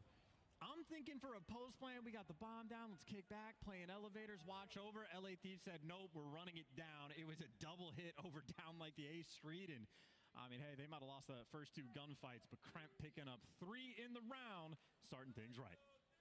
Whoa. Well, it was a fast 1v1. We didn't have to wait too long to find out who won that one. Round 2's up now. LA Thieves on defense. Let's see what the Gorillas have got in stock when it comes to attacking these sites. Nades out over towards the tarp. Nobody pushed up thus too far from LAG, and Kremp is taking some space. They've cleared out underground, and right now you just actually own a good chunk of the map. Kremp on a 3 streak already. Nasty post up in the back spawn can look over. And right now, the position of the SMGs, they're going to wait for the comms to come through, and then they're just going to pounce and get sent in for the kills. Couldn't tell you what's going on over there, but for now, we've had at least the first exchange of fire. Don't know first blood this round. Pockets for Diamondcon. Fame, though, fully loaded. Trying to catch up those players by the blue bin. Nobody home for now. It's still a 4v4. Afro looking to change that. Nasty backs him up. Round and round. First blood's coming in for Thieves. Somehow stays alive as well. 4v2. Afro gets away with his life. Diamondcon gonna kill Kremp. Fame. 3v1, 20 seconds left on the clock. Bomb is down. And that's going to do it. Thieves up 2-0 against the LA Gorillas. Indeed, oh, you said it. They took over so much of the map early on in the round. The Gorillas didn't really have much to go off of, man. I mean, they knew those players were going to be in position to take care of them. The Thieves don't lose those gunfights. Some nice finesse from Afro. Lovely work. 2 rounds in a row. Just able to pick him apart as well. I mean, Afro is a gunfight underground where the player's not even shooting back. So a little bit more comfortable right now, playing with a tad bit more freedom. Yet to get any first bloods with nades. Feel like that might be an eventuality. LA Thieves coordinated as always, going for the double over B Street, and that's where Gorillas actually have a ton of pressure. Nasty, I don't know if he spotted Estriel on the cross, but certainly has the angle forward, and with the propane tank exploding, I think they know at least one player was working the street. That's going to be Ghosty's responsibility long term, just to iron up and maybe wait for a kill to fall on your lap. We'll see who is the more patient team. The Thieves patient. Estriel might get a free pick on Afro here. A player known for his aggression. That left stick is locked forward most of the time. He's taking a couple of hits to rethink his ways. And it's not just assault in the back line as well. Estriel's in another spot by elevators, waiting for that hop up on the ladder. So you climb up the ladder. That is a dangerous game. And you see Kremp tries it too. He gets back down as well. LAG don't want to give that bomb plan up again. They're not willing to give the bomb plan up, but they're not willing to try to commit to finish those kills either. So still a stalemate. 35 seconds on the clock. Estriel, oh, taken care of by Bro, first blood. Diamondcon, the off angle. He's managed to sneak in and get Oh my god. Massive work all down and Nasty now in a technical 1v3. Running out of time as well, and doesn't even matter that game clock. LAG hunting him down in the round, and that is an adjustment you love to see. Round number 1, Afro just walks up to the bomb, says, hey, this looks free, let's go for the plan. LAG completely flipped the script on the setup. make it much more difficult for Thieves to make any sort of move. And, well, the kills started flowing after the fact. Wonderful trades coming through, and obviously Diamond Con, ton of credit. Lovely two-piece. A delightful two-piece. Splendid. Scrumptious. Will he find any more scrumptious pieces in this round? We'll find out. Attacking round now, Estrel's going to have that bomb. We haven't seen too much love towards the A bomb site just yet, but still early days here on High Rise. Back over towards B, we're sending it. There's a lot of ordnance being sent. Two members of the Thieves down low. It's Kremp and Afro. Now Ghosty joining them, so an aggressive round out of the Thieves. How many red dots did you spot, lads? Oh, this is tough too. In first blood on Nasty. Prime position right now just to be a nuisance. Nice angle and nice shot as well. And now he's just a constant thorn in your side. You got to worry about the underground flank or if he's going to shoot you from down low. In the meantime, Diamond Con over by elevators. Diamond Con heating up here. Home, and Afro feels the pressure, needs to make a move. And all the trades right now coming through from LAG. These wanted to get aggressive, but Big DC on the flip side there from Gorillas, shutting him down again. Yeah, he's been that side of the map. He's been over by elevators every round they've won so far, and he has not lost an individual gunfight in neither of them. So, it's so hot in this office. Immediate bounce back. Uh-oh. Assault's back at it. The hand warmers. I understand. You were in Boston, right? Absolutely no comment. A lot warmer here in Florida. Thank God in some capacity, but now maybe a bit more pressure on Thieves to be the team to make those adjustments. LAG, certainly, again, a very experienced team on High Rise, mixing things up, and Diamond Con sticking down that B Street. It's a double square up, though, 2v2 on both sides. You see Kremp and Ghosty getting active down this lane. And Fame's got some nice little angles to work with. You got Diamond Con looking over as well, but looks like LA Thieves able to dominate that B Street. Open lane of access to work with. And a minute on the game. Ghosty having a bit of a slow start, 1-3. Diamond Con having a hot start, 5-3. Oh, Afro's going to get a massive two-piece, and he gets away with his life, just.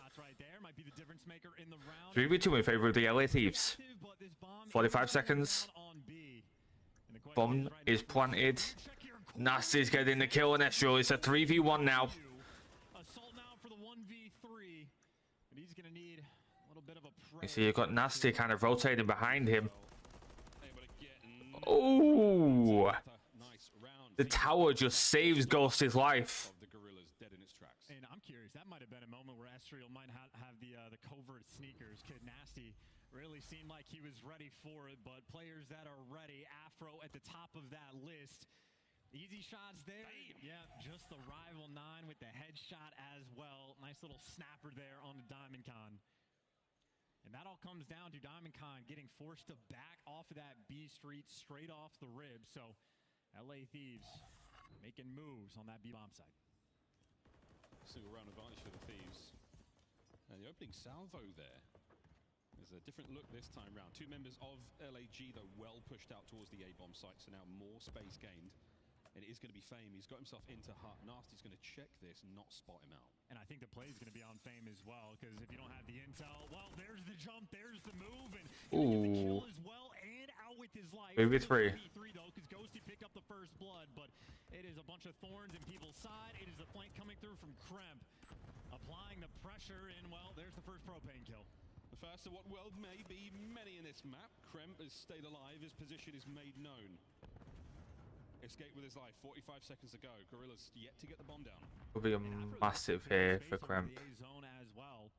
So you know the bomb's going to be at least more towards B. The question is, can you get the pick before they get it down? Kremp going in for the kill. Spidey Sentinel is not tingling, though. They're going to get it down for the 3v2. No, it's a 3v1. Now it's done. Kremp had the opportunity to go absolutely massive there. Sometimes your heart cuts apart. That's the cosmic shame. But for now, it's 3-3. He's going to be kicking himself after that round. That's a nice round as well. Didn't exactly see why the reason was going on, but I know Afro off spawn a little bit late to sort of getting in the mix, and we saw in the meantime Fame completely active, able to get in towards the hut, and the A hits are not typical, but they swung it back over as soon as they got the man advantage. Fame, not a player against, making moves. 7-4 right now as well, leading the charge for his team. He's been great at finding those tiny windows and putting himself in positions where the Thieves players are not guessing correctly for it, not even checking for it. Takes a lot of time to check every nook and cranny in these search and destroy rounds. You don't have a lot of it to spend, so good luck, have fun, lads. Another round upon us. And you got LAG LAG getting in position as well. They dominated the B Street again. You get DiamondCon pushed up nice and far, and I mean, 2 players looking down, maybe waiting for one gunfight, but now the question is, it's a weird angle to be playing. If LA Thieves have to rotate this bomb, this will be difficult to read, but for the moment, they're leaning towards this A site. Everything even, 3-3, 4-4. Maybe he's going to be squaring up against Estriel sometime soon if he ever jumps up. Down low, that was going to be the LA Thieves human centipede. Now they've been split up. Estriel, an explosive finish. Assault trying to get involved now, heavily damaged, has to retreat. DiamondCon getting into the fight as well. 3v3, and they're expecting a lot of noise on the site, and Fame is still alive. And Kremp just dropped the bomb, by the way, in their spawn. So it's a 2 versus 3, less than 30 seconds on the clock. Fuck's sake, Kremp. You're going to have to traverse the entire map, and you're not going to get it done. You get gunned down, you don't get beat down, but Ghosty, for the 1v3, there is nothing you can do. Fuck's sake, Kremp. Why are you in there? Spawn with the bomb. To get active, but LAG, I mean, again, they had virtually 4 players. My teammate does that in a fucking ranked match. I'm screaming at him.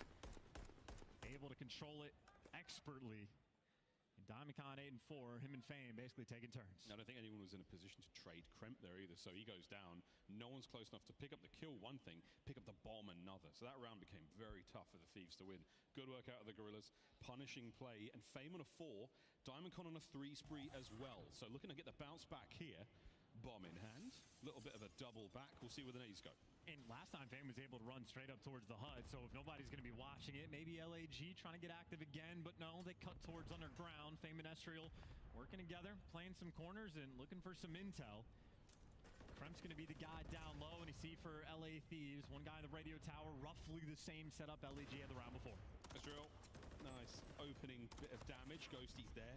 He's been tagged up, pushed back. Still a strong hold from the Thieves. They're not giving up an inch whatsoever. Once again, bomb down in a bit of a difficult spot. Not as bad as the round before, but at some point you got to make the move. Double hitting underground. They're trying to chow Kremp right now, and Kremp doing the smart thing, just backs all the way down. Backs up, closes the door behind him. Ghosty still holding the street above him. Afro holding the site. No one is getting close. 35 seconds. The Gorillas are going to have to make that move sooner rather than later. And life now still 1 lead up for the Thieves. Pressure now on. Assault's got to get going. It's 25 on the clock. Yeah, Kremp though, he's just dancing around. But There should be around 4 Thieves here. And it is indeed. The late flanker and his teammate, well, Estriel died at the exact same time. LA Thieves don't let anything slip away. They get a nice 4v2 advantage, and they make sure they don't make any mistakes. Love the plays from Kremp just to back down. Nothing crazy going to happen in that round. Executing on defense. Yeah, man, Thieves kept him pinned down that entire round. There was no way anyone from the Gorillas was going to be able to get out. Burning through the clock, forcing the pressure play, and it wasn't there. 4-4 though. We're going blow for blow with our LA teams. Let's see what the Thieves do on the attacking round. Oh, this is going to be a square up. Well, yeah, LAG, they've been challenging this beat street every time, so LA Thieves just sending the absolute squad. Nades out. How good is your trophy? How much damage can be done? You see LAG, at least they get back down, and that allows Kremp to make some moves, get in position, and I mean, that is every nade invested just to work this street. There's 2 boys on the inside of the window as well, so it's a firing squad from the LA Gorillas. A very strong base of fire, and now the naughty angles from DiamondCon. Oh, what a transition. Afro has to retreat. No one able to clean up just yet. Kremp's there to finally draw first blood, but my God, what a long round so far. Oh, that's the extra investment, but you get traded out, so you don't even get that man advantage. You worked hard for the first blood, but now it's the square up. Ghosty, though, on the late flanks, knows the player's distracted because the bomb is going down, picks up that extra kill, and, well, with angles like this, Ghosty in prime position to put the nail on this round. Eyes on. There's the kill. Quick check of the bomb, no problem. Assault 1v3. Damage in, no hope whatsoever. The Thieves. Let's go. That's another good round. That much point? Yep. I love the call just to dominate the B Street. That is map point in favor of the Thieves. Over towards elevators. Someone watched the cross, giving the calls to Kremp to challenge outer. Even though that doesn't go well, someone made it into the B site to get him from the other side. So DiamondCon effectively getting trapped in. And I mean, we've seen this idea from LA Thieves before. When they're planting the bomb over towards B, they're pushing on the other side of the map. Ghosty getting active as well, and just forcing LAG to deal with 2 directions. Difficult to deal with, and LA Thieves 1 round away.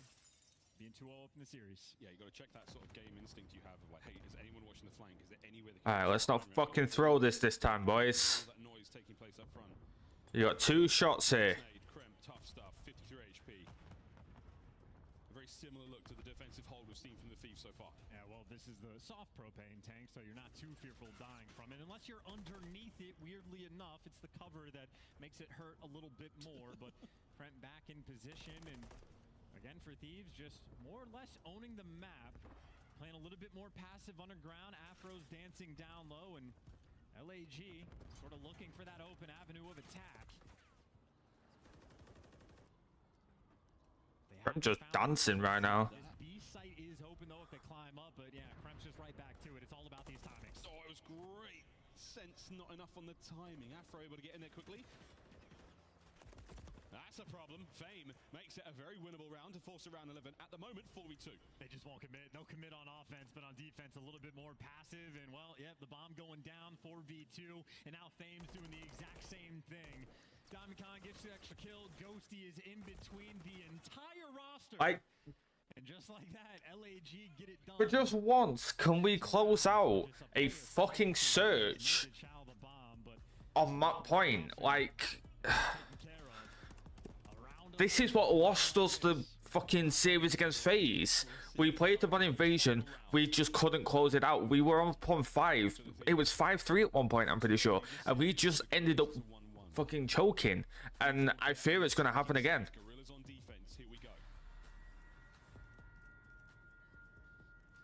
Round 11. You're going to go 2-2 on the attack for LAG or on the defense. Thieves, they're committing to B once again. Trophies are down. It might be another bloodbath in the streets. Here we go. Well, it's been given up, so if they want the B street, they're going to get it. Nasty with that long line of sight. Everybody else, though, underground. This might be the standard sort of default play from LA Thieves. Try to get that bomb down towards B. Watch the hop up just above, and the opening is there. And they don't waste any time going for the bomb plant. They're going to get this. Oh, never mind. No trophies in the late nades. They have made the adjustment, LAG, with that first blood. Well, now the scramble to try to get the bomb back. There's the plant, so that will go down. We fucked it again. Afro gets it down. We fucked it again. Escape. 10 and 6. Ghosty on the flank. Eyes on the first. Checks the second. Can't get it. All down and nasty. 1v3 to keep the bomb safe.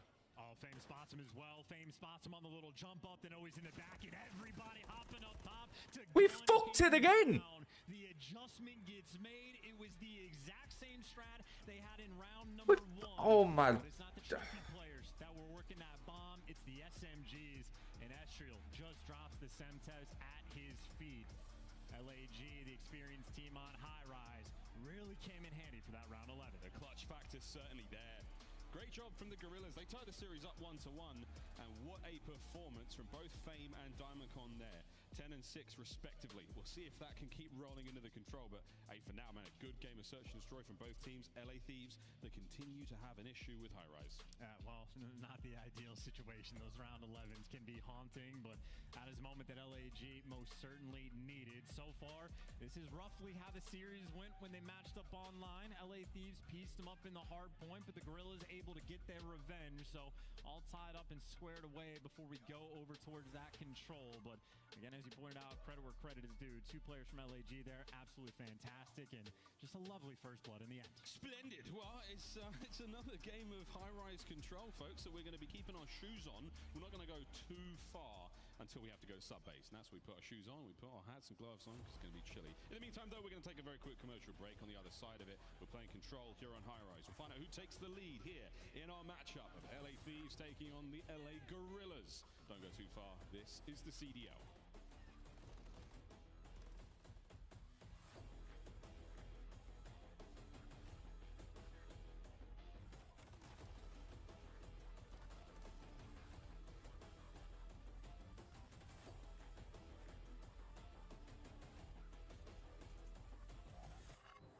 Upgrade your game with a Scuff.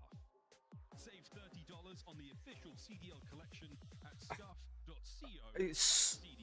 We had 2 shots to close it out and we choked it again. We've done exactly the same thing as what we did against FaZe. We won the hard point, choked the search and destroy. We win the next control. We have to win a fucking search.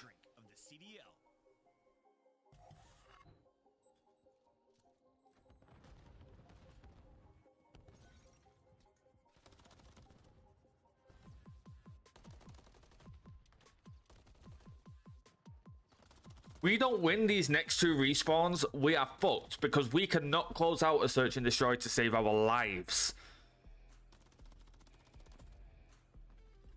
Alright, we have to win this control and hardpoint coming up. If we don't, we're fucked.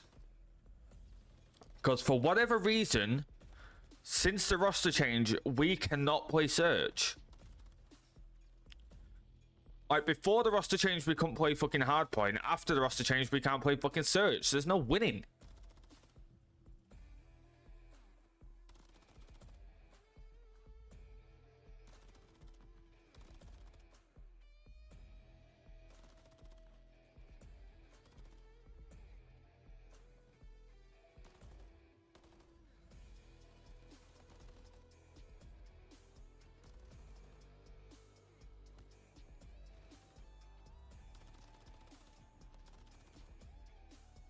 Oh, I swear down, if we end up losing to LAG, I'm going to be pissed. We still got another 3 series after this as well. We've got the remainder of the start of the elimination bracket, and then we've got the round 2 elimination bracket as well. But I think we only have the first match of the round 2 today. I think we have the second match tomorrow. I'm pretty sure. Like, I'm pretty sure we have, like, round 1. We have the first match of round 2 elimination today. We have the winners bracket again tomorrow, I think. Yeah, we have the winners bracket again tomorrow. And then the other matches for eliminations tomorrow. I think so, anyway. I think we have, like, 6 matches tomorrow.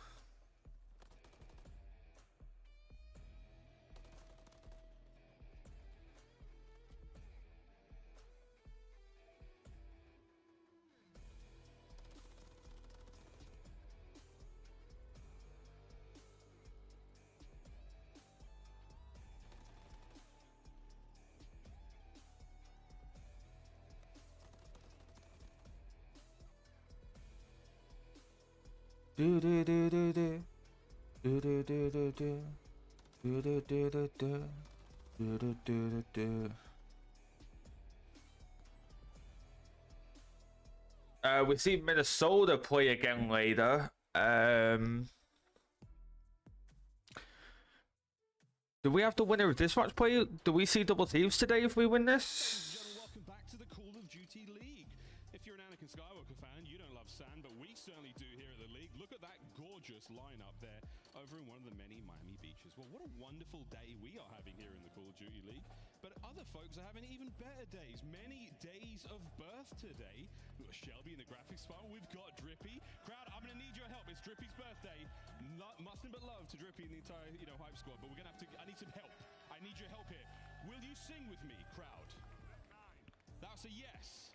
All right, you know the words. We're no strangers to love.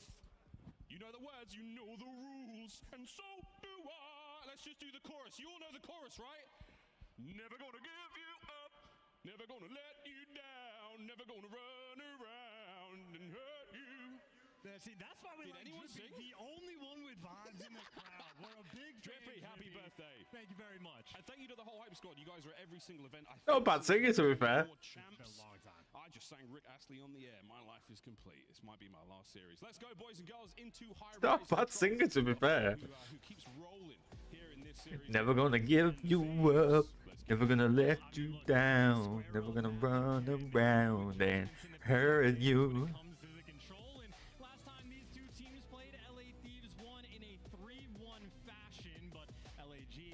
Right, we got a high-rise control. We're tired 1-1 in the series.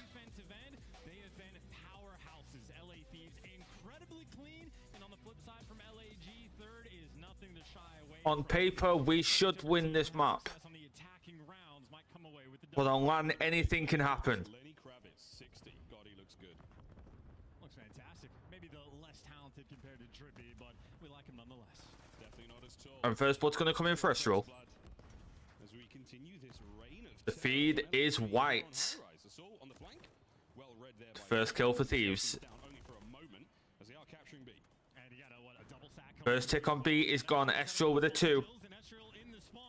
Kremp and Nasty. Second tick coming in now on B. And that might be B gone here. Nope, the contest comes in.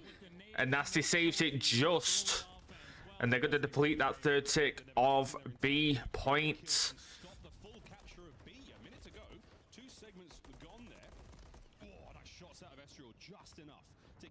And this is where it comes into play on high rise. Spawn trapping is such a huge part of control on high rise. Ghosty's going to get that kill on assault. They are depleting that third tick once more. Nobody has touched A yet.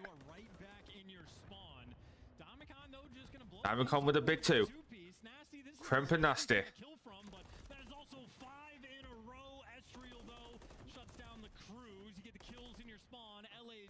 And this could be B point gone here. Never mind. Point is yet to be depleted, but nobody is on it as of yet. Somebody gotta get there. Somebody is on it. I don't know who. Who is on it for? Afro is depleting that point. Hopped off of it. He's in a gunfight. And Rocker, Gorillas are right back on it. It's because they're both purple. And that is B finally gone. A minute 19. Pretty much even on lives for both teams, 12 to 13. Nasty with a massive 2-piece on A. Lives are even. A minute on the clock. Diamondcon's going to kill Ghosty. Is... Ooh. Chokes the kill on Kremp. And it is 11-11. They are 3 ticks up. Afro with 1. Ghosty having a bit of a slow start. 3 and 7.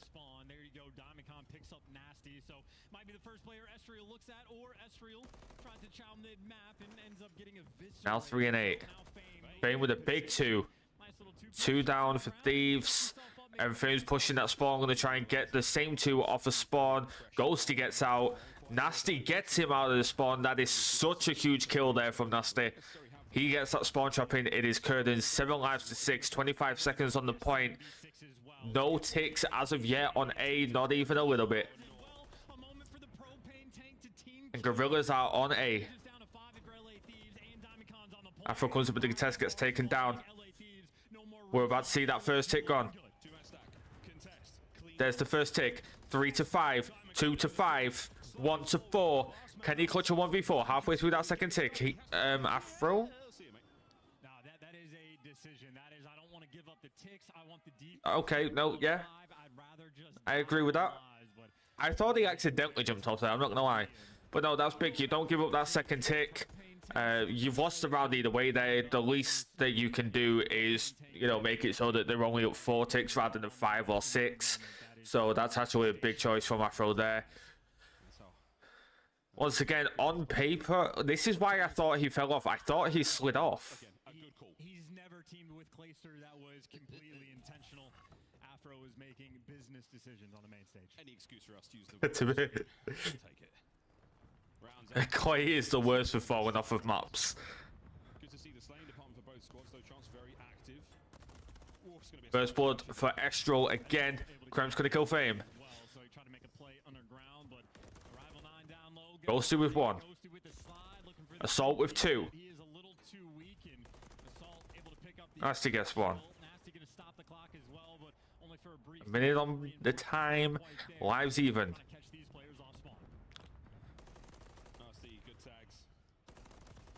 Fame gets another 2. He is looking fantastic so far. Big 2 pieces when his boys need him the most. 45 seconds to go, and the Thieves are being kept at bay. More in the feed. Feed is all white, and this is what I was talking about earlier with that spawn trap coming in. It is such a huge map for spawn trapping that if you can get in it, it is almost impossible to get back out of it again. Kremp gets Estral, sorry.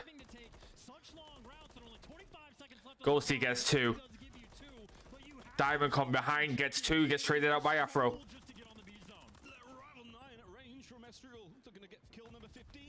Estral getting the trade on Afro, but the team kill comes in on Estral from Assault. Fuck me, can we get some names that don't start with a fucking A or an E? You know how hard that is? Right, 5.1, we are on B. Nope, he comes off of it. That's the feed white, and that's 2-0 lead for LAG. What are we fist bumping, Nasty? You had Afro jumping off the map because they want to play the tick game. Well, they get nothing there in round number 2. Assault back at it again. He's feeling great. We get not a single fucking tick. Feeling himself, if you know what I mean. It's still 4 ticks to 0, and they have one more round. They are on map point. This series and a 3-0 on control chance. I don't think a lot of pundits saw this. I mean, this could be suffocating as well. Nice little momentum shift going into the... This could be curtains here, because if we do not win this control, we need a reverse sweep here. If we do not win this control, it goes to a game 5, because we should theoretically win the hard point, but we cannot close out a search and destroy. We've seen it last night against Atlanta Fierce. We've seen it again in that second map, as well on high rise as well, where we go up 5-4 and we just cannot close out that game. Slow capture, but at least right now you're stopping the clock. That trophy as well, putting in overtime work. You hear the noises going off in the background. That's a big 2. A player on LA Thieves hits the jump, and you might team kill with a propane tank, but at least you take down Diamond Con as Astral gets closer. Pedestrial right back off spawn, roaming towards this beast. 5 ticks to 0. So many team kills as well on this map, but LAG still have that extra edge. Estriel's looking special so far. The second tick could come in here. They're capping both. B's nearly done. Pressure on towards B from the Thieves now, looking to get at least one of these players off. A safe, B captured. Advantage goes to the Gorillas, certainly.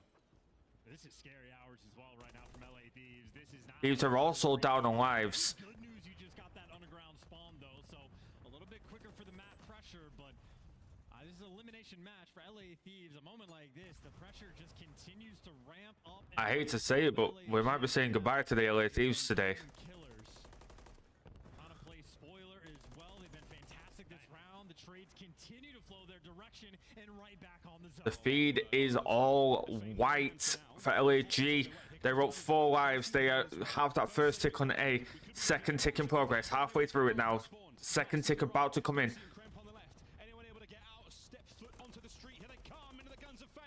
And that is game. The contest. Diamond holds.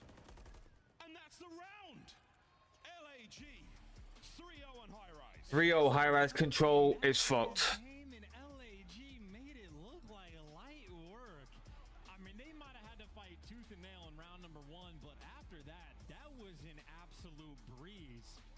And kind of baffling as well with how that first Rio hardpoint looked. It looked like just the firepower alone could have carried the Thieves through, but that map got flipped on its head. This time, everyone from LAG... We got to be flawless from here on out, and after losing 3-0, their mental is going to be absolutely chalked.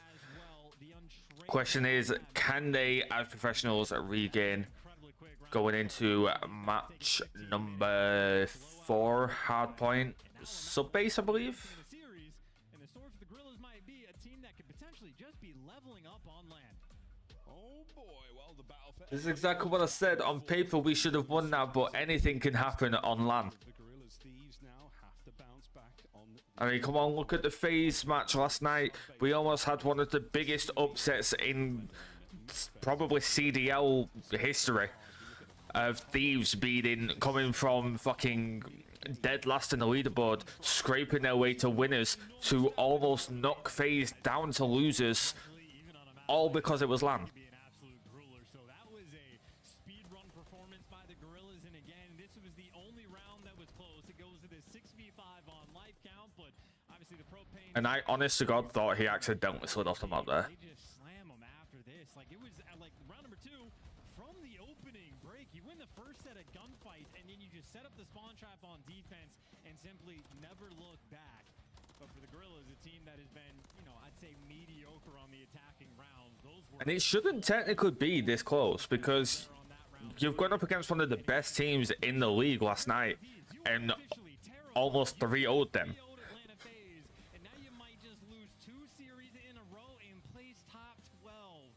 How fast you can fall in the CDL could be a devastating moment. But there is no shot we place top 12 in back-to-back fucking majors. 250 to 105 victory, so not remotely close, but We saw some experience for the high-rise S&D from LAG. Subbase, another one, very experienced on it. They've got a ton of repetitions, both pre and post-patch. So LAG looking like the lethal threat. We'll see, man. I mean, this is a very big turn. And again, if you're a betting person, you look at last night's performance, you think, wow, man, Thieves should have this in the bag. LAG Exactly. is strong. Absolutely not the case so far. We'll see how the sub-base goes. It's going to be a very, very aggressive game between both. Sub-base hard point coming up. You said, Chance. I don't know where we're going, man. I've got no idea right now. I'm a little scared. I also think it's going to be You're scared? Try being a fucking Thieves fan right now. I'm terrified. But Adam Assault on the damage front, not there. Nasty and Ghosty really going to have to crank things up, but looking at the holding and breaking, this is across every map that we have on the break front. These teams have struggled. But Could be in for a late one tonight. We are 3 hours into day 2 of the Miami Major 2. And we are only on the second series. We have 5 series today. We have another 3 matches after this. In the hard point first and foremost, that's going to be the goal. If you see that hard point go red, you're in a... We had 4 yesterday, and it finished at like 10 past 12 in the morning. Estro had a fantastic game of control there, Chance, and both... And that was with 1 game 5. This is going to be a map as well where the opening... All right, we could be seeing a second game 5 today. Is it a second game 5? We had a game 5 earlier, didn't we? Yeah, we had the game 5 earlier. Yeah, right before this. Am I tripping? Hey, yo, can I see that graphic again? We'll see in a minute. I think we're about to load in. Yep, we are loading in. Well, rip your Buzz P video. They nerfed it to the ground. It's fine. I'll still get the video done. Day 2, but this is where hearts can get broken. As pointed out, Gorillas starting from the bad side. You need to make this maybe not a clean execution and necessarily flip the spawns immediately, but you at least want to be able to get this P1. Right, sub base. Birds are raining from up top, but doesn't look like there's any connection. No one for LA Thieves running through mid. They're taking it from the sides. The Gorillas could be able to absolutely bulldoze this situation. An important game. We either go to a game 5 or we say goodbye to the LA Thieves. Mid-map presence now, all Gorillas. You've got lines of sight onto it for the Thieves, but there's a lot of cover in that hard point. And they got the extra kills. And They don't one-shot now. There'll be a class that makes it one-shot still. Maybe not great, but they're doing the right things. But now you got LA Thieves working the flanks. A nice nade there from Afro and Kremp for the follow-up. And you got guys like Nasty who are just trying to keep it under control. So right now from LAG, they're not only trying to go for this P1 time, they're trying to work out of the warehouse. And I think they might have gotten it. Diamondcon at least has the clearance to get over towards New. It might take him an extra second. He thought about getting players off time, and you wait too long. Nasty has the time to get in position and shuts you down. Oh, this is a good heads-up play. Eyes on Fame as well. Nasty's not letting go of that position. Oh, the timing is a little bit awkward. He's managed to slip through. That's the kill. This could be huge. If Fame can keep the pressure up now, the members of the Thieves have got to keep their heads on a swivel. They've spawned on the Thing is, even if we win this, we have not been able to close out a fucking surge. Ghosty with a big 2. He's going to get traded out by Assault. It's the technical fire extinguisher kill that's there to take him down, but LA Thieves to maintain the spawns. Ghosty winning the gunfights in the hill, and now Thieves for the first time in the game able to stabilize and try to collect this time. How much time can they garner? There's only 23 seconds remaining here on the sub pen. Come Monday, by the way, Will, I will be 100% ready for like recording this shit. Just obviously I'm doing the watch party for the next like 2 days, so I don't really have time at the moment. But come Monday, I am all yours for recording. Not necessarily because you want the time, but you want to keep them off the push. And a lovely moment as well with Fame in the back, rotating over towards New. LAG actually have a ton of pressure up towards the middle. I know I want to try and get a video done on Vista and departures in ranked play. Very far away, but it's actually going to be a bit of mixiness. Nasty spawns up, and well, nobody actually rotated except for Fame. You don't block the back spawns, and that is a massive mistake in this game. Tell us what you're really... Oh, Diamondcon with a massive 2-piece there. We still have time, though. Afro kills Assault. Diamondcon on a 3 now. Estro on a 4. I like the 3 players being pushed up. They drop the ball, lose the spawns, and then they just take it right back. So who needs spawns if you can slay like that? Estro goes down. Diamondcon goes down. And already guys like Fame thinking ahead of the game on this rotation, but 18 seconds is worth fighting for. Gorilla's gonna get it, and now it is Operation try to hunt Fame down. Look at this, you got Kremp coming up behind Fame. There's one. Oh, Kremp gets it. Back line of the map, all safe. This LA Speed is red for the Thieves. is open for business. Ghosty keeping these players at the warehouse at bay as well. This is fantastic work, not just burning the time, but keeping these members of LAG well and truly out of the fight. They've got Final goes down by Astro. Thieves have control of this P4. Yeah, Ghosty at least will be able to get those back spawns. So very dicey to try to make sure you keep it maintained. But now for the Gorillas, a very long way to go, putting the pressure through P2. But Ghosty already posted on the. Even with them getting the kills, nobody's really around to break this time. Fame being the closest person to break this time. And it looks like Nasty might actually get the read on him as well. He does get the read, but doesn't get a kill. Fame gets two, gets traded out by Ghosty.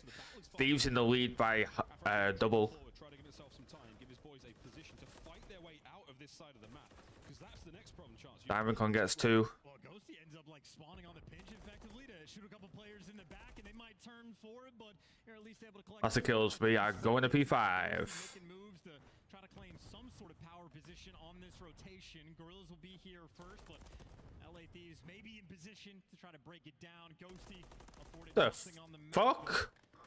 Except for the spawn. Yeah, he actually just ends up spawning in the. I did not know about that spot. I might be using that. Ooh, just takes his kneecaps out. Nasty gets a massive two. Gets traded out by Assault. Ghosty's dropping 16 and 11 right now. Meanwhile, on the other side of that, you've got Kremp dropping 4 and 11.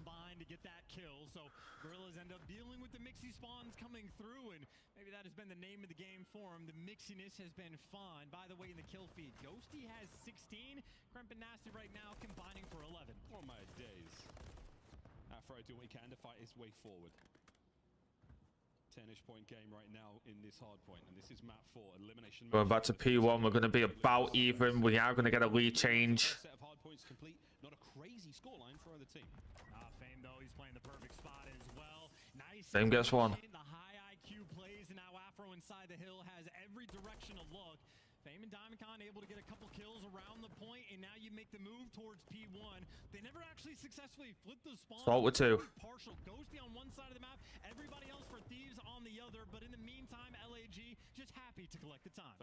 Weird going Kremp there. Diamondcon 14 and 8 as well. The slaying department right now for the Gorillas, absolutely fantastic. Let's see how the comms sound with a lightning quick listen in with the. We gotta listen in.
Nothing lightning quick about that. Ghosty came in clutch on that P2 with that double nade, but the lead change is going to come in for Gorillas. Thieves do have that P3 rotation now. The lead change does come back in for Thieves as well. Drawing the attention to Diamondcon, who gives away his position up top, and LA Thieves know a directional look, trying to hold on from down low, but they are just getting suffocated around this zone.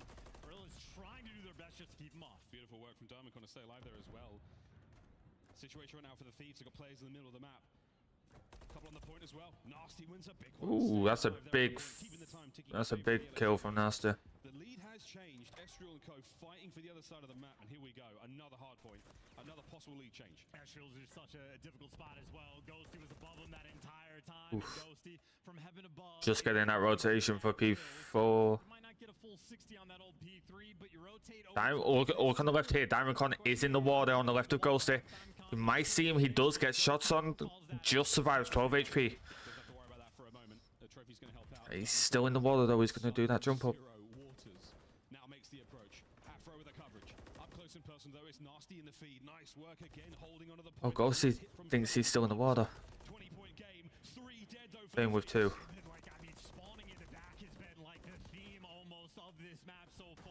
Kremp having an absolutely horrendous game, putting up Draza numbers. He is 8 and 18. On the flip side, you've got Ghosty on 24 kills, but you got to think if Kremp is killing, do they have a bigger lead? Like if Kremp is keeping up on the kills here, do we have a bigger lead than what we do? P5 coming up next. Thieves on it. Up close and personal, though Fame is still here to contest. All over that side of the map. The warehouse is full of gorillas. Gorillas break. Flooded into the point. Kremp. Lead change coming in. Kills, he's just hit 20 deaths. Having a tough map so far. Fame brought down. That is the LA Thieves hard point. Ghost has made his way towards the zone, but Assault in 1 power position. Assault with the massive 2-piece. Simply does not need the hill where LAG has been most successful. They are right back in their sweet spot. You got Assault being annoying. Can't quite. That's Assault dead. But either way, the man on time right now, Diamondcon, has a little bit of support. And it's The team nade comes in on the break. Kremp then gets taken out by Fame's nade. Gets the double for Ghosty. Straight out by Afro. Both teams breaking that 200-point mark. 15 seconds left on P5. We're going back to a P1. We could have a P2 finish. The final set of hard points are nearly upon us. And the marathon is likely going to continue with the score line we have. Yes, technically the teams can win on. Kremp with 1. Nasty with 1. Certainly, it is going to be the rotation. Thieves have that P1 rotation. LAG playing the delicate game. You got to keep them off time, but never actually lose those spawns. So a moment to keep away right now, where Diamondcon so far is doing an incredible Brill is taking a massive lead here at this moment. And that's all 4 down. Gorillas looking to drive their stake in. This could be the end of the Thieves tournament. And they're nervous about the spawns, but it's good news from LAG. Everybody's going to be spawning out, and you keep the Thieves are going home. playing the tight setup, and he's got everybody in his. Even if Thieves break this at this point, they need 10 points. They're already on P2. 5 points coming in. And Thieves are going home. We say bye-bye to the Thieves. That battle of LA curse continues. LAG get it done. Fuck's sake. All because we can't close out an S&D, by the way. After that, and that is a painful series from LAT as well. How close they could have been for success in the winner's bracket, and instead they fall top 12. A devastating loss for the Los Angeles Thieves. For the Gorillas, it's just another battle for LA. Their campaign continues here in the Miami Major. Smiles across the faces of the boys as they should be after that one. Estriel, what a magnificent turnaround for him. That game of control was stupendous. The search and destroy prowess as well, and the composure in that round 11 certainly giving the Gorillas an edge. A rivalry that is so seemingly unpredictable. It's always a good time. I mean, Gorillas might just be the most unpredictable team in the league. They have a very painful stage 2. Then the first or the last thing they do before coming to LAN is beat Atlanta FaZe. They're in the losers bracket, and they have a repeat series where they were just getting obliterated in the respawns. They make up for it perfectly. It was a incredibly fast high-rise control. I mean, they got dominated 250-105 online on subbase, and well, here they get that extra edge. So Gorillas proving to be dangerous from the loser side. From start to finish, man. Crazy series. A good one indeed. Well, we say goodbye to the LA Thieves. We say hello to the LA Gorillas as they continue onwards. And we're almost ready to get going there on stage. Chance, what a crazy series, man.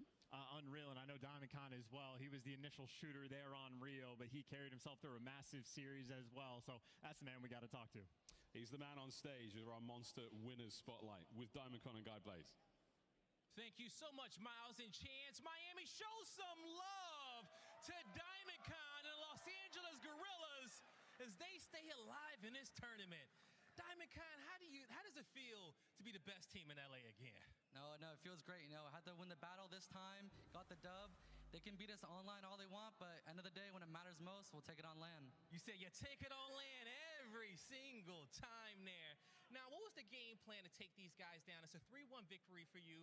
What were you and your teammates talking about going into this one? Well, I think for us, like, making sure we get that map 2 is, like, really huge. End of the day, we came out kind of flat on the hard point on the map 1, but like I said, once we can win that map 2, the momentum goes in the map 3, then close it on sub base. Yeah, at that point, it was a wrap, okay? You guys just kept rolling on and rolling through. Now, you still got one more matchup to come today, and it's going to be the rematch up against Minnesota. I know you're excited to probably get some revenge on that one. Yeah, no, they took us out major 1 for top 4, so we're going to come with the fire right now in the next match and hopefully get the dub on that too. All right, hopefully get the dub on that one. Now, this crowd has been in y'all back. They've been cheering for y'all. What do you want to tell these people in Miami as you want to get their support going into that last matchup? You know what? We love the fans. We hear you guys on stage, you know, so keep the vibes up. We appreciate it. And shout out Adam Assault, baby. We got the All right. Yo, shout out Adam Assault and the rest of Los Angeles Gorillas. That's going to do it for us on the stage. Chris, let's break this one down. Thank you so much, Guy Blaze. Congratulations to LAG. They are in the running for another top 6 finish. If they can beat Minnesota, this is a squad that is now having back-to-back match wins after dropping 6 in a row, Allie. And I mean, you know, sometimes that's just how it is how the land gets. You know, DiamondCon said they might have it online, but we get on land and it's a different story. Nameless, you called this one perfectly. 3-1 LAG. Despite the numbers pointing towards the Thieves, you felt the Gorillas today. Let's roll some of the highlights. Yeah. Talk to me about what you saw from our purple squad. A fantastic series. You know, LAG, we saw it at Major 1, the ability that these guys had on land. One of the sticking points that I had going into the series was if you can't win control, you cannot win series here in the CDL.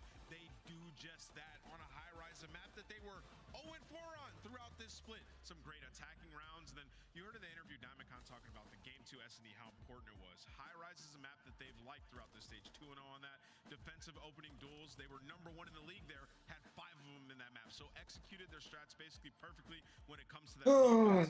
This LAG team, we kept preaching. They have players that can't. We just can't close, like, we saw that in this one, and we so dumb, so fucking dumb. That's exactly what he did. Dropping 20 kills, had almost 4,000 damage, the most in the lobby. We're finally seeing.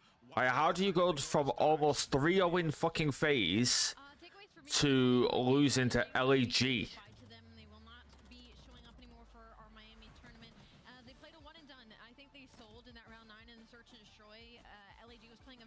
Slow attack was giving them a lot of opportunities to get aggressive on defense, and they just didn't do it, even though that was working in the first half of map number 2. And then unfortunately map number 4, like when it comes to these bottom tier teams, the biggest separation. I think the most annoying bit about this is, right, the most annoying bit about this is Nate's shot was back when he was competing was insane at search and destroy, and his team can't fucking buy an S&D win. Like, for fuck's sake, Nate. we need them just fucking. I don't even know anymore. I really don't. It's such a young fucking roster as well. Like, honestly, I think this year goes completely different if we keep one of the 4 players.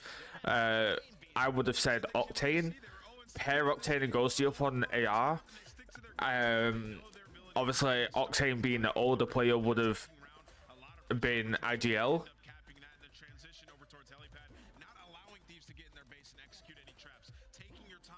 Obviously, he's got that experience, and I think it's a completely different. Yeah, even with the old roster.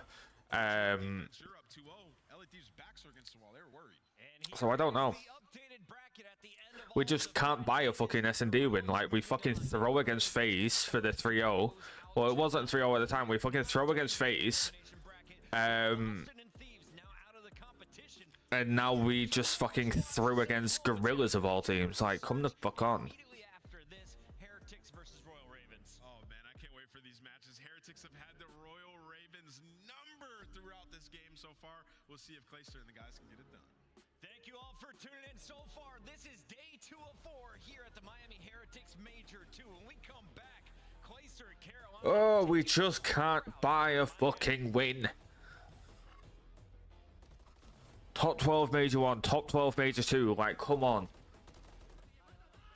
All of that fucking work in the Major 2 qualifiers to claw our way from dead last into the winners bracket to go out at the exact same, well, not even, pretty much the exact same fucking spot that we went out in Major 1 with the old roster.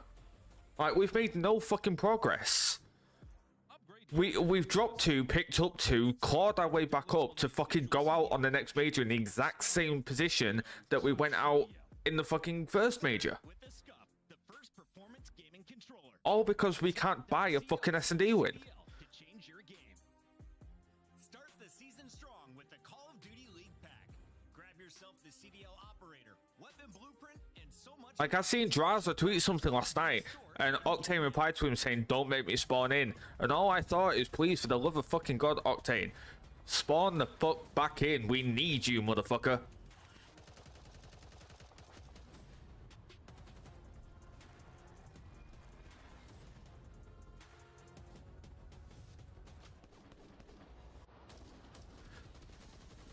Well, that's my team out of Major 2, unfortunately.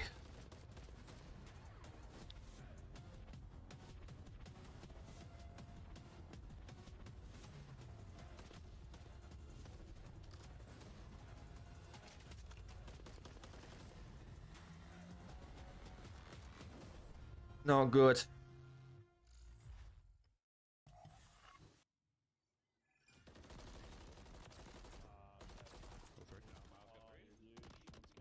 Oh yeah, it's going on CDL TV, baby.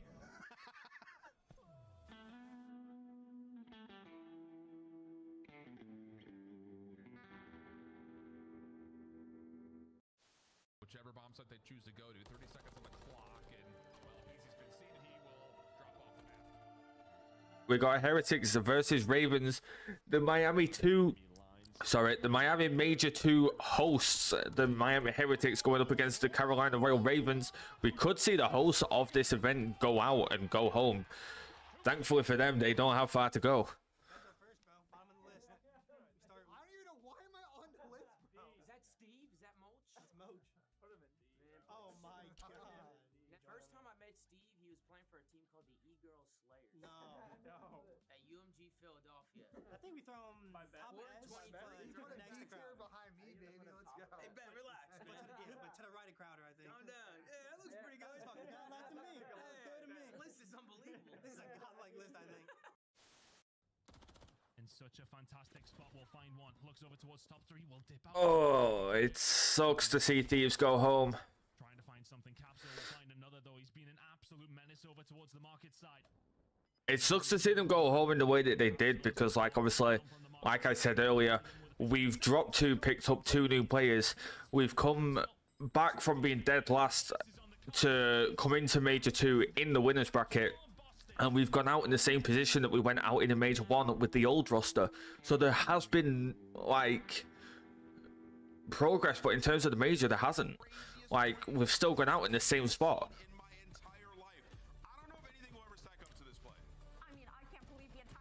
Major 1, we couldn't win a fucking hard point. Major 2, we can't buy an S&D.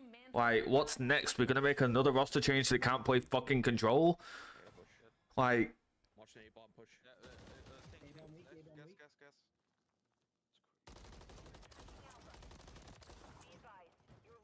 I honestly, I am kind of speechless, to be fair. Like, we learn how to close out a fucking S&D. This is a completely different major. We don't go into losers bracket. We 3-0 FaZe. FaZe go to losers. They play LAG. LAG and FaZe have got a bit of a rivalry going on. It could have gone either way. LAG were kind of fine in that series, so they could have actually beat FaZe considering how short Draza was. And we could have seen FaZe go out straight away in top 12. And the difference being is we win 1 round of Search and Destroy, and FaZe go home. We stay winners. Like... that is the difference, is 1 round of Search and Destroy. Map 2 of Invasion, yes, last night. We win that final we win that final round, we close it out, we won the next game as well. 3-0 phase is a different story.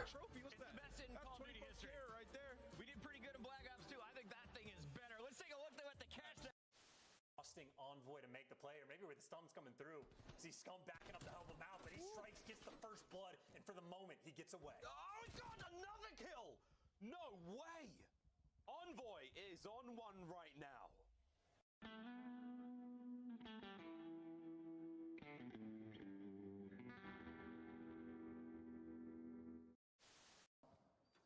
Priest is trying to get the push up. Major is actually able to get a kill. Major, how does he get two?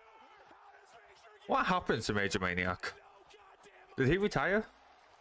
But once again, they clutch up. What in the hell did Major just do? Or is he playing in challenges now? Just that, an early kill goes his way. Shotzi with a very, very fast flank one. Whoa! I actually don't remember what happened to him. Okay, son. I don't remember seeing a retirement announcement pop up anywhere for him. Kenny has absolutely no idea. Look how long that is. Look at the size of that thing. Oh, Kenny's got to get off the bomb now. He's petrified. Wait, is he going to stick it? Time's ticking. Kenny's holding the line. If he gets the kill, that's one thing, but oh my, insight pulling out.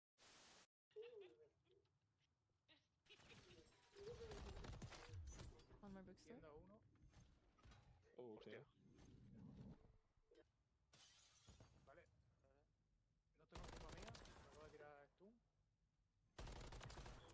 He's planted. The bomb is on B. Literally on B. If I get that one, I'll get an ace, just saying. Ace!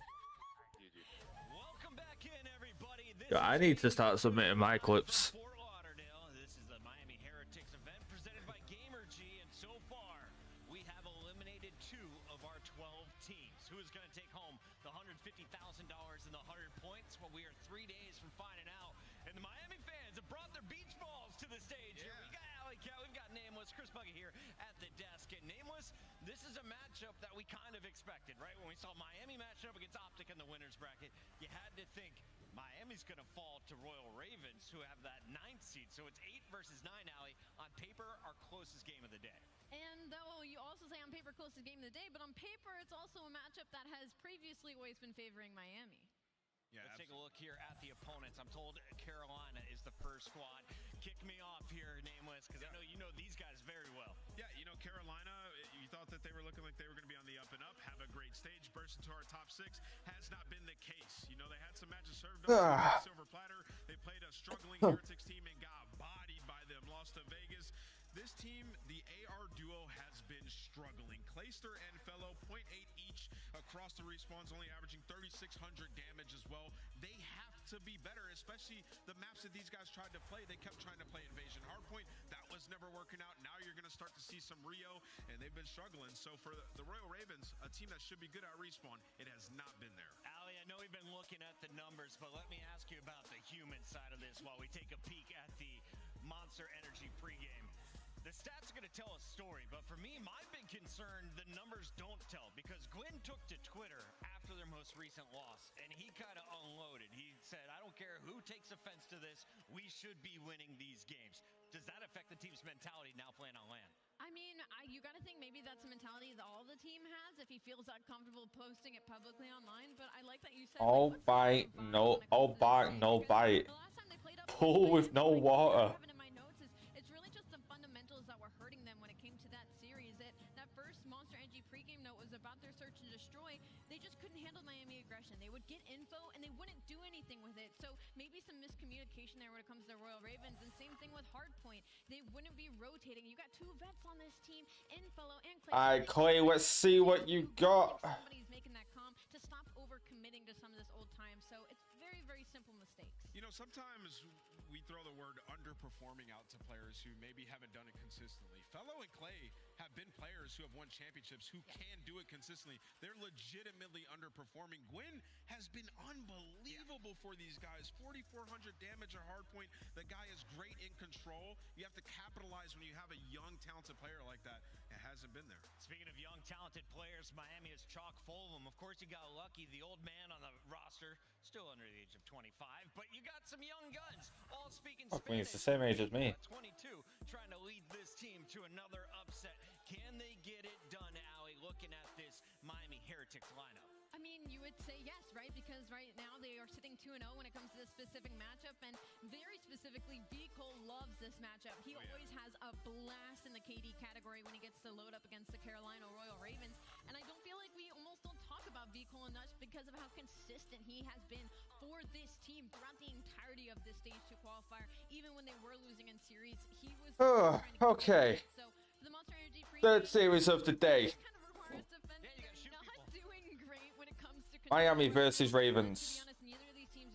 Oh, sorry. Miami versus Carolina. Ravens versus Heretics. Just making sure they're capitalizing on that aggression that they showed in last time and not lose their pace when they're falling short in these series. Yeah, you can see 12th and opening duel win percentage. You do have a team that should be able to get aggressive and make some plays throughout stage 1. I feel like they were more fearless in the S&D game mode. It hasn't been like that throughout this one. But they did lose a lot of 4-6 round 11s as well in Search and Destroy throughout this split. And you have a guy on your screen right now in Vickle who, as Ali mentioned, loves this matchup. A 1.2 last time they played. Did great in the S&D. He's the playmaker for these guys. That's who you're looking at, especially in those S&Ds. All right, we had Scruffy in the chat saying this is going to be sloppy, fantastic 5-game series. Do you see this being a mess all the way to a game 5? Do either of these teams... Rio Hardpoint, Karachi S&D, iRise Control, Skid Row Hardpoint, iRise S&D. Because of the way that Clay gets on land, I think we at least go to 4. I will say, though, that Rio, to open it up just like last time, keep your eyes on Eric because he dropped 29, and on the other side, keep your eyes on TJ because he dropped 31. There's a look at Clayster. The man still got it in the... Hold up. We got to join Clay here. Fuck is it? The fans love Clay, and how could you not? He's been a part of so many fantastic franchises in the past. He's gotten so much done in his Call of Duty history, and you can We got to join Clay here with the backward snapback. This stage, there's been a huge dip, slumping Raven, as you like to call it. He's a guy who can go out there and still put down a ton of damage, so don't be surprised if when we get to land, he starts feeding off that energy, he completely flips the script of this page. And how many rings does he have? He's got a lot. And you have a couple... And I just dropped my microphone somehow. He's making money. I'll pick that up in a minute. Good job throughout his career. As you mentioned, though, those Sorry if you can hear me breathing. He's had an awful stage. Today, you got to I will apologize. and land is exactly where he can do it. But with Clayster aside, Allie, I want you to kind of focus in on this this Royal Ravens team. Yeah. What do you need to see from Carolina? Is it comms? Is it better rotations? Where do you think is the big hole that you can fix by just watching VODs? It's the fundamentals, like I said earlier, which is funny to say about a team that has such older and veteranized players on it, is all of my notes that regards them is they're getting out-rotated, they're getting outslayed, they're over-committing to old time, they're getting information and doing absolutely nothing with it. So I'm looking for maybe some more leadership out of one of those vets to kind of steer the comms a little bit better. Nameless, let's take a look here at the road for the Carolina Royal Ravens. I really need to get a spanner. Off of that land, and they almost sent Subliners packing with a hot 3-0. They folded in the final round of control, and then games 4 and 5.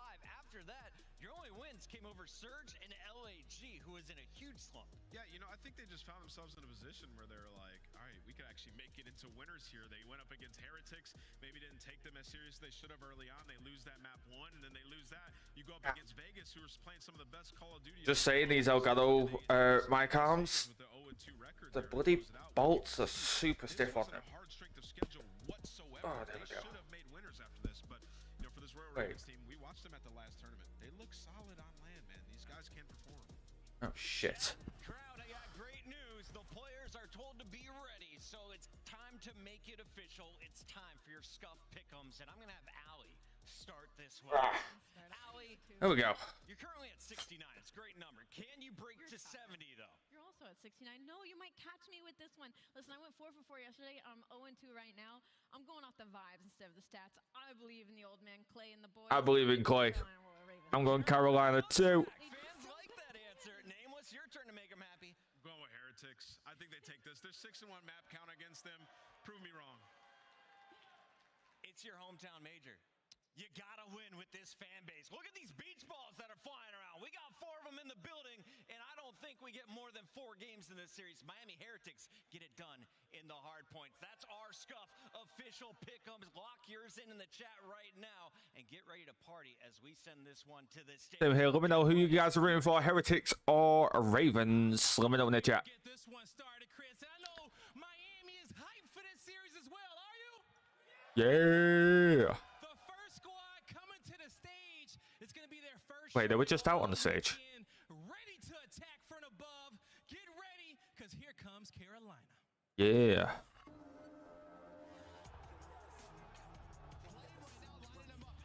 Go, Clay. Ooh.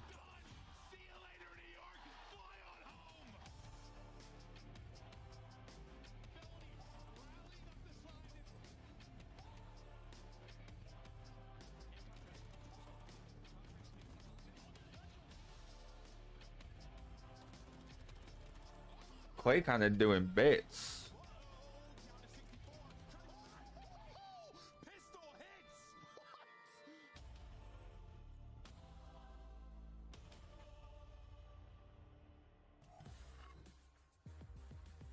Miami, give a warm welcome to the Carolina Royal Ravens.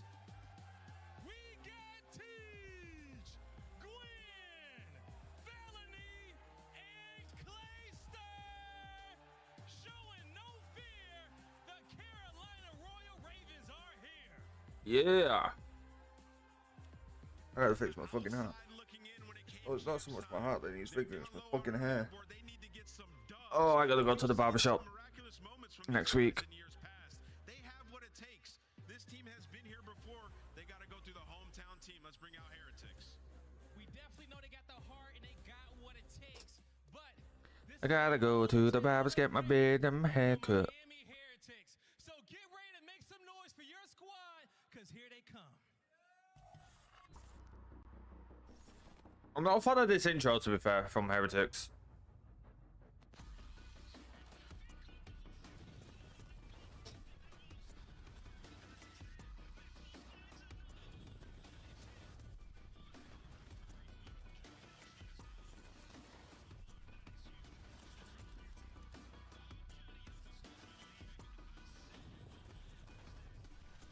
I just see in the intro there the last time that they played. Miami Heretics. Miami, get loud for the home team, the Heretics. We got Meadows, Lucky, Vico, and Eric. Take my vamos. The Miami Heretics are ready. They clutch up a winner's spot, but unfortunately, fall day 1.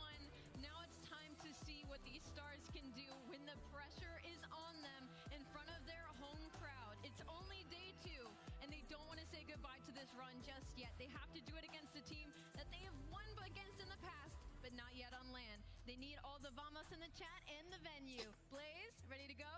It's only day 2, but it may be the scariest one, Allie. It's an elimination matchup, and it's time to get this one started. Merc, Maven, let's roll. All right, Blaze, time to get it going, and yeah, here we are. We're in Miami. Miami, can you make the run? You know, it's been an interesting year for them. You start a bit slow, you get rolling. It's been Like I said, we're in for a bit of a longer day today. This time yesterday, we were already on our. We were about. I think we were on like the final map, or the second to final map of the third matchup. We've not even started the third matchup today. As well as that, we do have 5 matches today because we also have round 2 eliminations. Not both, just one. So. Guess what? It's Optic. It's a Clayster team.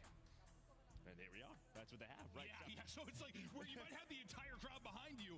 It might be a little more split than maybe we expect, just because Clay usually got the people going for him. But what are your kind of opening thoughts just about this matchup? Well, I think both teams are just kind of struggling right now, right? Obviously, with Carolina, the team changes into Major 1, qualifiers going into Major 1. We saw some progression, but that progression. And I am out of monster. Then on the other side for Miami, it's sort of Not good. No bueno. things not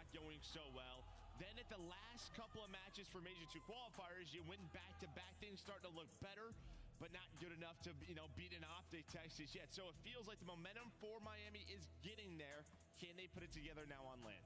We'll see if they can get it done. I'm expecting this to be a fun one. I know Chris kind of joked to somebody in the chat, said this might be one of those like kind of sloppy, goes all the way to a game 5. But those are usually remarkably entertaining. So give me some of that. I'm down for it. We're going to take a look now at the hardpoint metrics as we get ready and prep for this map 1. We've got a real hard point to start as well. I mean, much better for Miami, right around 50%. You see their hold and break. It's not really great on the other side, but here for Carolina, 5 and 8. This is one where this was their strong mode when they made these roster changes, but you can see that has fallen off a bit. 5 and 8 now in their last 13. Yeah, and sometimes that's because you're working in other modes. The improvements are coming there. There just haven't been drastic improvements elsewhere, and you've had a bit of fall off in the hard point. So it has definitely made it a struggle, but it's LAN. Anything can change. Teams can ramp it up. You just need a hot day, a hot weekend. So maybe you get a bit deeper in this. The first major, you're able to win 1 series, get into the top 8. If you are Carolina, is trying to push a little bit further. But here we go, ladies and gentlemen. Map 1 ready to go. Miami Heretics, Carolina Royal. Here we go. It's Rio to start us off. Well, right into the contest, and all the rivals are out for these teams as we head into this P1. Well, Heretics going to win the first couple of gunfights, find that time. She got lucky with the MCW bridge side, finds one. And there we go. Gwyn, though, we just saw his stats. Him and TJ get a takedown 3. Gwyn with a massive 2-piece. He gets the 3rd. Struggled yesterday, and that's Gwyn with 3. Yeah, he had around like a 0.5 or something, right? Like, just got bodied. Not that it was great for the rest of the team, but he was negative 25 or something like that on the overall series. See if they can pick it up for sure. Gwyn on 4. Gwyn on 5. The multi-kills coming through, and Flurry's 5 in a row for him, building towards this streak. Everybody spawning out now for the Heretics. Yeah, that's just it, right? You're going to get this spawn out. You are going to have some time before the hill pops, so work on. And he is going to get that streak. He's got, oh, Gwyn is popping. Finally goes down. In the arsenal to work with, and that's just going to make this P2 setup that much stronger to buy some more time. You got 2 players here at the van, the nades over the top. Eric Boom trying to work through that pinch through connector, but that didn't happen as TJ cuts him down. TJ 4 and 1. Gwyn 7 and 3. Deep in a safe spawn for Clay. Will be back alley and trying to get back into the action. TJ, a streak. Gwyn, a streak. The rivals are hitting early and often. Significant lead now starting to build as TJ pushing out the. Oh my, no. Oh my god, TJ is on fucking fire. Gwyn is on fucking fire. There's Gwyn. Gwyn gets 1 on a 2 streak. 10 and 4 right now. We just saw these 2 teams play. Miami was able to win it 250 to 194. So can they rebound? The problem now, when you start to get going, you're going to have 2 cruise missiles to deal with on the opposite side. They need this P3, and Vickle, he's going to find 2 to get this set up, solidify their hold. Yeah, and he had 1 going into that, so maybe get something going. You kind of getting slapped around a little bit by Gwyn and TJ. Now can you answer back? Felony and Clay struggling to get it going. Oh, Gwyn with the body shots on medals. Clay gets 1 on a 2 streak currently. Shots on the 3rd. He beams him off of the heady.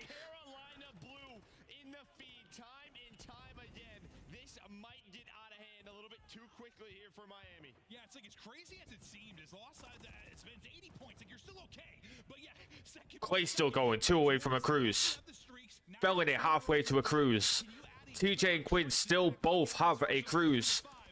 Another 1 for Clay. 1 away from his cruise missile. Cruise comes in for Gwyn. Boom. Massive 2-piece. Medals Vickle go down on the rotation. It is all blue. 100 point game. 23 points for the Miami team. The home team. The hosts of this major. It looks like they're going home.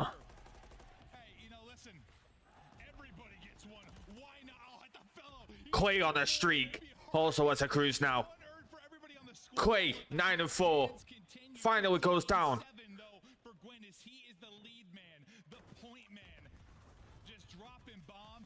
Absolute domination coming in from Carolina Royal Ravens.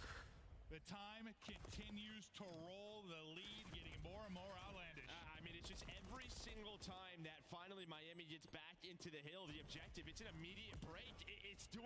And Carolina are not worried here, even slightly. They could give them back-to-back kills, and they would only just catch up. Good job, already up to 150 points. We're not even to P5 yet. It is just about to start. Yeah, so you're averaging what, about 6 a hard point, somewhere in that ballpark? Miami finally stringing some kills together. Vickle 2 off of a cruise.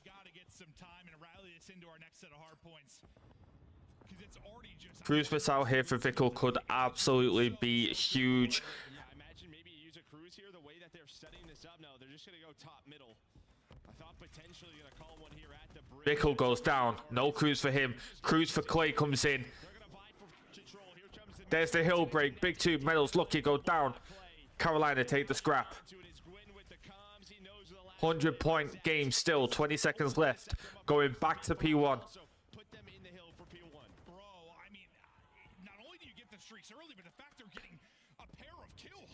Clayster, more the kill. 3. Vickle gets 2. Clay goes down after getting Vickle. We gotta listen in.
Massive break coming in for the Carolina Royal Ravens. Just when you think the Miami Heretics are clawing their way back into this, Carolina shut it down, but the feed is all orange. 15-second scrap, not too worrying here for the Ravens. They're going to be rotating for that P3. But here we go. Maybe a chance here for Miami. There's no more cruise missiles in the back pocket of Carolina. They have slowed things down here a bit. It's still a 60-point game, but looking a lot better than it was a couple of minutes ago. No, it certainly is. But yeah, still a mountain to climb. Or maybe now a hill. As he gotten a little bit closer. Straight away, that P3 hill is blue for the Carolina Royal Ravens. Gwyn with a massive 2-piece. Another double. He started out, Brian, slowed down a little, but now getting right back to business as usual. As their boom just trying to look for an angle. Oh! Eric puts fucking Clayster on World Star. It's still Royal Ravens. Yeah, but you're so staggered, right? Because of those 2-2 split spawns. After Gwyn gets that double, you're going 2 at a time. You have to slow down here if you're Miami. Look at this. It's just 2. And that feed is all blue for the Ravens. 20 seconds left on that P3. 225 points.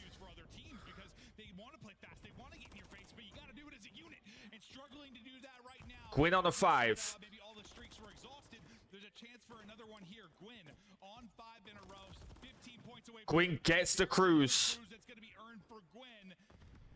Carolina looking to close it out on this P4. Yeah, and they find all the kills, and it's an easy rotation through boxes over towards P4. But Gwyn finally gets traded. Lucky's double. Miami now on the hill, but now you have to deal with Gwyn's cruise. This has just been the problem. Gwyn currently on 26 kills. Cruz comes in for the break.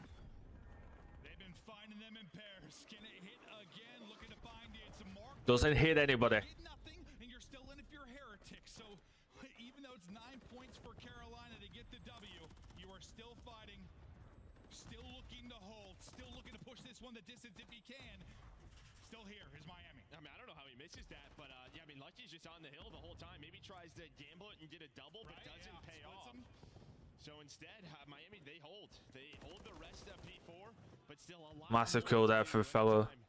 There's a little window. You look at the scoreboard, and it's only 9 more points needed for Carolina. But now it's one of those situations where it's like it's one break, and then you've got to kind of be perfect for one more rotation if you're able to do it. But the opening kills from Carolina may be enough to close this one out. Gwyn looking for a 30 bomb. There's 29.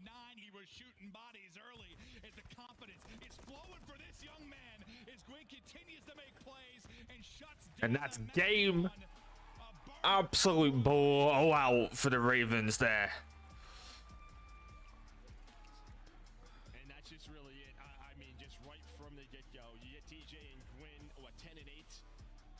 Between both of them, the first couple of hills, a couple of cruise missiles to work with. It is just too large of a lead for Miami to get back into it. And because you have all the cruises, anytime there was a chance, it was quickly taken away from you. 26 non-traded for Gwyn.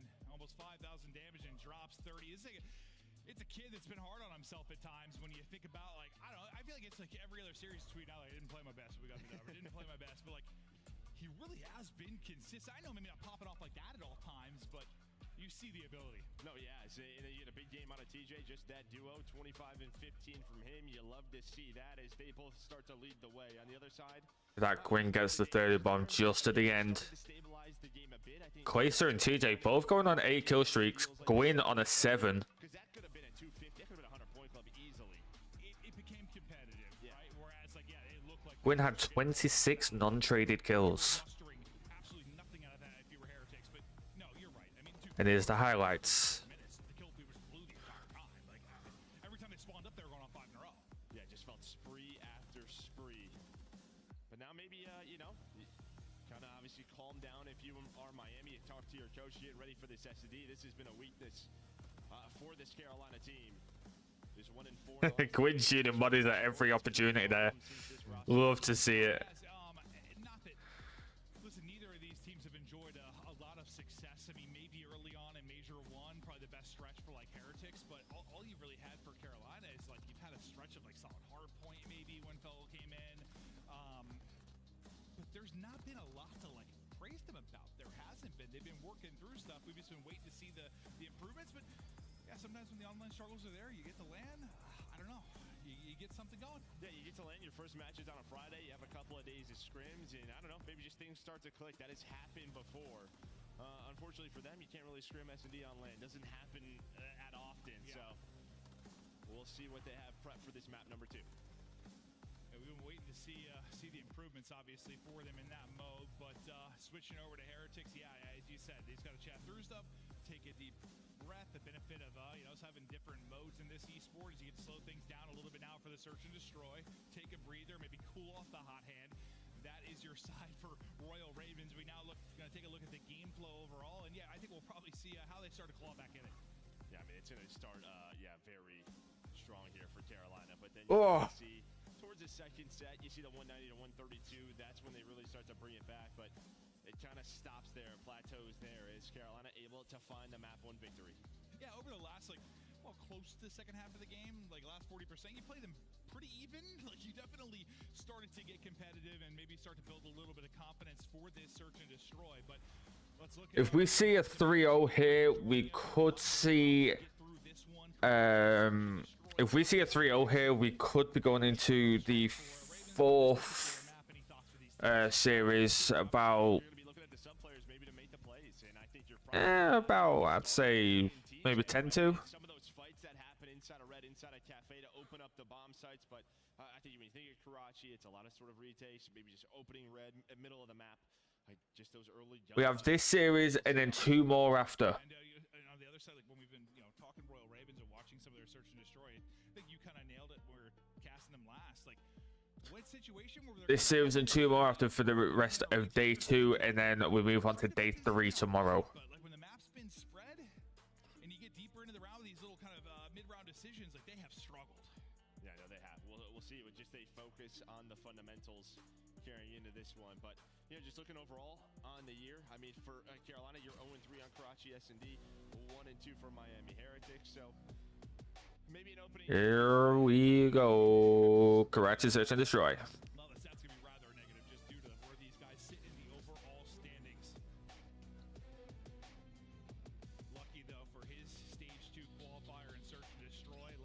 for that team, and with a 1.17, we'll see maybe he can be the playmaker for them. And then, God, I would love for vintage TJ. You know, he's had the ice and Gwyn has the bomb. Carolina on attacking first.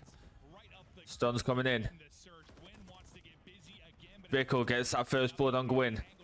Clayster gets the trade on Vickle. 3v3. Fellow gets one. 2v3.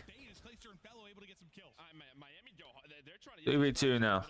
Quickly, but you had Clay watching over his teammate TJ, then finessing, and all of a sudden we're into a 2-on-2. That could have been a very quick round for Miami, but there was just enough cover there for Carolina to make this go deeper and deeper. As it's gonna be Fellow in a 1 versus 2. That's Fellow dead.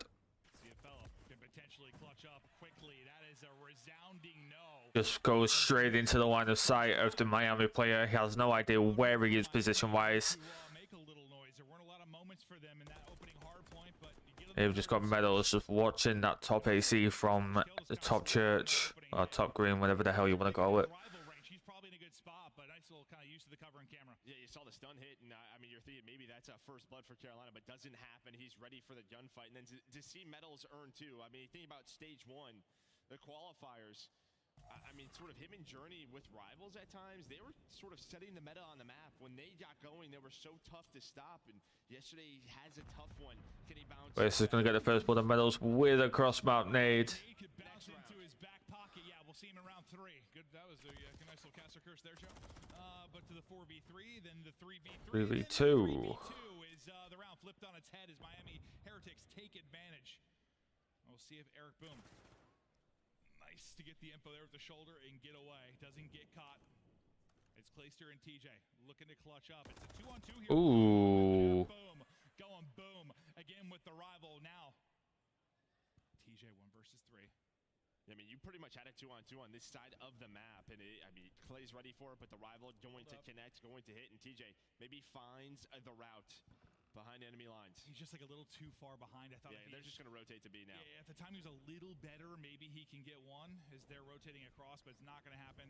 Now this gets real difficult. The gig's up. He knows they don't wrap through to A. As soon as he hits mid, he is in trouble and dropped. Nice response there. After the first blood, it connects on the medals. Eric Boom gets 2 or 3 in the round inside of red. With the Miami came to play in this search and destroy. Able to tie up the map. I'm sorry, put them up 2-0. Yeah, there we go. That's what I meant. So far, so good in the search now. Clay really, he's got 2, but not much to talk about on the Royal Ravens side. Eric Boom, though, yeah, 3 in the round. Carries this 3 streak through. Right, round 3. Let's see whether Ravens can get on the board. Still a ways to go. He'll be kind of lone man over towards that. Gwyn and TJ still on donuts. Ravens this time, a lot of action mid-map again. They're trying to bring the pressure as Eric halfway to a cruise. This time, though, he's going to be sitting over by B. Cruises can be so crucial in search and destroys. You kind of have a crossfire with Lucky to help him out. But there you go, shots are in, and now there you go. Vickle not able to finish off the kill. Well, they're going to be asking for teammate support to get them out of trouble, and they do just that. Damage all over the Gwyn gets the first blood. Going to drop. He had those opening shots, but it's Gwyn this time getting a little bit revenge. Means nothing. We got they got the first blood last round, and look how that ended. He just saw TJ. Nice shoulder there to get info mid. Stun, not going to hit. Eric gets away with his life just barely. He's got to get back down. Yeah, well, this is Still a 4v3 in the Ravens' favor. Take that back. It's now a 3v3. Bomb goes down at B. And now it's a 3v2. Lucky gets Fellow. playing for mid-map, and they find 2 picks. And this is twice now. We got a first blood for your Royal Ravens. You're in a 4v3, and you blink your eyes, and it's a 3v2. Will it happen again? Or can maybe Lucky just getting away with his life. But look at Medals here. He's got both kills in this round. First Bickle, then on Medals going to get taken. And the Ravens are finally on the board. It looked good for Heretics for a moment, but He got his nails painted. you needed that one if you were Carolina, because that'd be now 2 rounds you probably should have won. Yeah, I mean, there's 2 things, right? You obviously get the bomb down. Lucky's able to find that player. But I've been seeing more and more guys do that, and I honestly don't get it. no idea where they were. Gwyn obviously found Vickle early in the round, but Maybe they just want to look. Maybe they just want to look pretty. Who knows? and you had no clue where Clay was. So there was just so much room to cover. We know how tough it is to retake that site over towards B. And, well, Gwyn and Clay, they find The old man Clayster. Sensational job. Just get them on the scoreboard now in the search. And you've got a 3-on-3 fight that may be coming in early. Over towards B. Gwyn just kind of waiting, holding topside, trying to maybe get the shot. Clay out on his solo with A. First in this round. Can they isolate somebody early? Is Felony going to get positioned over towards bridge side? This might just come down to, like, you have 3 players here. This is a hard counter. And Clay could get if you are Miami. That might be the play, or is it not? Metals is going to go for massive first blood by TJ. Almost catches him sprinting, like almost makes the play, but TJ with the rival able to get back. ADS and Sitter in time. Eric Boom Oh, just manages to get the kill on Eric Boom. quickly, but this time you at least get the kill in the trade to get us to this 2 versus 35 seconds. Heretics going towards A. Ravens are out towards B. This should be a free plant. So we're going to see a 2v2 retake potentially. At least a 2v2 attempt from Ravens. Lucky doesn't hear the door creak. Gets taken out by Gwyn. Gets the kill then to Bickle now last alive in the 1 versus 2. 30 seconds to go. Nade for info, not going to connect, so he's still lurking. 2v1, and is Vickle going to get shot in the back by Fellow? He is indeed. Defuse coming in by Gwyn. We're tied 2-2. Gwyn, once again, a big part of these late game 2v2s. Yeah, I mean, you had the 2-man setup. If Lucky's able to get to red arches, get prone, then Vickle only has to worry about, like, I mean, the top red, right? You can kind of watch the dumpster hop as well, but it kind of all relied on him and his position getting away from the bomb. But as you said, Gwyn hears him, and then you just have so much of the map to look around. He just the timies don't go his way. He's just right on the other side. He's here like sliding. I'm like, whoa, that's probably going to be a kill. And no, you're right. Say about my previous comment about even if this is a 3-0, we could be in the next matchup by 10-2. It's now 30:30, and we're still not out of this match. So we're probably going to be looking at a 1, maybe 2 a.m. finish today. If you're in the UK, like myself. But can't complain. We get to watch competitive Call of Duty for the next 5 hours, if that's the case. If I can do my 4.5 technically. No first blood as of yet. It's tied 2-2. Ravens on attack. First blood comes in from TJ. Gets traded out by Vickle. 3v3. He still have Eric Boom in the spot, but he gets picked. So man advantage. And meanwhile, Lucky is all the way in the attacking spawn, and they're trying to hunt him down. They're trying to rotate and find Lucky. Gwyn could get bad timing here. It doesn't. Clay does though. Gets shot in the back. 2v2. 2v1. It's luck all around the place as the Vamos is in, and now it's Gwyn last alive. He's been clutching these rounds. Oh my god. Can he be clutch again? Yeah, has to be spotted there, right? Did he see him? He did. He definitely saw him. Gave him comms there. And maybe one of those rounds where you overthink a little bit. 100%. Like you have this site, you don't opt for the bomb plant, and what happens when the bomb's not planted? Lucky, he doesn't overcommit to the flank. He just waits and waits patiently. He finds the first, and the one-on-one. You do you. They're thinking maybe they're going to catch him on rotation. Fuck's sake. Take that 2-on-1, but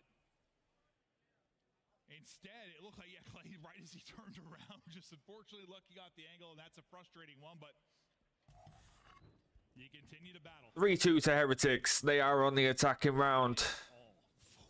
From Royal Vickle halfway to a cruise. Definition of a potential hard counter, depending on how these fights will go. But you've got bodies here. Eric Boom going to be the lone man, not really. Ravens consistently getting first blood, just cannot convert it into a round win. First blood again from Clay. TJ goes down. Gwyn gets the trade on Vickle. Street does not come in. And Lucky just somehow he's at least able to get out with his Yeah, Gwyn has his daddy. But Clay's just still holding it in there. A little bit of revenge on the Lucky. Eric Boom. Not really in the fight early, but trying to get into it now. Can't see Ravens tied up. player behind the broken pillar. And back and forth we go. Whew. And that's just a great round. I mean, obviously you're there for the B-bomb set, but really that's to take mid-control away from Miami. That has been a pivotal point on the map for both of these teams on attack. And that is just a hard counter. The nades are hitting, you're getting top AC, but when they realize there's nothing in the middle of the map, they just kind of keep going, trying to find a timing, because if they did happen to go A, you would have two so on the flank, but they're able to spot Heretics and take him down. Oh yeah, no, they were getting into their spawn real Close quick. game tied 3-3. For sure, but 3-3, here we go. Clay, 7-4, leading the Way halfway to a cruise now. Eric Boom gets first blood on TJ. He gets away with his life just barely. Maybe hoping a trophy recovers, but he's just caught right when he gets out there. And I didn't know that was a jump up that existed. I'm definitely going to be using that. So there is that first blood, and now you're just kind of slowing it down a little bit if you are Carolina. Trying to find a pick to even the odds, and maybe that's the opportunity. But Fellow reads this. Oh, beautiful reads from Fellow there. First one is bait from Vickle to allow Metals to get an easy read, but it doesn't happen. Fellow was ready for it. That's Metals twice now. Kind of, I mean, a little bit different of a play, but kind of getting caught, thinking he has a freebie from that spot. Oh, timing. Eric Boone gets Gwyn. Gwyn gets really bad timing. Fellow's putting the bomb down on B. 2v3 now in favor of the Heretics. Other shots come in so Fellow can get away from the bomb. Vickle goes down. 2v2 scenario. 35 seconds left on the clock. Look at this. Lucky is going to be going for that top AC control. Clay might get timing on him, and it does get timing. He sees him. That's going to be Lucky called out. He doesn't. He drops. Now, will they be there ready for him? Spots one. Nice trigger discipline. 1 versus 1. And look at this. Lucky rotating behind him. He's not seen it. He gets away. 10 seconds left. And he just gets away with his life and clutches the round, playing it on time. He does die. Just a series of timings that could have gone catastrophic or fantastic for either side. I thought it went really well for Miami, and then it got real tough because Clay is re-pinching mid. When he doesn't find the kill top AC, then Miami knows. All right, I think he's reflanking this. Well, at first I thought both players were pushing under the arch, but one lingers a little too long, and he's got the trigger discipline to make sure he's got the kill. And Lucky and Fortunate pistol out, like, yeah, it's just ambitious range. So can't get it done. I don't know if he would have had time to get back. 4-3 to Ravens now. Might have been close. Flirting with double digits now is Clay. TJ's woes continue as he's 2-8. Play the old head in the league, currently carrying the Ravens. 9-5. TJ is struggling to get anything going this S&D. He got a couple of first bloods, but he is currently 2-8. On the other side, we've got Metals also struggling to get anything going. Just a very slow round, trying to get Royal Ravens to over-rotate. But honestly, they have the reads that this is going to be a B hit. And with Eric Boom lurching on the other side of the map, this is pretty much a 3-on-3 towards B. Yeah, kind of similar to that hard count around, the sense of one man kind of not in the play. You want him numbers this time if you're Royal Ravens, but you'll take a 3-on-3. Eric Boom's going to have to start getting over. How will the timing be for him? Oh, Gwyn with a massive two-piece. 2v2, 25 seconds to plant the bomb. Gwyn goes down. 2v1 now for the Miami Heretics. Is Clay going to be able to get a read on him? Oh, he's just going to get the kill. Now 1 versus 1, but so little time to get the bump through. They get it in. The plan is in. Now the 1 versus 1. Here we go. Oh, look at where he is. Look at where he is. Bridge. So he's going to take a while looking in this position. Vickle just going to peek for a moment, but still so much time to work with. For Clay to defuse. Does Clay read this? Another 1 versus 1. He does! Oh my god! Vickle hit the shots, but Clay is up and roaring. And he's going to put them up 5-3 as we take a look at this replay. We got a map point. I love the play from Vickle, but then he's I did not think he got this kill. He shot him in the heel. Yeah, let's see this from Clay's POV. Headshot multiplier. Honestly, if Vickle is crouched or stood up there, he probably wins that gunfight. The fact that he's prone, obviously his head is the first thing that Clay's going to hit. Headshot multiplier comes in, and he just finishes his kill, putting him up 5-3. Map point for the Carolina Royal Ravens now. Looking to close it out to go 2-up in the series. The home series team, Miami Heretics, could be going home. Luckily, they don't have far to go.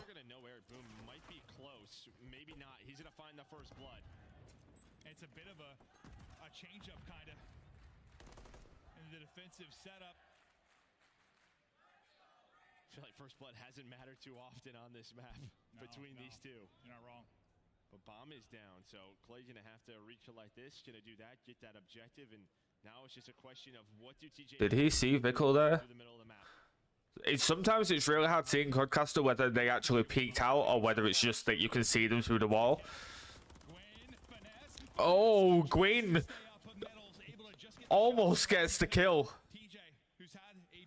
3v2 now for the Heretics. 30 seconds on the clock. 2v2. Clay's going to get one. TJ's going to get one. 2v1 in favor of the Royal Ravens. 20 seconds left. Lucky last alive.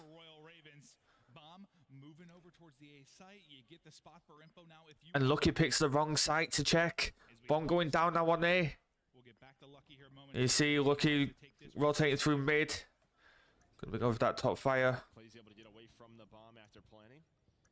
Now, how do you want to set this up if you are Royal Ravens? Looks like TJ's down low and then play over towards Ticket. So they have the two-man setup, and Lucky has so much to clear. You're not wrong on that. So many different spots to check. Time is dwindling.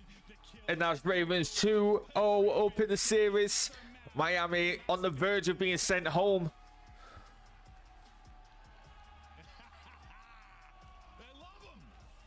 Yeah, Clay getting fired up. A big map, too, from him. Some clutches. Reading the map well. But it was a battle. I mean, both teams had numbers, threw them away, giving each other opportunities with some clutches. Miami especially had a lot of rounds they probably want back. No, you're not wrong on that one, but you pretty much every single kill is non-traded for. Miami are in danger of losing both series. 3-0 back-to-back. They lose to Optic yesterday in the winners bracket, get sent to the elimination bracket, and on the verge of being sent home by the Carolina Royal Ravens, the team that started in the elimination bracket, started on the lower bracket because they couldn't get into the top 8 teams. They almost threw away, but they're able to bring it back once they get to a 2 versus 2. Some resilience certainly there from Carolina at times, and yeah, I know Miami's won this series before, but now it's looking rough. Yeah, no, as you said, 2-0 on the year for Miami versus... Moving on to a high-rise control after the CDL takes a break. A lot of chances. Anytime they had numbers, the bomb was planted for... Whilst they take a break, I'm also going to nip to the bathroom. I do want to ask one thing, that if you are enjoying the Watch Party, I want to be doing these more and more often. Could you drop a like on the stream? And if you are not subscribed, make sure that you do so, because I'm going to be doing these for Call of Duty, Halo, Valorant, maybe even Apex. Who knows? If it's an esport, I'll cover it, because I enjoy watching competitive gaming. So all I ask is that you consider doing that. Now we've got highlights coming up, and then we've got a little bit of a break before we go into map 3. So I will be back momentarily.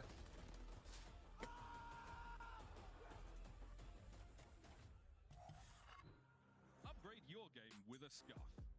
Save $30 on the official CDL collection at scuff.co/CDL.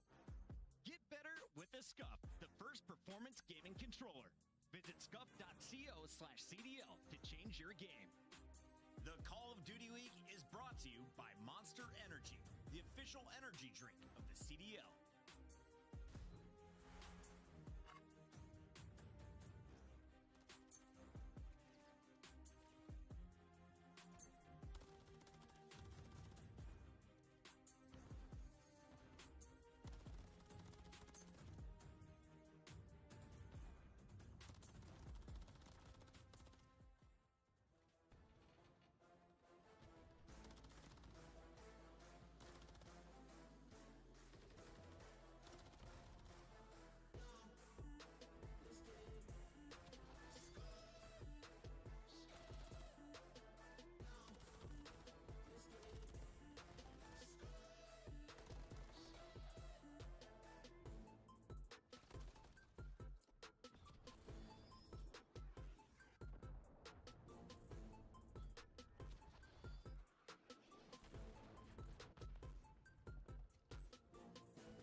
on here at Major 2 is so far on the year.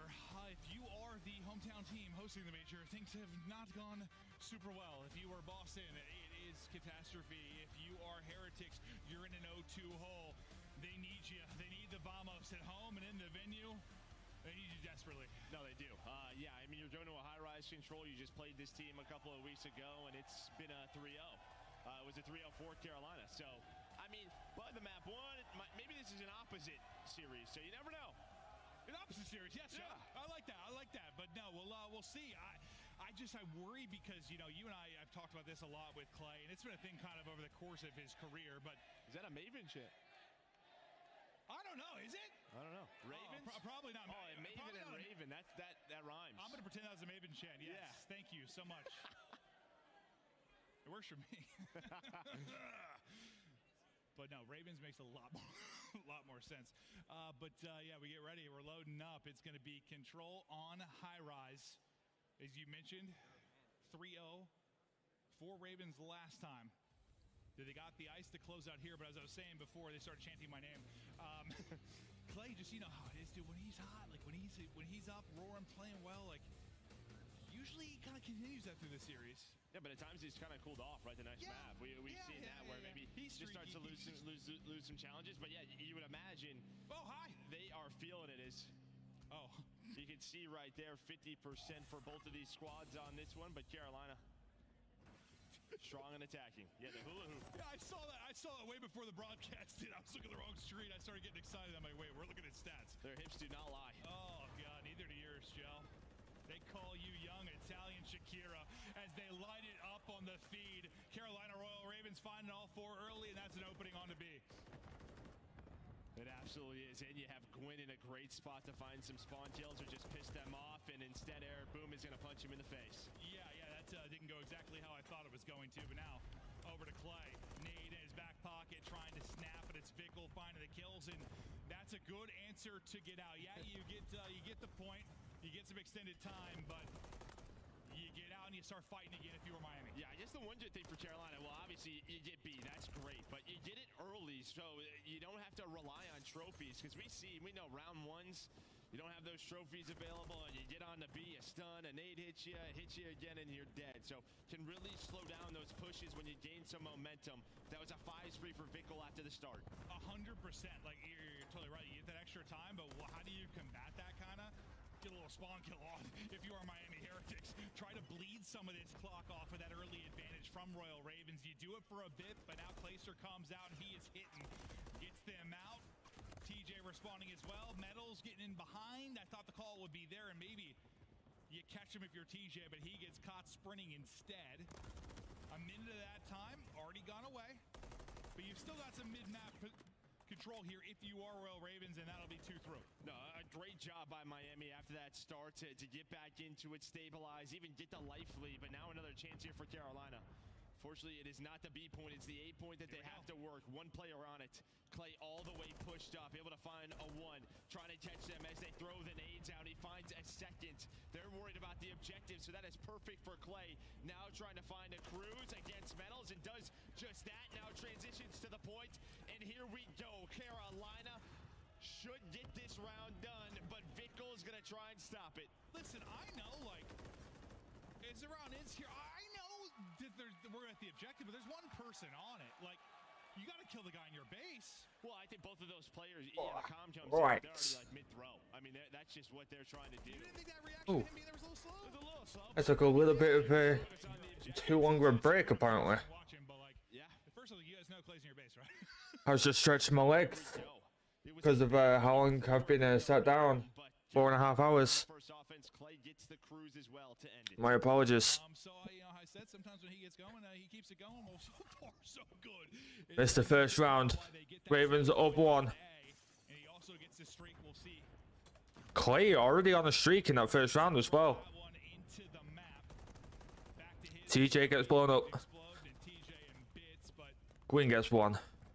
Clay still on a 6-3. You're on B for just a moment here if you're Heretics, and for the most part, you're just worried about the kills around and continuing control, but you're getting. And the feed is all blue right now. Yeah, they're finding 3 or 4 dead multiple times on the map, and that is never Miami fighting to stay alive in Major 2.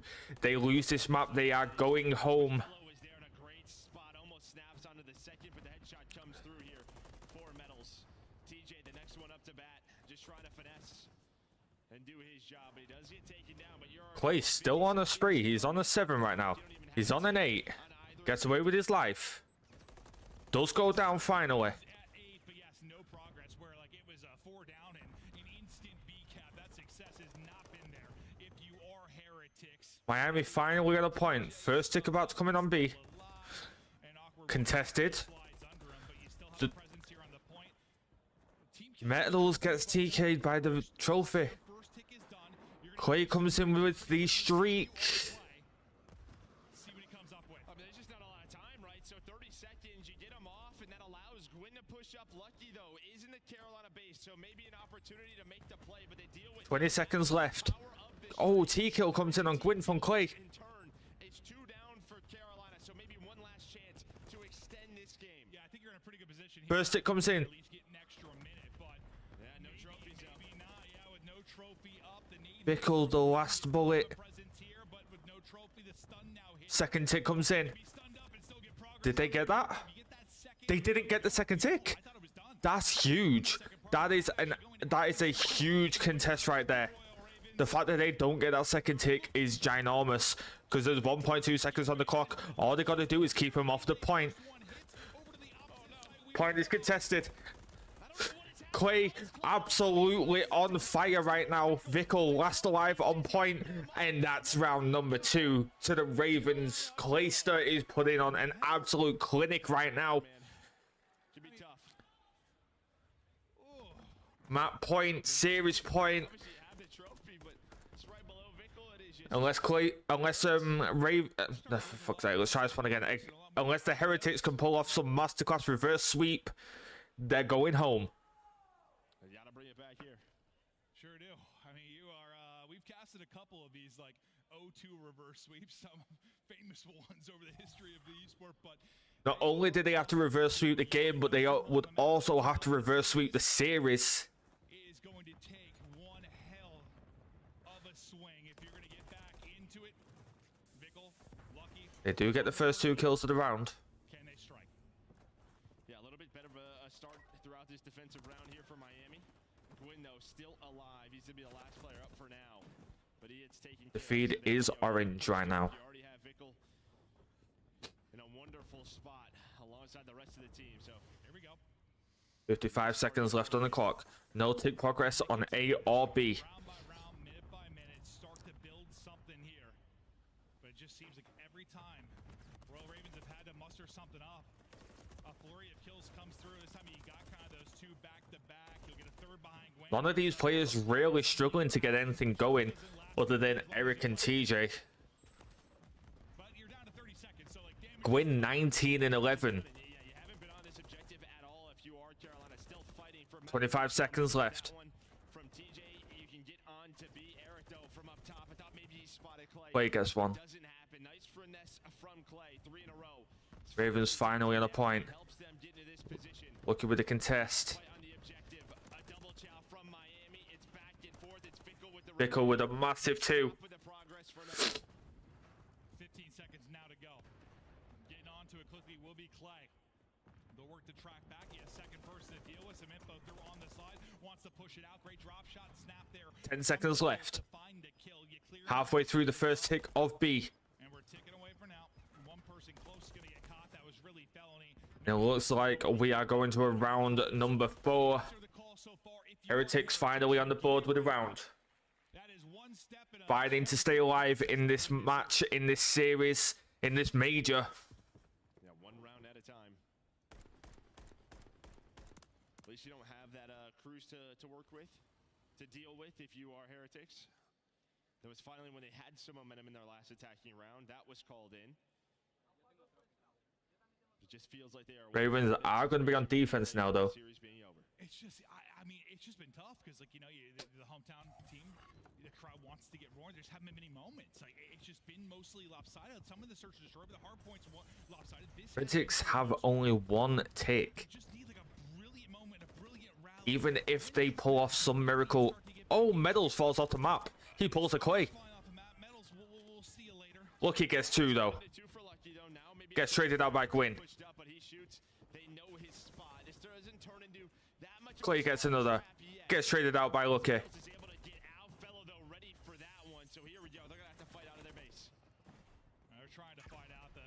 Life advantage for the Ravens. TJ gets 2.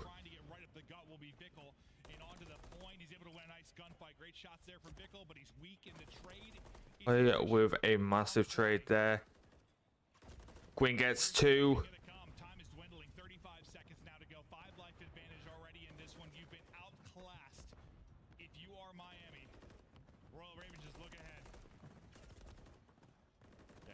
Seconds to go. Now they have to focus on towards A, trying to finesse, but there's always numbers here. Again, you are staggered in a 2x2 for Heretics.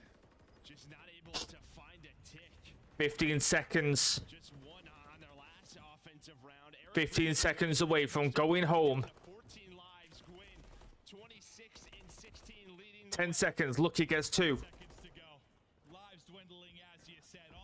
5 seconds.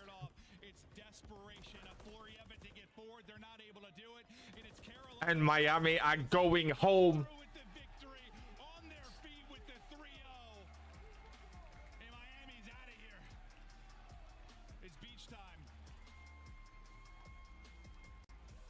The third team to be eliminated.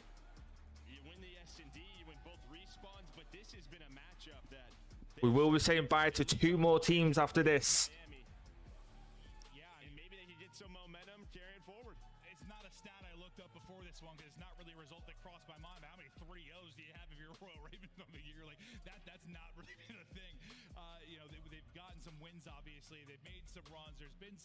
Devastation on the face of the Heretics there.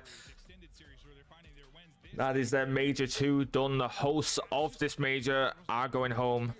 Like I said, at least they don't have far to go. I mean, you get the SMGs rolling in map number 1. Clay steps up in map 2. That is a team effort out of the squad, starting with that round 1. Just right from the break, they get that objective work in, and that leads to a 3-0. Unfortunate here for Heretics. You know, you'd love to see, whether it's Boston last major, them at this major, you'd love to get the fans behind them and maybe make that kind of dream run, but you're not able to do it. The crowd taken out of it completely as Royal Ravens, literally from go, came out and dominated. From go. I mean, just right into that hard point. You had, what, 2 cruise missiles earned in the opening hard point or 2? Like, started hot, didn't look back. Yeah, you can see if you're just joining us, 250 to 176, 6 to 3, and 3 to 1 is Carolina going to move on into our top 8. At Miami, we know this is a squad. I mean, what, you have Real now. There is a lot of choices. We'll see how they want to move forward. That'll do it. Royal Ravens dominate, and on stage for the winner spotlight, we've got the sexiest fingernails in the league. It's Clayster. Yeah, no, his fingernails are pretty good, Maven, okay? Miami, make some noise for the Carolina Royal Ravens as they stay alive in this tournament. Clay, last time I got a chance to talk to you on the Miami stage, you were just winning the championship and winning this city over. How does it feel to be back in Miami and still winning? I love this city. Miami is so much fun. Florida's such a good time. Crowd's awesome, man. It's lit in here. It definitely is lit in here, okay? Now, you know, some of the crowd heartbroken. You took down a hometown team, a 3-0. What was the game plan going in that one? Because it looked effortlessly up there. Yeah, we've been working really hard. It really hasn't shown in the online qualifiers too much, but we've been really working on a lot of our weak points. And honestly, we put them all together here and got a really good map set. And honestly, I'm just really happy we won the search. Yeah, definitely there, okay? That's something that we know that you love to take down, those 2 and those 5s on the map pools. Now, as you go forward, you're going to have another matchup tomorrow. So still playing here in Miami, what do you want to say to the fans out there in the chat and everyone out here in the crowd who's been cheering your name since you stepped foot on this stage, plugging up your controller? Each and every single time I step on this stage, do an interview, get the crowd hype and love, I walk out here, you guys are tossing me love. It means the entire world to me. Thank you guys so much for supporting us up here and making this dream a reality. Thank you. I love you guys. Clayster and the Royal Ravens are still in this tournament. You can catch them tomorrow. Chris, let's break this one down and get to the next. Clayster, Clayster, Clayster. I'll never get tired of that chant as it continues into what, his 14th career. The young man gets it done on land, and he has since the beginning of time. Nameless, we had a lot of faith in a potential Miami upset here, but the Royal Ravens shook off whatever rust they had coming in. Absolutely. I mean, these guys came to play. That first map, they absolutely dominated them. Gwyn and TJ Halley were super frying, and we were talking about somebody to step up alongside Gwyn. Well, you got it there, and it just felt like that momentum and the preparation leading into this one went to those next two maps, man, because this was the most dominant match that we've seen so far here at Major 2. Carolina looks so much better. All right, we're going into the final match of Stage 1 eliminations bracket. After this, we have got... Ooh, I know who we've got. I can't remember, though. Legion versus... Fuck, who are they going up against? Legion versus... Surge. Legion versus Seattle Surge. Legion started yesterday in the winners. They go out from Toronto Ultra.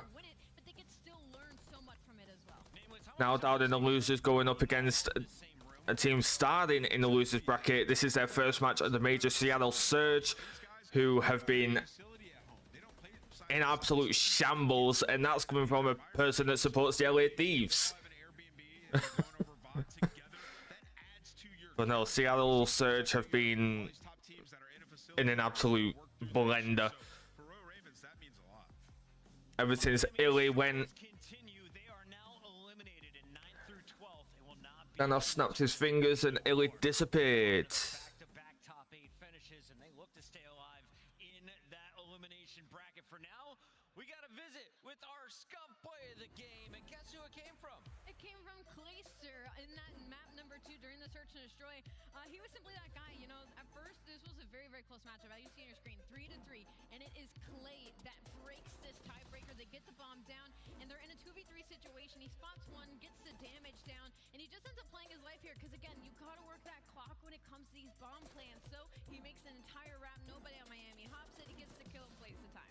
Yeah, Clay had a bunch of huge 1v1s, some nice adjustments too later on. There was a 2 versus 3 clutch by TJ and Clayster. What I'm proud of with the Royal Ravens in this is coming into this series, they were dead last in the league at converting their first blood into round wins. Yeah, they fixed that. They got 5 bloods here, and majority of those were round wins. So some of those small things they've ironed out, obviously, in a LAN environment. And now you look at Ravens, you're like, hey, wait a second. These guys could do some damage down here.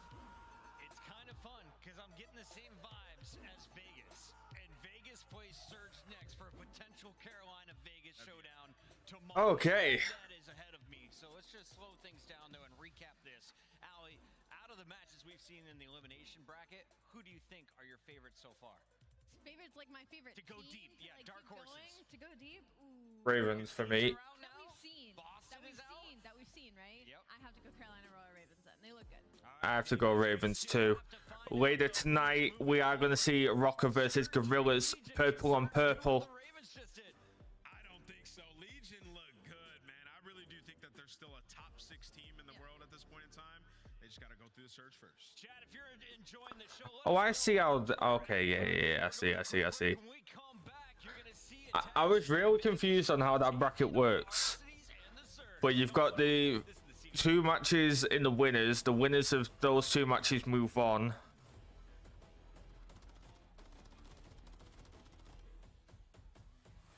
Wait, no, I don't see. Hold on, let me get the fucking bracket up so I can figure out how this works. Oh, hold on, there it is.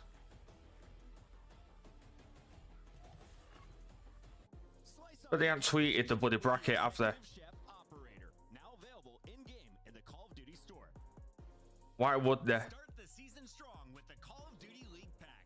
Grab yourself the CDL operator, weapon blueprint, and so much more. Check out the Call of Duty store in-game now. I just want to figure out how the bracket works. That's too much to ask. CDL major to bracket.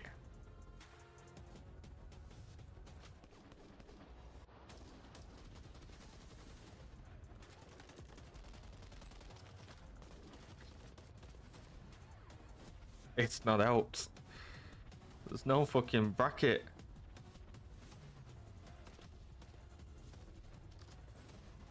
Standings.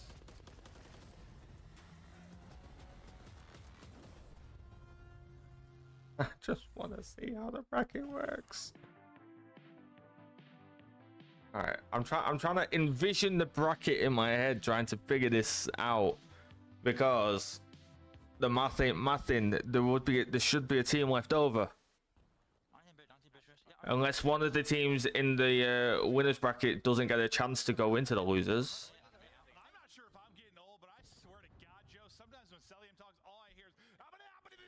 How long's left? 4 minutes.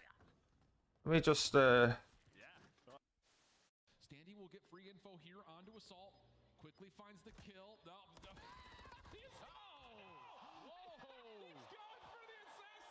There. Right. Okay. So, whoever wins out of those moves on to there. They play, winner moves on to there. They play, winner moves on to there. Then there's 2 spots. They play, winner there, loser there, loser there. They play, winner there, winner there. They play, winner there. Loser there goes down to there. Okay. I now understand how the bracket works.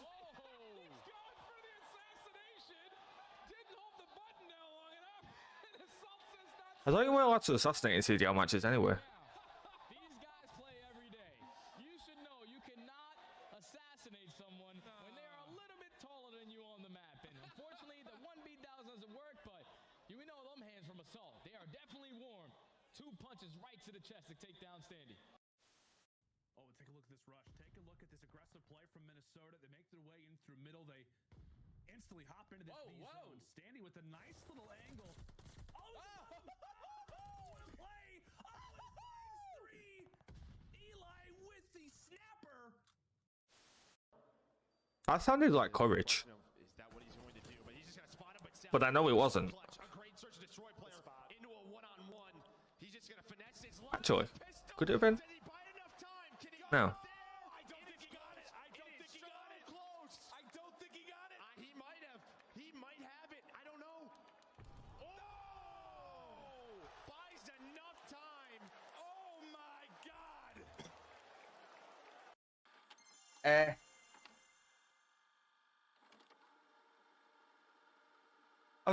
I know I have a bottle of Oasis around here somewhere. There's still 30 teams left. You don't have any resources. Get to the zone if you can. Win your gunfight. Maze somehow sneaks through. You see a lone newbie Spartan running around like a chicken with his head cut off. There are so many squads. This is unprecedented. Alright, we got 2 more matches.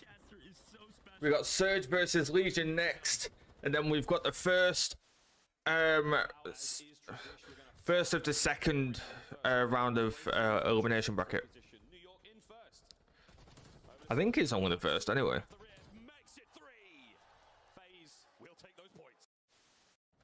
All just on the outside, but Nate team was in 6th, going big here, finding one Tapa. Pretty sure the winner of this next match are going to play Ravens tomorrow.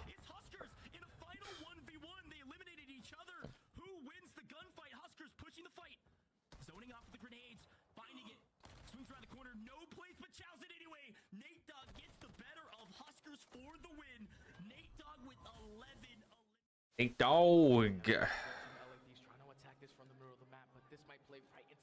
I said, hey. Completely caught off guard, and the bomb is going to be able to go down at B.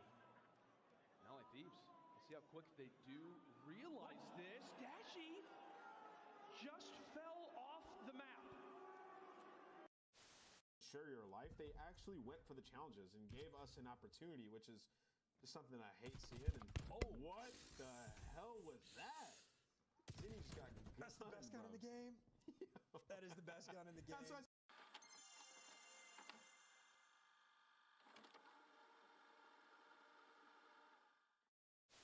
Get the last bullet. It gets absolutely smoked. Bance is going massive for the squad. They called it the other artillery. That's all the streaks gone.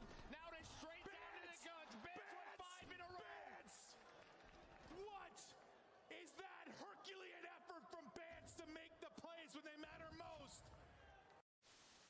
One clean break, one set of kills there. Afro sneaks in and steals the victory.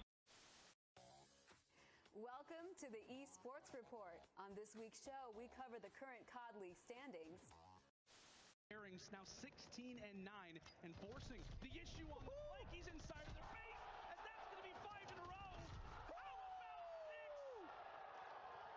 6? It's 6 for Capsidal. He is woken up and erupting right now on the Sunliners.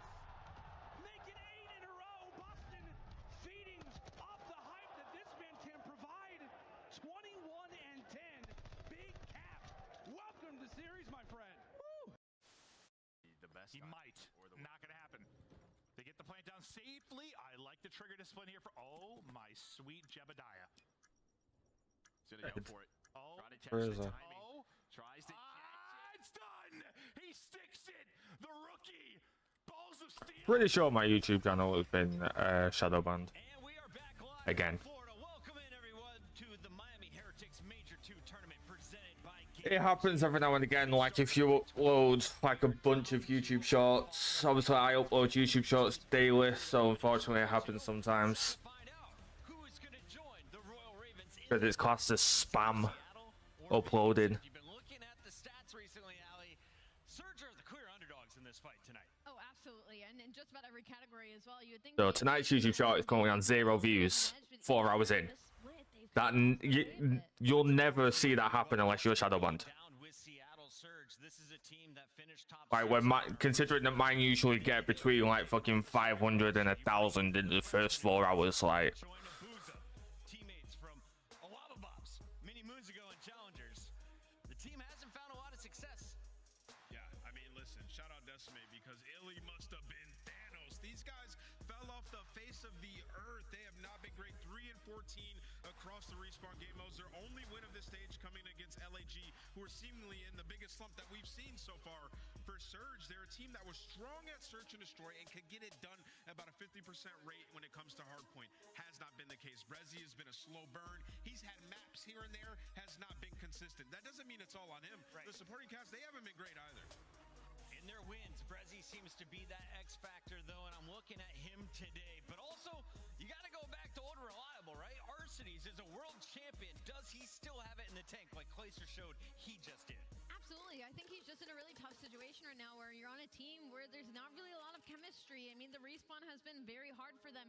He's been trying to do his thing and search and destroy because sometimes you can one-man show it, but if you're not putting it together in the respawns, S&D will only take you but so far. You know what's crazy, Ali? You saw the 12th in rotation percentage. Remember for the first 4 weeks of this game, they were #1, which gave them opportunities. And, you know, as far as Arcades goes to, like, take over games, I don't know if he has that in him anymore to take over games. A lot of these maps are seeing low engagements. The KD's there, but really like damage, it's on par with the rest of the team. They're all sitting at about 35 to 3,800 a hardpoint.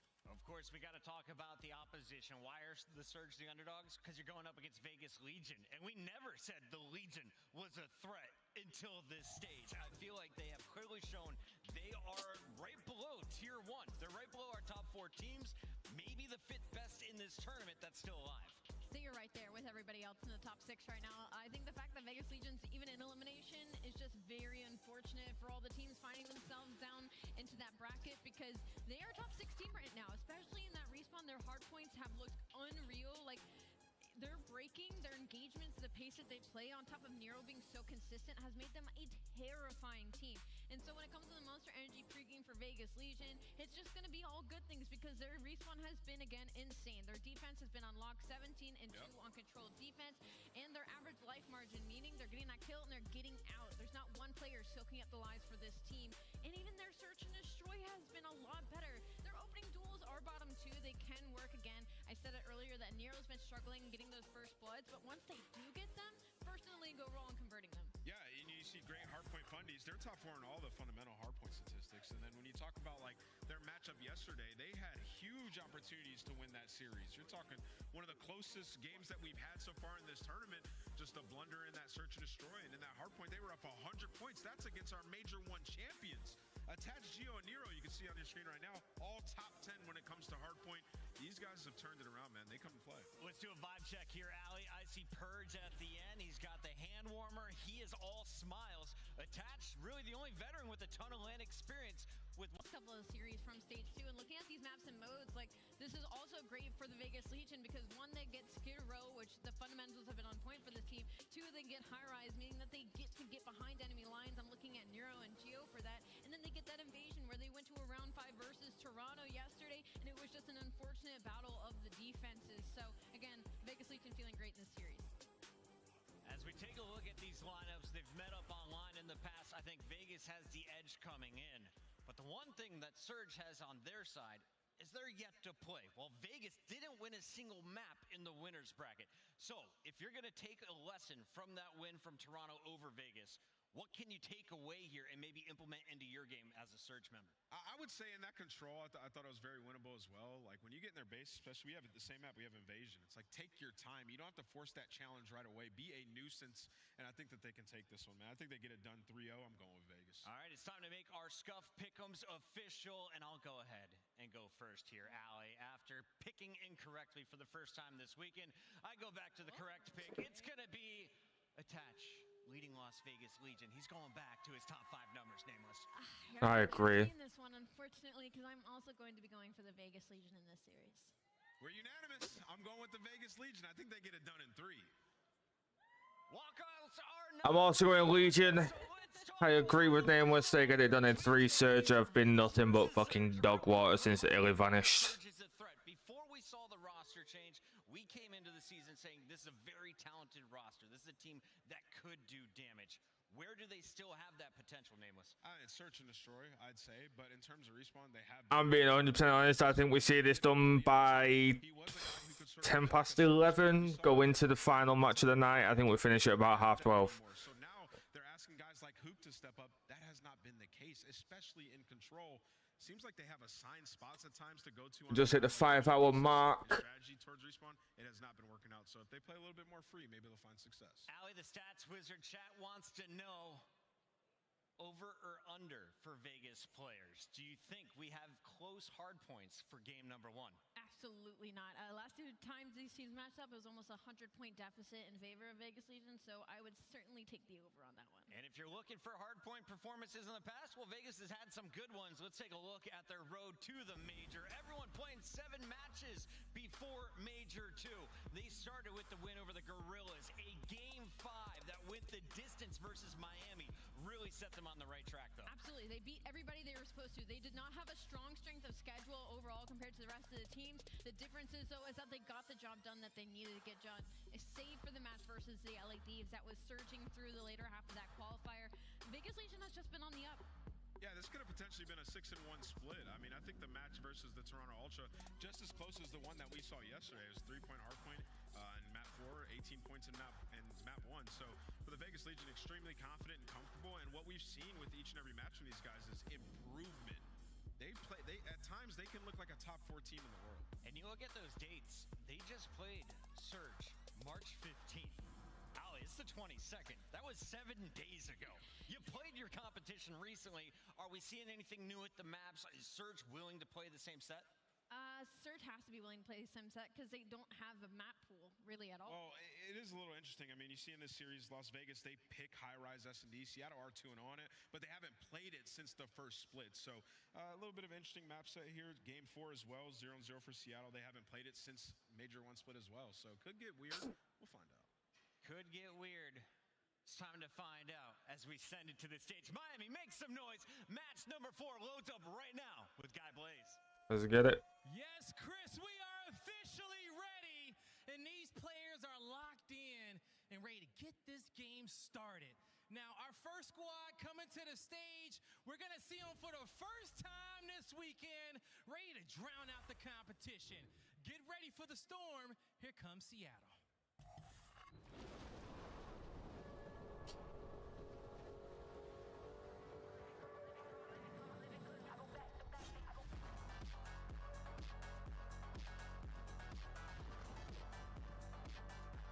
Wouldn't you have the oxygen on when you're underwater?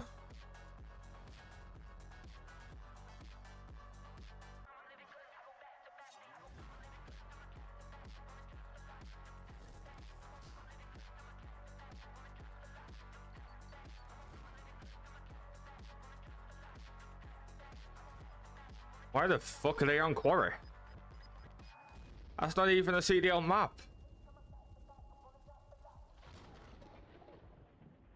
That is the most backwards intro I've ever seen. First things first, they don't put the rebreather on until after they're out of the water, and then they're on Quarry. Make it make sense, please.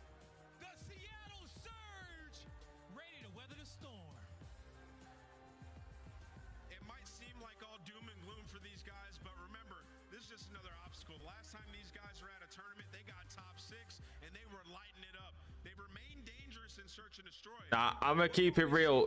I don't think Surge win a single map here.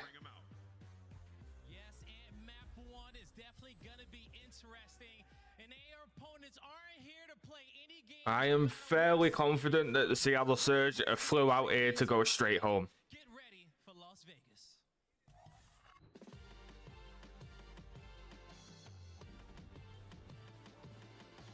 I mean, we're dealing with just God mode attach right now. Attach right off the top of the car. I mean, these guys didn't win a single map against Ultra yesterday, but they were all close maps. So I'm pretty confident in the fact that these guys are going to 3-0 Surge, a team that hasn't really been on form since Illy was taken off of the roster. Something that we spoke about on the podcast, myself and Nath. I'm sure we will cover it because he supports the Surge, so I'm sure we'll cover it on next week's podcast episode. We will be doing a podcast episode on Major 2. We'll be starting recording. We'll be recording that either Monday or Tuesday. Probably Tuesday because Monday I want to get back into rank play. Want to get back into streaming over on Twitch, streaming rank play. And I also want to get a new YouTube video up. Obviously, we've been uploading daily shorts.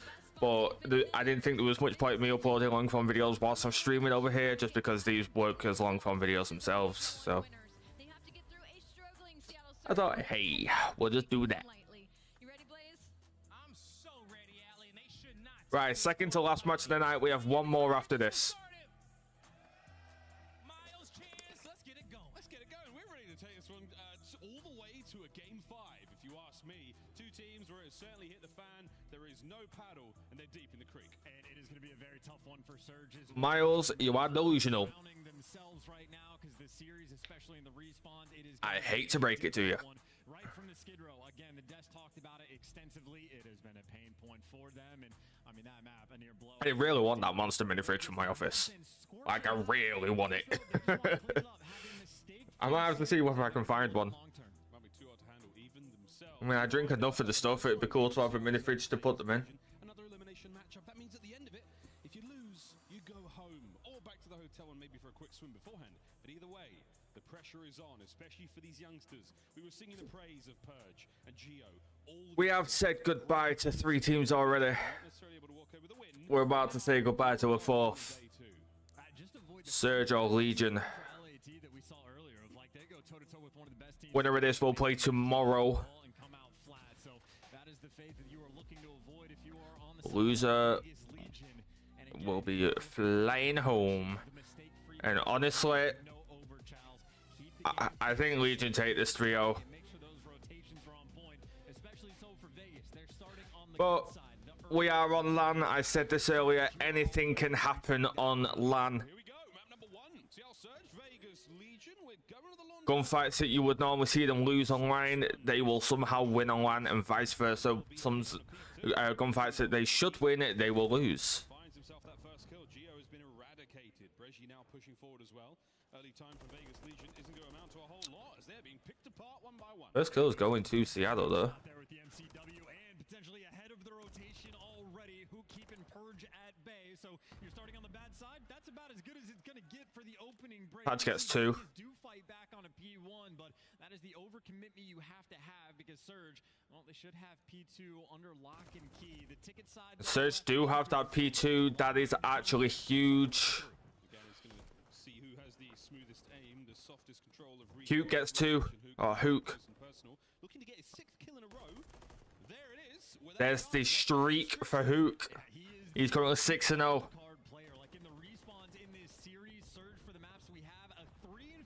Surge. Hook on a absolute tear right now. Absolutely. Hook's going to remain in this position, hold these players from Vegas. He's 7-0. Lee Chain comes in. Surge now in the lead. 35 seconds. Going to be finishing on 70-ish points. Going into P3.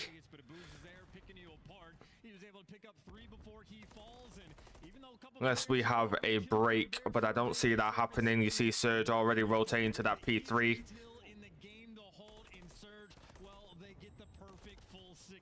Arsenal is getting that trade. You see right there, nobody going to contest that time any longer. So yeah, about 70 points. He didn't fire his weapon in time, and that's going to be a problem. Nero approaches the hard point, eviscerates Hook. Back to Kyler Garland, incorrectly spelled.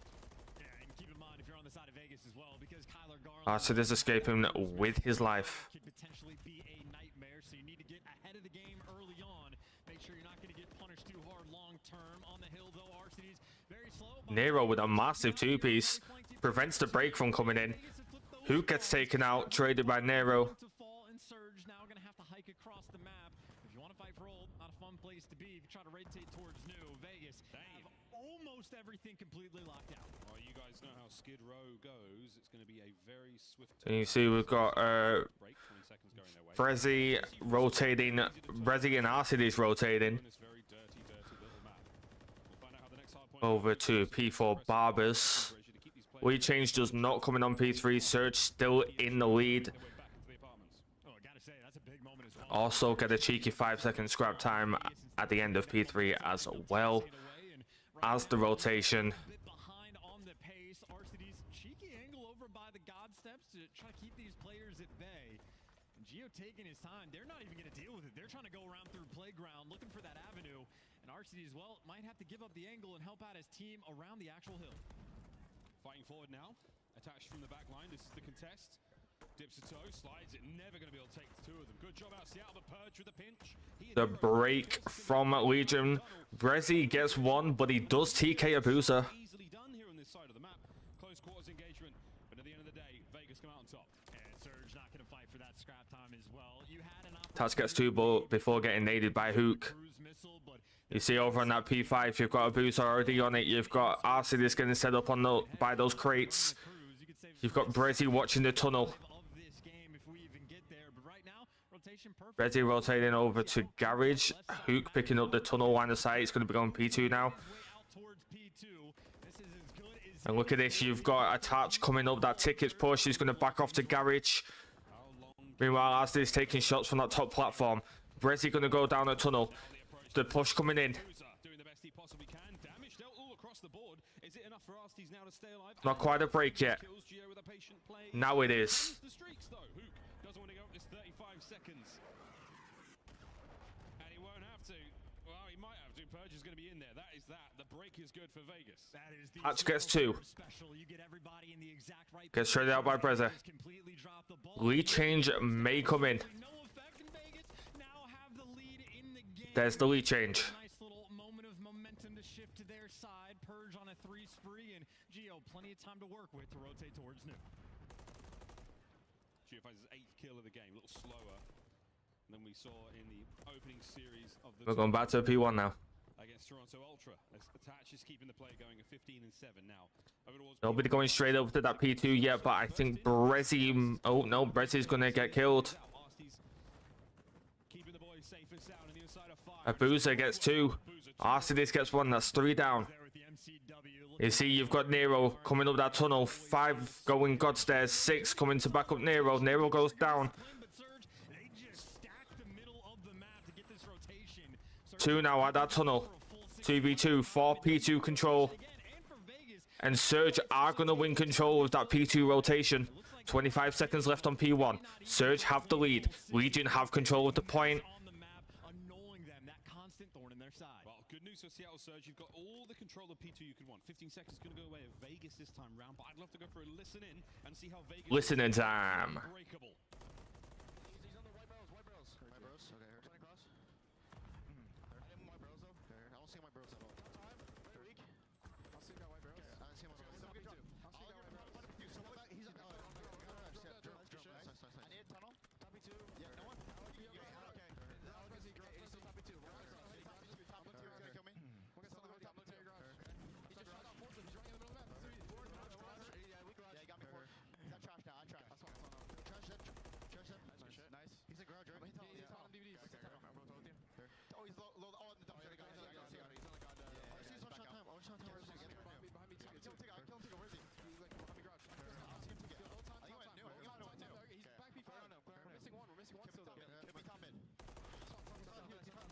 found Hugh weak. Bottom of DVD. I don't see anything top mid. DVD. He's absolute present. Hop up. That's him. That's one here. We're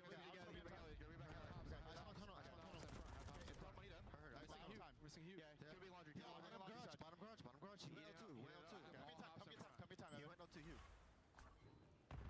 And they just break the 200 point. In fact, it's not actually a full 60. You can only get 59 seconds on a hill, but on both P2s for Surge, it is perfect. 118 of their 200 points come off of that hill, and they're trying to win that rotation towards new. Big moment of the kill feed, though, for Vegas. That is a clean 4 down. Nero roaming the insides, the apartment. He's let a player through. Attach on top. It's a good hold from Vegas. That's a Nero halfway to their cruise. Nero's going to pick up 1. He's going to pick up 2. 1 away from his cruise. Going to get traded out by Ashley. There's no cruise for him. Got to hit the rotation though as well as Attach now in from behind. Over to the barbershop we're now going to go. And this could very much be the return to form for Vegas. This could be a tie game going into P5. P4, sorry. If you shut down Hook, things are going to stabilize and get a little bit easier. So much so that they are fighting old with only 8 seconds left. Purge, though, holding Purge, massive 2 to get that scrap. Take the lead. So far away. Purge might be looking at the end of the spree there, but that's And look at this. Legion have control with that rotation. They're already in the lead. 210 points to 201. Full control of the barbershop. They've got a lot of time here and a lot of space to work with. We could be looking at the last hill of the map. And Attach almost confused. It's 2 players hitting the back. They're going to be taking a deep route, so they're playing the 3 hitting the back door. Players for Vegas fending off the rest of the squad from Surge. Surge trying to send it. Attach with the wall bangs. You can wall bang that one. Attach gets it. Can he get the second? Oh, boozers in. It's the Renetti. Can't get any more. Oh. Brezzy goes huge. Hook goes huger. That's not a word, but fuck it. Hook does get traded out by Nero, though. Surge can take the lead on this point. Legion rotate for that P5, though. They do have control of it. They get all 4 players set up for the new time. Set up for the new time and set up for the win. It's going to be an incredibly close finish. Lead change comes in. Surge now in the lead. Need 20 points to win. Legion need 22. Nero gets a big 2 kills. They have that P5 rotation. They are on it. Less than 20 points needed. Purge playing his life on that time. 10 points needed now for the Las Vegas Legion. Brezzy, the last person that can stop this, gets killed. 3 seconds, 2, 1, and that's game. Legion take map 1. Vegas win the Skid Row. Oh, Skid Row, what a cruel and fickle mistress indeed. Is that Captain Price in the front row? Where? I don't have the accent for it, but it is indeed. Oh my god. Well, there we go. Map number 1 in the books. What an unbelievable turn. And that is What a legend. Skid Row plays out. Man cosplayed to a fucking major. Indeed, and that's what we saw. Kudos to Vegas. Top man. Surge for the strong start, but you have to finish strong on Skid Row. I just don't know how many times this year we've seen a team dominate P2 in that fashion and end up losing the game. Typically, the team that wins that hill wins the game. Surge literally 118 seconds they were able to get. They dominated that rotation. They Top, man. That's map 1 to Legion. We're going to be going to a search and destroy next. Unfortunately, I can't remember what the bloody map is, so we're going to have to wait for them to tell us. You need the cruise missiles for those break moments, but Surge execution in the finest moments like that. In future, when I do these watch parties, I need to get this shit up on my other monitor. I have a triple monitor setup. I either need to get it up on the other monitors or get it up on my iPad. Get the time, you're not going to get the win. Highlights here for map number 1, and again, Hook, an absolute menace chance from start. Seven Spree was great. We saw some amazing plays, under the coverage of his teammates, keeping P2 safe. Hook was on an absolute tear, man. Couldn't quite make any more of it, though, in that game. I mean, Hook, at least again at the start, that is everything you could possibly ask him for. But then on that rotation in P5, Hook was the player pushed out towards P2. We got the highlights for map 1, numero 1. Just to be able to pierce the setup. So there's always a give and take to the players of Surge. But I mean, either way, as good as the start was, Vegas just that sort of overwhelming force on Skid Row, outplaying him in the key moments. And even towards the end, like that final rotation, in my head, I'm thinking 24 seconds on the Barbershop Hill. Maybe Attach wants to fight for it. That could come into effect. Attach says, nope, I'm chalking it up. I trust my team. I really do not know what the next map is, and these guys are just yapping, yappity yap. We had Skid Row Hardpoint first. What are the choices? Karachi, Invasion, Terminal, or High Rise, right? They're the only 4. Right? So it's one of those 4. Unless I'm stupid and there's a 5th option. But I don't. Oh, Rio. Oh, I think it is Rio S&D actually. No, I was way off. There's not even a Rio in this. Another triple invasion though. We're seeing a lot of teams do that this major. But next up, we got a high-rise search and destroy. Especially that invasion S&D, if they can get there, that just means they're looking for that one respawn. Skid Row, they had the opportunity. It was the gift right in front of you, but they tossed it away, and that just means that mission to win a respawn into S&Ds gets that much more difficult as we go. Vegas feeling more comfortable now. More comfortable indeed. We'll go high-rise next, and then we're going to settle in for a very long invasion. 3 back-to-back. Control, Hardpoint, and S&D. Might be looking at a Cannon Monster for the end of this series. You never know. But it should be fun, man. We're going to see how the Search and Destroy goes. Let's see. And how we leaning? Which way are we Fancy tossing me when I kind of ran out here. And I still got another series after this. A ton of repetitions on, but the record overall is still good. So you're just looking for that sort of S&D pop-off potential. Like we've seen some of these starts that players like Hook have had. When I move, I am putting a dedicated watch party area somewhere in the house. He's almost unstoppable, but when he starts to get a little bit mixy, he can get picked apart. But overall, as good as the records have been, you see there mainly an even record for the 2 teams, but we know sort of the story for Surge. Maybe the first bloods are always there, but converting as a team, not as clean. Vegas, the #1 overall. All right, here we go. High-rise search and destroy. We are loading in. We'll see if this is the end of heartache for Vegas Legion. It has been We are loading in. The advantage they had over Toronto Ultra was staggering in day 1, but they weren't able to close out. Can they get it? Here we go, first round. Map #1 goes to Vegas Legion. Map #2 begins right now. Shots coming in from Attach. Oh, we see a T. We see a. We see Purge fall off. It's not technically a first blood, but there's the first blood from a boozer. Now a 2v4. Not a great start for Legion. Who gets a nice two-piece? There is nothing more tilting than the start of the round. I mean, this is true in ranked play, let alone on an elimination match at the pro level when your team just jumps off the map. It's a heartbreaker. Rookie mistakes there, and Hook taking full advantage. There's a man down, and he just exists somehow in your spawn. Playing against Hook is like playing against an apparition. You never know where he's going to be. One cannot predict the unpredictable. How his hair look like that? A force to be reckoned with, a multi-game champion. And now the carrier of the bomb. One bomb to rule them all. One bomb The to fucking bomb. Lord of the Rings. And one bomb in the bottom of this map. How the fuck do I know that? Hopefully the other team doesn't find him. Well, 2 players on the cross.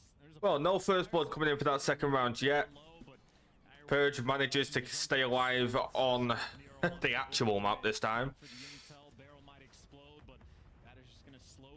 First blood comes in from Attach. 4v3 in favor of Vegas Legion. From the power position, he's over by elevators, locking it down. We were looking towards that A-bomb site, but Gio's got great coverage here. There's another player lying prone. Smoke goes down. That's going to be Purge, and the smoke was enough to rustle their jimmies. Attach on the outside, cleaned up. Arsties gets his. And that smoke is perfect too. That is the distraction. Gets a couple players to wrap over, and now you even up the odds. 35 seconds, but that's the propane tank. Ooh. 2v2. Strong start from Kyler. Ooh, Legion. The fight as well, so the round explodes as Vegas Legion tied up. Not prepared for the flank in that. Tied up, basically a map restart. We are going 1-1. Players from Vegas sort of fall towards the bait, but once they see nobody's home in the smoke, they just continue to push through. Nobody's winning, nobody's losing. Again, credit to Attach for the first bloods. Vegas, their #1 conversion rate in the game throughout the stage. They maintain it. See if they can keep it all going. Cool focus across the players' faces as they dial into round number 3. Nero with the bomb. Not a whole lot of love towards the A-bomb site. In the Resi and Nero both on donuts, still going into round 3. No first blood as of yet. Shots coming in though. Things up, staying on the map, underground even so, away from the edges. Yep, I would too, Burge. Now trying to clear out the site, maybe a little bit worried about the jump up, feels the presence of Hook and not making his move just yet. I got a chuckle out of me. Hook's got control of the bomb site. Breji and a boozer on that B street. So lovely setup right now for Surge. Not going to let anyone get near that side of the map. Can you creep in, Purge? He creeps. Ooh, the tower, the trade's coming in. Can Nero get the second? No. He's going to get traded out. A boozer picking up a second on Attach. And Surge are going to wipe the floor with Legion round 3. 2-1 Surge. That came between a boozer and Breji making their guest appearance in that round. Nero thirsty on that red dot chase, and frankly lived a lot longer than I thought he was going to, but the coverage on point. And of course RCD's on the flip side of the map holding that iron. But what team? Wildcats. A big 2 in that round. Can they start to string Get your head in the game. I don't know why that popped into my head. I heard somebody in the crowd shouting what team, and it was like the first thing that popped into my head. Yes, I watched High School Musical, sue me. It had basketball in it. the recipient of that, but it's not going to connect. Breji and Hook down low. Yeah, I see spotted out nothing on the cross as well, so a little bit more free to at least jump to check up. No first blood in round number 4. Never mind, first blood comes in on his own teammate. Purge dead again.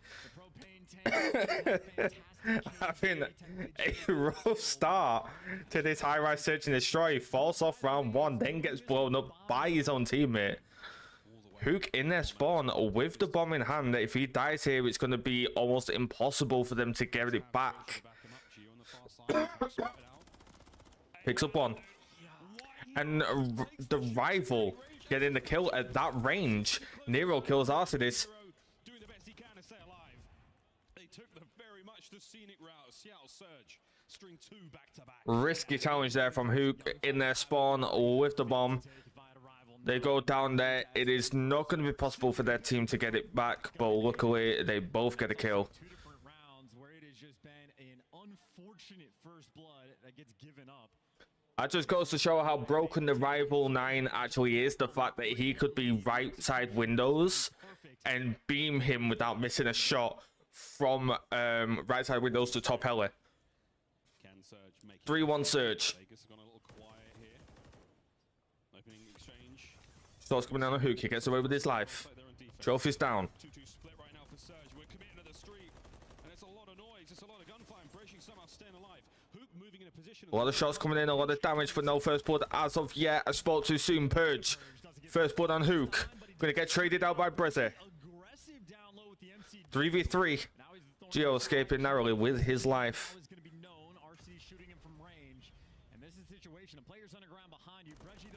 Brezzy goes down. Sprint straight into death, and Attach gives you that man advantage. Gio. He's in trouble. It's a 3v2, and that bomb's going down. Gio goes down. 2v2, bomb down. Nero tagged up, gets away with his life. The timing he gets there, Arcidis gets the kill. And the last time they saw him was deep in the spawn, so they might be chasing Ghost. Boozer looking for the spawners, and Attach, he's taking a free kill before going towards bomb. He saw all the damage is dealt. Attach has have to back up. 1v1 scenario, 20 seconds left on the bomb. When you need him most, Attach is the guy that always steps up to the plate. The Oh. Oh, Attach with a massive 1v1 win there against Arcides. Who, by the way, your heart is seeing better days, my guy. Let's get a replay. ASAP Attach with a big one. Abuza, the sacrificial. He sees him drop down here. Again, unaware at this point. What a win. Just Attach hits more shots. Movement in that moment because Arcides was hitting the hop up. Arcides actually makes the perfect play to read him. If he doesn't dish out with that slide and jump down, well, Arcides gets it for free, and Arcides might have had the drop on. Still 3-2. Surge in the lead. Brizzy has bomb. In this game, make no mistake, Seattle Surge, they do still have the lead. Purge getting aggro. I do believe he's got Timmy with him, so down low. Hook goes down. Brizzy trades him out. He will get away with his life, but it's a 3v3, and you've just made the bomb carrier second guess the push to 8. Yeah, Hook caught Wawang in that moment, caught off guard, and now you can see that presence. Surge is going to stop in their tracks, haven't moved to push past Blue. They were waiting for a read chow, but Vegas have given away nothing, and well, Attach has found the route. He is deep in the spawn, and not a single player on Surge has turned for it. Attach is going to find the freest kill, and that's bomb down. Bomb down as well. They're going to turn those arrows. Arcides and Abuza once again. Ooh. He will not be fooled. 2v2. Bomb down in the middle of the map. 35 on the clock. Can't believe Attach made that read. Can't believe Abuza got And Arcides might have... Arcides hasn't seen him. Oh, has he seen him? They're going to call up top form if they're spectating, and doesn't want the gunfight, wants to play it smart. Geo, 22 seconds left. He's got a lot of work to do. I can't figure out whether Arcides saw him and just wanted to try and find, like, you know, I know he's up there, and we're trying to find the other guy. He's a free kill. I know he's there. Or if he genuinely just did not see him. Bomb going down on B. Timing could be a bitch here. And it was indeed a bitch. To their name for the 2. Shout out to the tight setup and credit to Arcides for making that play. Attach is making one flank. Well, Arcides has one of his own. Bomb down in the final kill of the round. Timing ends up panning out perfectly. There's a lot of deep routes being taken. A couple players on both sides right now getting caught off guard, but Surge execution when they're getting these man advantages. Haven't let one slip away yet. Attacking round for Vegas Legion. It's been close but no cigar in many of these moments. I'll be damaged, a bit of range there. I'm talking about how players use the MCW like a sniper rifle. That's as close as you're going to get. I'll give you the old college try, and well, now Arcides is going to be spotted in the back window. Resi first blood. Purge gets Abuza. He gets the second Arcides. Double team chow coming through to take down Arcides. Man advantage now for Vegas. Bomb's going to be going down on A. Down at A. It's a rarity, but now we get to test their ability to hold. Yeah, full takeover there from Vegas Bridge. Now look at this. Hooks in their spawn. Poles apart on the map. Let's find out how they play in the terms of chemistry. Got one on B, one in your spawn, back blue. Vegas Legion and defuse the bomb in 33 seconds. And so far, they've got no intel. Nero going to be the first one to engage. He's going against two. Brezzy doesn't quite have the angle, and well, too many corners to check. Hook last man standing for the 1v3. Only 20 seconds to work with. He's going to have to gun both of these players. Awkward gunfight to take with a rival. Even if you know he's there 100%, you still got to hit every single shot on their head before they get you with an MCW. Gun skill at range, so Attach gonna hit him with the old one pump, make sure he guarantees that fight, because you slip up against Hook, he will absolutely make you pay, but that is nice play call. Legion now within 1 round. Make the aggressive call to go straight towards that A site. Get Arcides out of the window before they get the bomb down, and no time wasted. Once they had the pressure on the map, they make the heads-up play call. Still, though, for Vegas, down around. Surge want to keep running it up. Their offenses have been successful. Looking for another one here. Yeah, 1 round differential is nothing too crazy. Surge still trying to play from the advantage they picked up early. No first blood yet. Over towards A, that bomb's gone. You might be able to transition down low, and that's going to be on Geo in a moment. First blood, Arcides attach. Take that over by the B side of the map, and that's definitely going to inform the decision for the bomb carriers now. Nero checks it, runs into a bit of trouble. There's a ton of Seattleians down there. Oh dear, Purge now in a 1v4. Yeah, Arcides picking up extra kills as well. He is feasted on this map. Ooh. I think he gets the final one as well. 3-kill round. All right, map point for Seattle Surge to tie up the series 1-1. Blood extra key. You see 8 and 4 as well. RCDs has more than made up for that 1v1 he had against Attach earlier. Now the question is, are you a believer in the 5-3 curse? 5-3. This is it. Can you close out now, Seattle? It'll be a defensive round for them. Vegas still, how many tricks in the playbook? What can the young lads bring? Oh, they're going to need to bring something here, by the way, just to highlight the importance of how close that first map was. Vegas could be staring down the barrel of 2 very difficult maps, but this one isn't done yet. Looking to clutch up. You see Boozer spotting players out on the cross. Full sent it down mid. Still alive until a trade comes 3v3, first blood attach. but Purge is going to fall. So both teams getting this information, but Surge right now stacking this B street. And Nero not yet. Look at this, Nero versus stalemate. Nobody pushing. Opposite side of the map. He's by his lonesome. A big responsibility on his Ooh, Arcides narrowly escaping with his life. Geo the same, also escaping with his life. You see Arcides pushing up on that left. Geo makes it.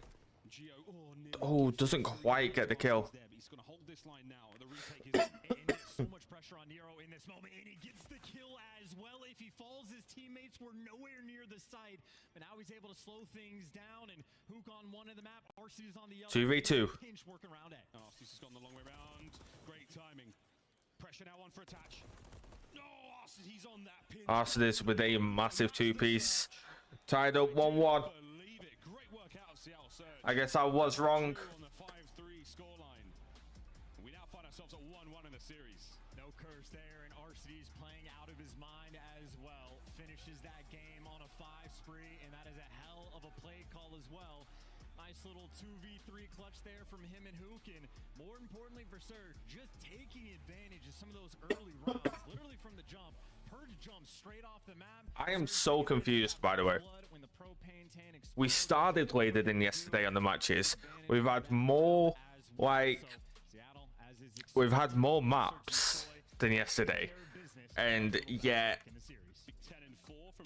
it was 10 past 12 when this series was finishing. Attachment absolutely working overtime. 2K to his name there. Only 8 kills in the end was not enough, but 6-3 scoreline. Very happy to see that for Seattle. They've had such a tough year. This is looking like an exciting series regardless. Now though, folks, we say goodbye to the rest of the maps in the game, and we say hidely ho to Invasion. Again, this is a scary sight now for the side. A bit of a tickle in the back of my throat. We saw how the first Destroy win. Well, Invasion is their bread and butter. So Vegas maybe not wanting to get there. They got to get it done in the respawns, but if map 1 was an educational experience, Surge, they're knocking on the devil's door. Still knocking on the devil's door. We'll wait to find out if he replies. We'll find out if he replies after this break. We're going to play Invasion back to back to back to close the series out, and we're all tied up 1-1 here. Alright, so we at least have double invasion here. Starting with Control.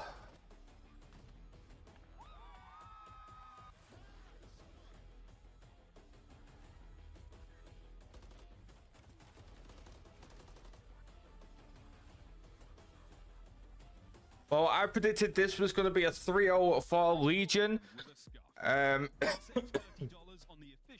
You know, they played Ultra yesterday, and yes, they lost all 3 maps, but all 3 maps were pretty close. So I was expecting this to be a total wipe in favor of Legion, especially with how Surge have been performing since the loss of Illy on the roster. But Surge holding their own in that Search and Destroy, tied up 1-1. We're going into an Invasion Control, and then we have Invasion Hardpoint after that. And if it does go to a Game 5, we also have an Invasion Search and Destroy. I don't expect it. I think it will go to map 4 minimum. Maximum, sorry. I think it'll go to a map. Obviously, it'll go to a map 4 minimum. That's a given. You know what I mean. We got a short break here before we get into the 3rd match so that the players can go do what they gotta do. And trust me, if they're drinking Monster on that stage, they gotta do.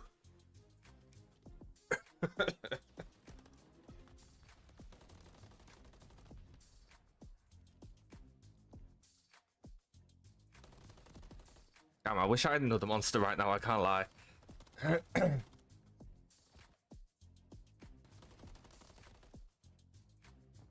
I had 3 yesterday and 2 today.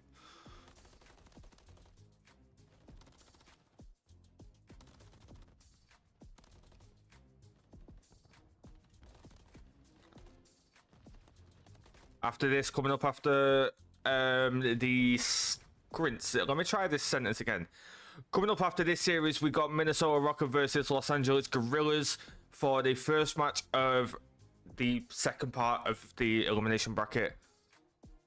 Stage 2 elimination bracket, I guess. So all these matches are eliminations, so whoever loses will be going home and will not be returning to Major 2.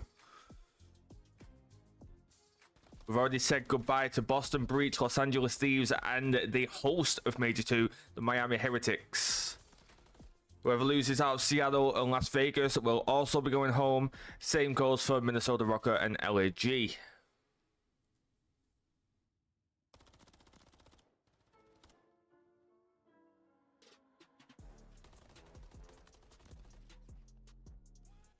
I'm kind of hoping that Legion pull this off. I would like to see them make a losers bracket run.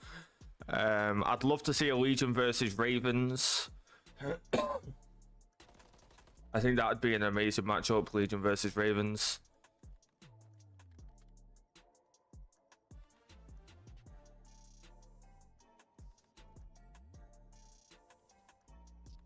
Obviously, I wanted to see Los Angeles Thieves make a losers bracket run. Would have preferred that they stayed in the winners bracket, but you know, we choked the S&D against FaZe and then we throw it against Guerrillas. So I mean, we kind of deserved that loss. I can't lie. There's just no winning with that roster.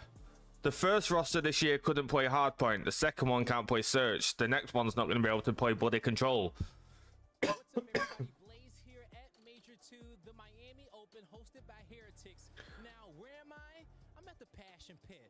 Ooh. This is COD Challengers, the path to pro. You want to make it on the main stage? You gotta go through these guys. We had 68 teams this weekend playing for $100,000, but even more than the money, plan to possibly get their chance to be on a professional roster. Now, if you want to watch this broadcast, it's going down on YouTube at COD Challengers Saturday at 1:30 Eastern Time and Sunday at 10 a.m. Eastern Time. You don't want to miss out on none of that action. I'll see you there. We will probably check that out tomorrow.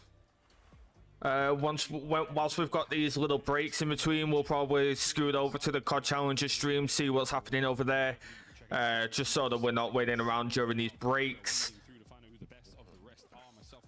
There's a few former professional players competing in challenges that didn't get the chance to be on one of the main 12 teams.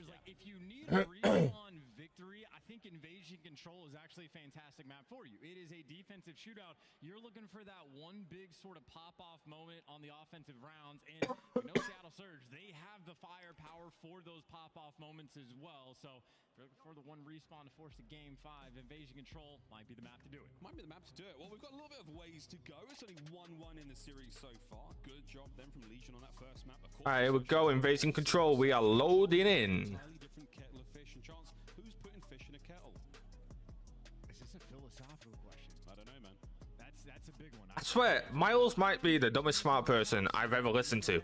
We don't have too many of those. Again, if you're looking at the statistics, there is one thing and one thing only you should notice, that on the defensive end, Vegas have been the best in the game. But both of these teams being the bottom of the offensive rounds, that is the opportunity, I'd say, for Surge to find that one moment of making some play over towards A, or on the defensive end, just slamming them and giving up no ticks at all, even on the B zone. You see Vegas, they want to keep things standard. They want to go for B straight away. Right, here we go.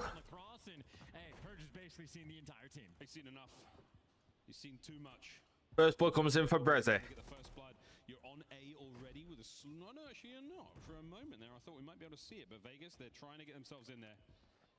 B is going to be slowly captured now. Single man on it. It's going to be Geo. As we are jostling for position more than anything right now. As you got Hoot coming up back gas behind Purge. Purge going to die here. 2 players on B. Halfway through that first tick. Gio's gonna get Brezzy. No, he's not. That first tick does come in. Brezzy's still alive. The slow progress is continuing. No trophies though, so they are going to get back down. And Surge jumping. Don't know why this tickle in the back of my throat won't do one. Do apologize. I will try and mute my mic when I am coughing.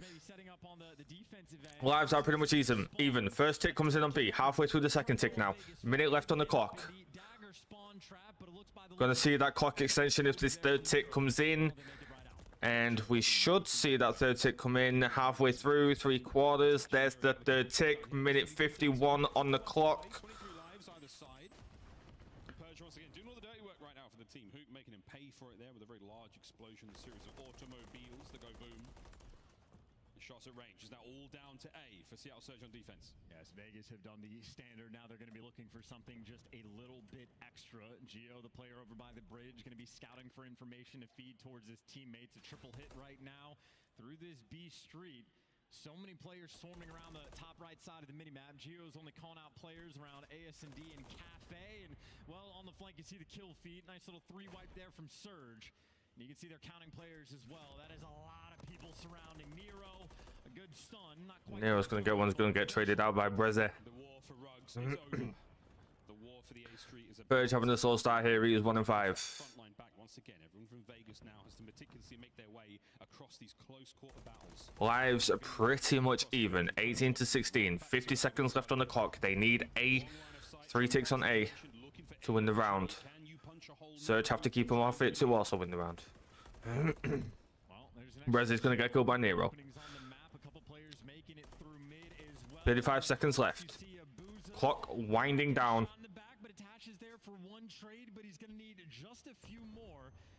Purge, the closest player to the point, needs to win this gunfight. Loses it to a Boozer. Closest player now in Rugs, being chased by Hook. Hook's going to be behind him. Is he going to make the read? He is. He gets the kill, and that might be round here. That is no player anywhere near that point. 10 seconds left. Closest player to it is Gio, and he will have to sprint. Hook might get him on this. He is. That's game. Well, that's round anyway. That is officially the most standard round of invasion imaginable. The team on offense, well, they get 3 ticks, but no Moss. And if you're in Vegas, you have the best record on the defensive round. I would go for the opportunity. You're trying to set up the full spawn trap and give away no ticks on either side. I feel your pain after this. You see what he's doing? He's like messing with his mustache, bro. The worst part of having a beard isn't the, like, I love my beard. I hate my mustache. But like, the beard doesn't look right without the mustache. So it's like, if you want to keep the beard, you got to keep the mustache. But the mustache is really annoying. So, you know, I feel his pain. I'm the same. Who knows? They're waiting for maybe some kills to fall into their lap and then jump after that. Almost playing a round of an S&D over by. Here we go. Nero's going to get the first bullet. Hook also going to get a kill on Purge. 29-29. Hook getting him. Big 2-piece there. That first hit coming in on B. No, it isn't. The slow cap on A, it's not going to last much longer. Gio cleans house. Bresci trying to move forward, plug the holes under the watch of a boost. I'm confused as all hell. And you have the opportunity to go towards A, but now because you lose those fights, this is Vegas. Oh, right, okay, I'm with it. On either zone. Boozer finding his way through the middle of the map. The defensive line of Vegas Legion still holding. It's getting a little shaky. They're not trying to let anything through. Gio has to double back. Abuza runs him down. 50 seconds to go. Purge with a perfect push at that right time. Arcity's taken care of by Nero. An opportunity still. They can't win gunfights anywhere. They are struggling, and now it might be the full commitment or maybe half commitment. 35 seconds, not a single tick on A or B. Luke's looking for an individual play, and his teammates are losing the gunfights on the other side of the map. If you can't find an opening, you are running out of time, and you are Lives winding down. 10 life, 12 life advantage. 10 life advantage. It was an 8 life advantage. I can't do math. This is damaged out. This is just burning the clock, and he's got a nade there as well. Oh, his teammates should be able to push on through and hopefully clean up these kills. 10 seconds. We have yet to see a single tick come in. No. Oh, attach on a 5. Looking for streaks. And that is the type of round that might just. And that's a dominate. That is a dominant round from Las Vegas Legion there. Not a single tick coming in for CDL Surge. To the point, and then Hook gets gunned to bed by Purge, and the round collapses after that. We were watching that player in ice cream. And that's something that might come back to haunt them later on in the game. The fact that they can't get a tick there. If it comes down to a 2-2, they're going to be down ticks, not get the defense. Defense rounds usually win on this. There is the rare occurrence sometimes on high-rise control where attacking round does get more wins than defense. But it is rare to see that attacking round gets more wins than defense. You can play for it. So you got that 3-tick advantage. You're feeling Attach absolutely popping off. Currently on a 5 streak. He is 1 away from a cruise missile. He's 13-4. Brezzy getting a double nade for the first blood. And there's the cruise missile for Attach. He's going to get traded out by Brezzy. Brezzy currently on a 3.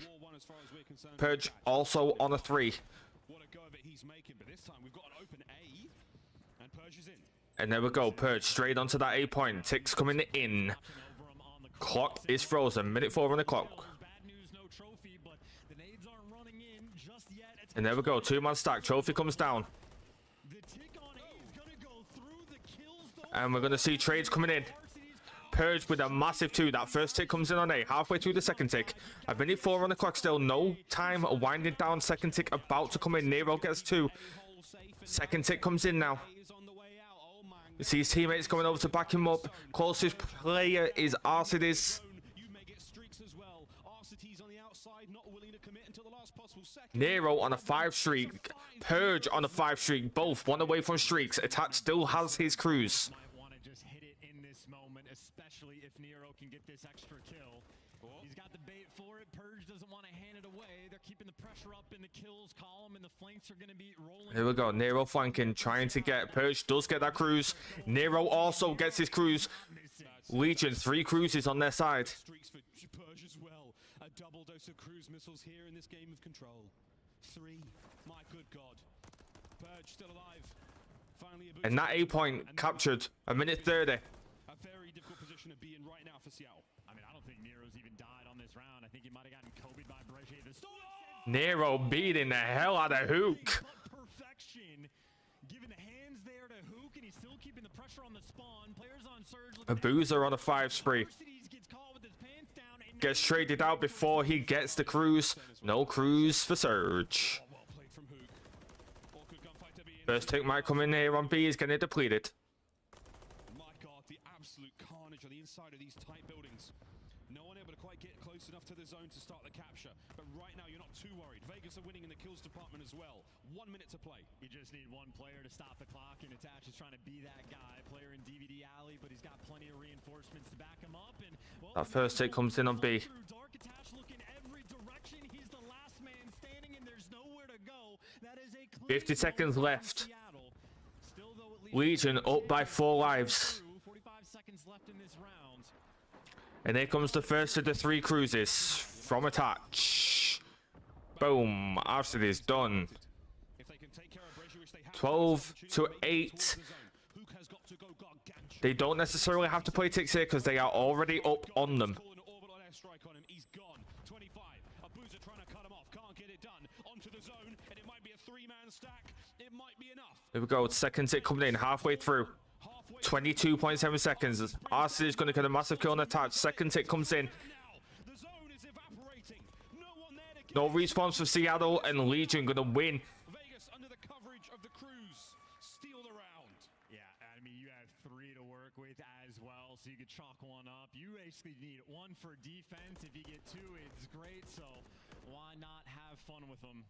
That is the type of round that can basically just guarantee you the victory as soon as they capture the A zone. It feels like it's going to be just nice and secure, but Nero in that moment, again, he just had a 2-minute long stretch where he was virtually untouchable. And now for Vegas, you got 2 cruise missiles, and you have to win a defensive round of invasion control. Defense for Legion. They still have their cruise as well. I think they still have 2 cruises, to be fair. So they could try and clear this point here, but they could just focus A, use the cruises, keep them off of B, wind that clock down. don't necessarily actually have to be there to get the kills whilst they have those streaks. Who's going to pick up 2? One segment on B gone. Second tick about to come in. Cruz coming in from Purge. Is he going to be able to get a kill? No, he isn't. They get inside the building. Second tick coming in now. Closest player is Nero. Purge currently on that flank, but he is not going to make it in time. B is gone. 2 minutes 10 on the clock now for them to capture A. Legion just have to protect this point for the next 2 minutes to take map number 3. Cruisers in the back pocket. Gio's going to do what he can from this front right-hand side of the map, but Surge are finding the angles, they're finding the openings, and they are creeping through. Gio hold it down. Gio being a menace in their spawn. Hardster is going to go and try and chow him. Isn't going to be able to see him from top palace though, unfortunately. Nades come in, stuns come in. Minute 30 on time. Legion up by 2 lives. Think it through. 2 players right now, Purge and Nero, just trying to slow him down as much as he can. Slow things right down. Slammed. Nero somehow, with a hot hand he has had, has just fallen prey to Breji in a simple drop shot. Hook through the middle of the map. None of the Surge players anywhere near that point. Hook just sneaking through that middle. He isn't quite going to get a kill on Gio, and he's going to get traded out by a touch before he can. A minute left on the clock. And look at this, you've got Brezzy flanking behind. Going to get taken out by Nero. Closest player to the point is Hook, coming up on that A Street. And even though the A Street got opened up, Surge not able to take advantage. Looking for that building-to-building gunfight. 45 seconds left on the clock. They just got to protect that A point for 40 seconds, and they take map 3. Hook with the trade on Purge. 30 seconds left. 18 lives are even. Gio gets a kill on the Boozer. That is huge. Hook trying to sneak through. Manages to get a kill. Ooh, almost gets a second, but gets traded out. 15 seconds left on the clock. Cruz is coming in just to make sure that they can't get anywhere near that point. 5 seconds left. No player near the point. And that's going to be game. And with that, they take the lead in the series. And Surge's quest to win a respawn against Vegas is going to continue. Going to be forced. We're going to map number 4. Hardpoint, also on invasion. Now that we have triple invasion, we just played the first of 3. Control invasion, hardpoint invasion, then search and destroy, also an invasion. I think a lot of teams pick triple invasion in their map sets. Not too sure why. I can't stand the buddy map. Hate playing it in ranked. But that is Vegas Legion up 2-1 against Seattle Surge. They are looking strong indeed. 2-1. It's match point. And the death knell for Seattle Surge if they can't win this invasion hardpoint. Again, fearful though for both of these teams because Vegas really do not want to see that game 5, but that is just truly the invasion special. You had one quality moment for Seattle on an attacking round where they actually got the kills, got the opportunity to move towards A, and realistically, you're happy if you just... Not too sure on average how long a hardpoint game lasts. Well, it's like 10 past 11 now, so I'm guessing we'll be getting into the last match around quarter to 12. Give or take a couple of minutes. Probably going to be finishing up this around half 12 or 1 o'clock. But next match is going to be the most intense. Vegas are going to be fighting to take it all and send Surge packing. Surge are going to be fighting to take it to around 5 and potentially save their run in the losers bracket. Oh. Don't know what happened there. Hero and attach trying to buffer him up just a little bit, but outside of again, maybe 1 or 2 very small moments, Vegas have looked clean. Vegas looking clean. If they can keep it going, they walk along into the tournament, continuing onwards in that lower bracket. Pressure now on for Seattle Surge. This is it. Been a really Here we go. Invasion hardpoint coming up next. Team change is not helping them out. They still need some more time to really find their groove. That 6-3 on high rise was a very promising show. I mean, there was only, what, 3, maximum 4 rounds where it looks really strong for Vegas side. Otherwise, all Seattle. If they can find the invasion hardpoint, we go to that search for the final game, and God knows what happens then. That's when Seattle could find a big comeback. We'll see, though. Invasion hardpoint first. What you dressing, brother? Again, you keep talking about the respawn victory for Seattle. Is it here? It has to be. Otherwise, the series is over. Yeah, a 3-15 record on the 3 maps we have for respawn for Seattle. Obviously, that is now. God, I want one of those monsters right now, Jack. So again, the odds certainly not I've run out. If they do, that is the big question. Invasion still a nearly perfect record for the squad in the game. That thing I was talking about, Varsity is in between matches, he keeps fiddling with his mustache. That's why. It's because once it gets to a certain length, it gets super, super annoying. I am overdue to go to my barber's. I will be going first thing next week. What a story for Vegas as well, for the Vegas Legion roster, for the organization. I mean, this has been the most promising roster they've had for a long time, the most promising position they've found themselves in, winner's bracket, albeit against Toronto Ultra. But they're It would die here for Surge. If they can keep it going, it is a historic run for the organization. And now for Seattle Surge, it's the revival, it's the comeback, it's the rebirth. Can they get it done on Invasion? Force the game 5. And look, you had from map 1 Seattle Surge spawning into the bad side of Skid Row, and it was still a perfect opening break where Hoop goes 7-0, gets a cruise missile, start to dominate. Similar story that we had on quite a few of these maps where the opening breaks for Surge have been very strong. So the game plan on that front has been on point. If you get a strong opening break, when you're spawning on the better side, setting yourselves up, Surge, an opportunity early. Invasion, not the craziest lopsided map when it comes to the good Alright, side. here we go. We are underway. First blood comes in for Hook. Castle is going to get blown to smithereens. And again, the opening breaks for Surge, they have been clean. That was so clean, man. I mean, whether it was the stun to assist on the other side of the building, you name it, man. They had it all going there. First point goes to Surge. You're going to see that hard point only have a single second earned from it, and that's Seattle Surge get the job done.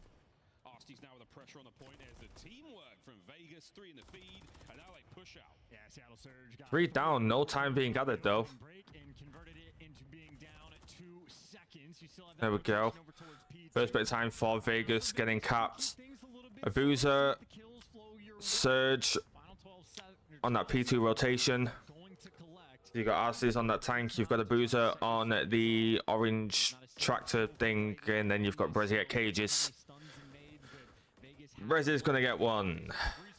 Arceus is gonna get one. But the trophies are on their way because the production and the elimination categories have been solid. There's the pinch. The spawn awareness not necessarily there for the boys of Surge, and you're in a bit of trouble now. Still no trophies in play. Arsty's he's going to spawn right behind these boys. He's going to make his way into the feed and hopefully get back to the hard point. And this is an interesting moment for Seattle because the PAL spawns get left open, but they don't actually get any of that time. Now you're trying to get Purge off the hill. RCD sliding. You've got to be capitalizing there. If you're Surge, you're getting that rotation over. You've got 3 over to that P2 rotation before it's even the point, and you're losing it. 34-7 there. No time coming in for Surge. No time coming in for either team at the moment. We're going to be going over to P3. Nobody rotating over to it as of yet. First person is going to be a Boozer rotating over to that P3. You can see him down on that bottom right of the minimap. Word to Vegas, as no one is near that new hard point. That's all going to be Seattle for now. And hey, you don't get any time on P2, but this is a much easier hill to lock down, and you are there so far in advance. Vegas nowhere near that point. Nobody going near it. They're pushing down B Street, trying to get behind them. But at the same time, they have nobody contesting that time, and Surge are just soaking it up. Making that lead, the Legion built up shorter and shorter. Brezzy, massive 2-piece. Boozer still soaking up all of that time. Running it down as well. Off spawn, challenge like that, getting the big kills, and yet the lead is going to flow their direction. And more long-term good news for Seattle. If you're talking about staying ahead of the game, they want the right side. Lead change comes in. Surge now winning. Arceus on the 5 spree. 1 away from a cruise missile. Could be absolutely crucial for P3. He is going to get taken out, though, before getting it. Hey, man, these things happen. That's just the way it goes. A solid lead right now from Seattle Surge after a very productive P3. Over to a very difficult hard point to find any time when the Vegas Legion are doing their very best to do so. Smack bang in the middle of the map, the park. Not a fun place to be, but right now, not a terrible place to be as Vegas are holding it down. Well, you have Surge working like what up the angles. Vegas holding that point now. Lead change coming in once more. Legion now in the lead. 40 seconds left on P3. Power position and Surge at least get Vegas out of the time. Big question about whether or not you can collect any yourself. It is so many square up gunfights where. So you've got Nero working his way down that B street with Purge. Going to be trying to go and get spawns for P4. Nero is going to get taken out by Hook. Hook's going to get traded by Purge. Kudos to Gio there. He dived in for a moment before being eviscerated by Arstes. Final 10 seconds of this hard point, and no one really walks away with a whole lot of time there. So we're going to say hello to what's called the Hookah Lounge, towards the top right of the map. Legion still in the lead by 3 points. He's found his home deep in the back of the map, and the question is when he wants to strike. Getting active in the moment, gets the freebie kill on the hill, and his teammates win the gunfights as well. Still going to be the close spawns back cast here for Surge, but Purge making the heads up play. Surge can't deal with the sneaky Purge. Purge getting away with his life just about. The two O's find their respective kills in the map, and that's going to be another. That's a big win for Nero there. We saw what he did in the control game, and he's looking to do exactly the same. 30 seconds left on this P4. All Purge, what a play. And you just got to get out of your spawn. You have a right now an invasion hard point for Surge where they won the opening break, won every single P5. on the map, and right now down by P4. Points, and P5. I'm an idiot. out of their spawn. Bredgie's at least crossed, but you're still not getting any of this time. That was a beautiful hill there from Vegas. Credit to the rookie as well for the heads up play, and Nero minus. I always miscount the rotation. I do it in rank play as well. I'll be calling out, oh, he's on P3 and he's not. He's on P4. I just can't fucking count apparently. Apologies. Legion in the lead with a substantial amount. We're going to be going back to P1. Not even remotely close to being a high-scoring game. The game clock might absolutely come into effect, just like the Palace. Purge on a 5. Bredgie spawns next to him. The unreadable. At least you get the trades. We'll get a free kill here on the Boozer. If they're ahead of the rotations, they're still losing the game. If Vegas Ooh, Boozer coming up the ladder behind him. Purge. Ooh, almost turns on him to get the cruise, but doesn't. Yeah, cruise was still there. No hands this time from Attach as Arceus finds his. P1's looking solid. And this time we've got Nero and Legion over by P2. We saw Surge rotate over on that first set of rotations, but they didn't get any of that time. This time we see Legion over there, and let's see whether they can get some of the time. And you see Nero already on that point, ready to start soaking up time the second it came into play. Team there backing him up. Surge nowhere near the point, coming up this B street now. You've got a Boozer going to be pushing up Dark Alley. Push them back into the streets. That tank is immaculate cover. The hard point as well. Now the trophy's working overtime. You'd name it. It's all looking up for Vegas Legion. 40 seconds to go on the hard point. A Boozer with the opener. Is this enough to get his boys forward? As Purge laying suppressive fire from the middle of the street, and Nero soaking away. Yeah, keep your eyes open. It's been the longest time since he's taken a gunfight. By the time he gets one, the trades there coming through. Bredgie right now a nuisance in squared, and if Surge can keep him pinned back in the map, it's their opportunity to win that rotation. You see Vegas though winning a couple key gunfights, and for Surge, The Boozer now starting to rotate over to that P3. This one is actually P3. I counted. Yeah, we got a Boozer and we got Arceus over by that P3, ready for the rotation to come in. Same as last time, Legion not really anywhere near it. Gio the closest player. Nero finally going to back him up, but we still got Purge and Attach up on that B street. Last hard point able to deny the spot for Surge, deny the climbing score, but it might amount to nothing here unless they can get the break. Gio, one building at a time, one window at a time as he creeps forward towards the hard point. He may have gone undetected. Now the jig is up and he's been pinched and taken care of. The defense Surge on that rotation. Body shots came in there, I think. still ticking in their favor. yeah, Gio hoping for a scam, but Surge right now looking clean on the Showers Hill. The trades are there as well. Nice little wall bang from a Booza and Arceus. Well, and gets to hang out next to his teammate, the A duo, getting it done. And they needed that one stronghold to get right back into the game. They do it perfectly. A near full 60 and almost tied up as we go in towards new. You got Vegas though fighting for these right side spawns. Nero always round blue. A delicate moment now in this. Right, P4, Mid Park. This one is P4. Once again, I did count. Made sure this time. And we're going to see Legion take control. We're going to listen in, so I'm going to shut up.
45-point game. Legion breaking that 200-point mark. 25 seconds left on this P5. We're going to a third set of rotations. Can Seattle find the comeback? They're reading these spawns, but this is just so tough. Invasion can get insane. They're trying to stay on point, but there's just not a whole lot you can do. RCD's trying to walk in with the MCW, but 2 players keeping them at bay. And again, Vegas, when they have 25 points needed for Legion to send the Seattle Surge home. As we go back towards P1 and Surge, they got the left side spawns. This is what they want, but they need some more kills. You can see Nero already going on the flanks. Might just be here to pick you apart. Or Arcades continues to be heads up. Surge, the opportunity to stay alive, it's still here, but such a long way to go. 20 points needed for Legion. If you can hold on here at P1, you make your way over to the building site, no problem. You can hold You've got Nero. one of the showers, you maybe even win the game. Nero playing that DVD. Might be able to soak up some of this time. They can still win off of this hill. Abuza has to do something. He is just playing that mid-tank. Finally comes in to get the contest. And that's a perfect wipe. They get the remainder of that scrap. They have the rotation for P2. Legion is spawning out. This could be everything that Surge prayed for to come back in this game. 10 points needed for Legion. Surge on that P2 rotation. The last time that we saw them here early, they didn't get any of that time. This time different. Nope, we see Arcades hop off. He's going to get one. Nero, massive 2-piece. Here comes the break. Arcades, last man. Ooh, Nero on an absolute tear, getting traded out by Abuza. And 5 seconds. 3, 2, 1. Bye-bye, Surge.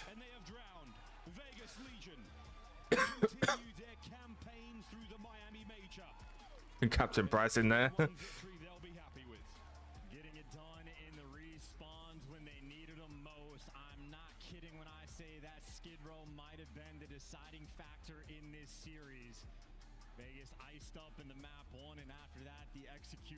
Flawless. They were being out-rotated like crazy on Invasion in the first half, but as soon as they were able to get a setup on a couple key hills, they ran the score up and, again, never looked back.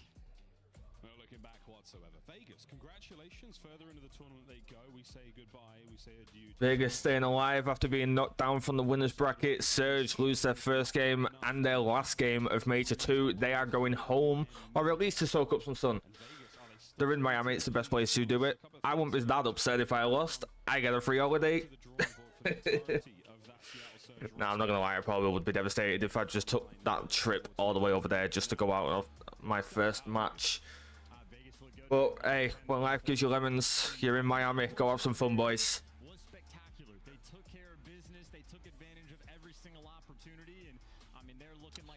We're going to be going into our final matchup of the night. The first of the second bracket of the elimination bracket. I don't know what the fuck it's called. I know what I mean.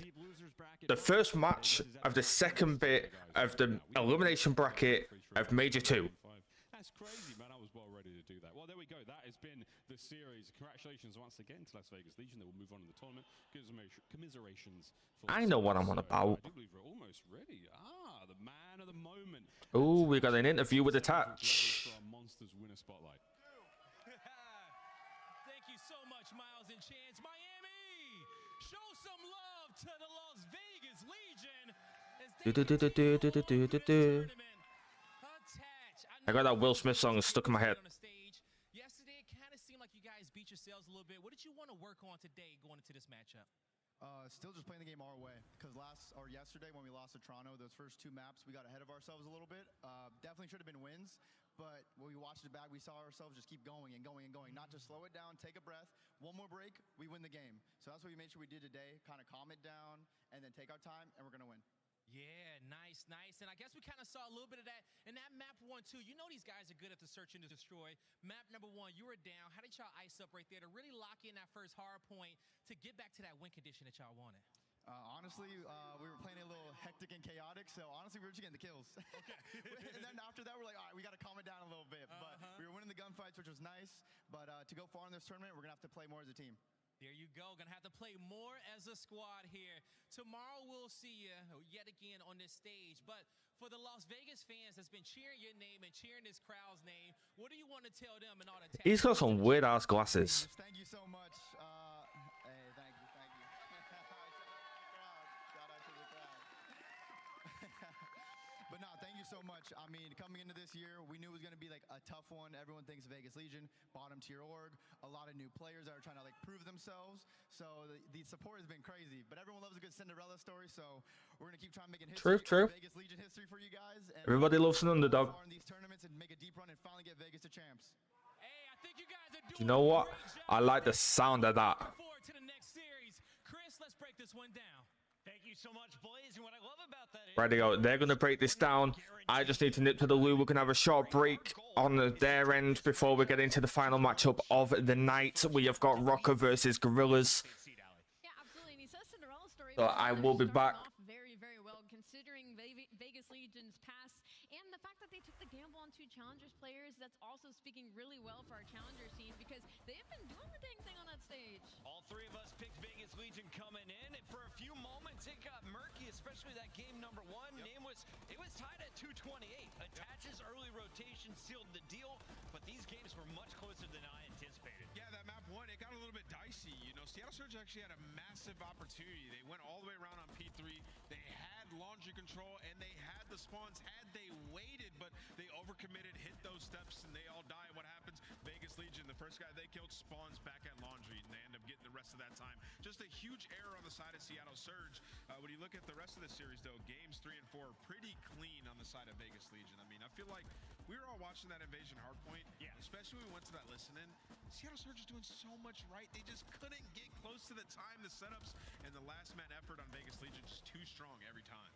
Personally, I felt like in that listening, there really wasn't somebody steering the comms for the side of Seattle Surge. Again, very talented players individually on the map, but it didn't feel like they were all on the same page. And when a certain break or a certain roto didn't go their way, there's always one player making a completely different play compared to the rest of the team. So this is kind of the story with Seattle Surge.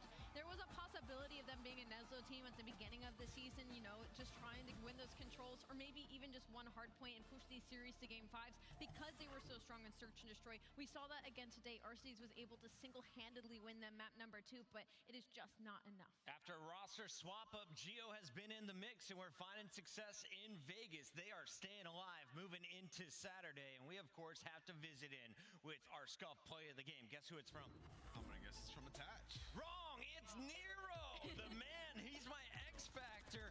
Nameless, when he is on, he looks like one of the best, and the only thing really I can knock him for is he seems to overheat at times. He just can't stop going forward. Yeah, you know, we saw a little bit of an overheat in that search and destroy, but when we got to the control, there was a round and a moment that I loved from Nero. Sort of him like taking a step back and slowing down. And their offense, he got over towards blue, which you're seeing right here. He gets a couple kills. He stays alive, finds this kill, holds top blue. And he's so annoying. He spends so much time here in blue. It allows them to pressure up the map because Seattle has to send some players back for him. So those are the things. That's like the evolution I want to see in Nero. It's like, hey, play fast, be that high-octane player. But when you're in a position that you can be annoying, stay there and slow down. Is Invasion his best map, Allie?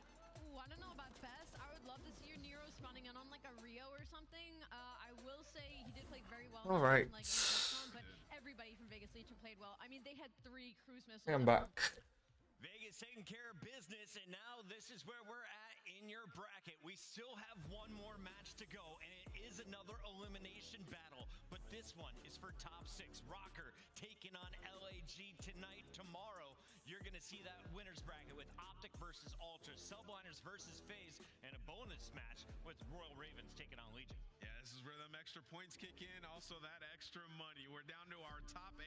We're going to see a team punch their way to top 6. So we only have 3 matches tomorrow. Some big points of some serious money here in Miami, and if you want That seems stupid. battles are going down, Allie, how do they stay in the know? And Earn, I can't tell you enough. Make sure that you add all your favorite teams and even your least favorite teams if you want to be a certified hater to your calendar, scanning the QR code on your. I'm very confused. We had 4 day 1. We have 5 today, then 3 tomorrow. Why didn't we put the 5th one tomorrow so that it was 4-4-4? Bit of a weird decision there. The stronger purple people eater. Stay tuned to find out.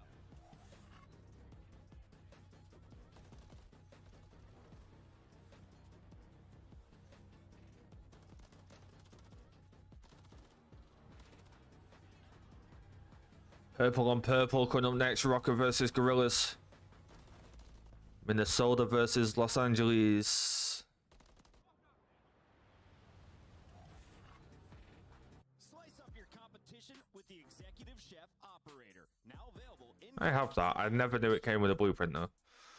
Start the season I also have that. with the Call of Duty League Pack. Grab yourself the CDL Operator. You're listening. Blueprint and so much more. Check out the Call of Duty store in-game now. Anybody hear the mistake that they made? Grab yourself the CDL pack now with weapon blueprint. That pack actually only comes with a camo. It don't come with a weapon blueprint.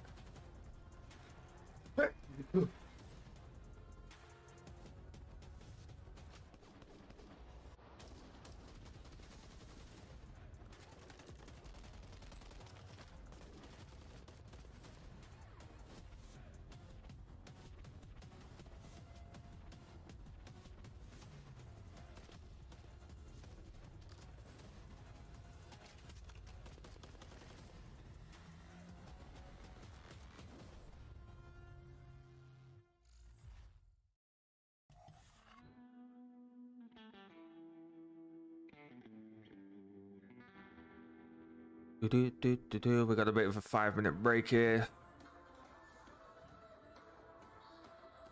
Oh, let's see what people are saying on Twitter. What do you think of my shirt today? It is a choice. It's a choice. Listen, guys, I put this shirt on. I felt pretty sexy, to be honest. Yeah, I looked in the mirror and thought, God damn. And then I got into the green room and everyone said, your shirt's too tight, you look like an idiot. And I was It's just a little too small, but it works.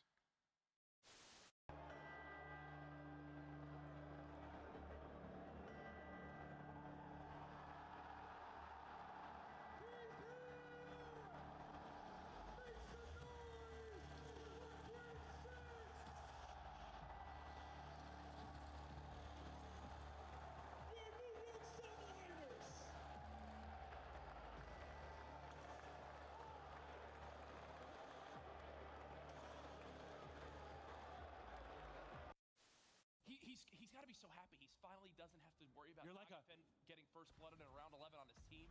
You're like an adamantium werewolf. Oh no! Oh no! Oh no! He couldn't get out, but he can do front flips. Oh, Daddy's hungry! Oh my God! Finally takes him out, but it's dog-on-dog warfare! No! That was the most intense round of S&D that I've ever casted in my damn life. Get the last bullet. It gets absolutely smoked. Bance is going massive for the squad. They called it the other artillery. That's all the streaks gone. Now they straight down to the guns. Bance went 5 in a row. Bance! What is that Herculean effort from Bance to make the plays when they matter most?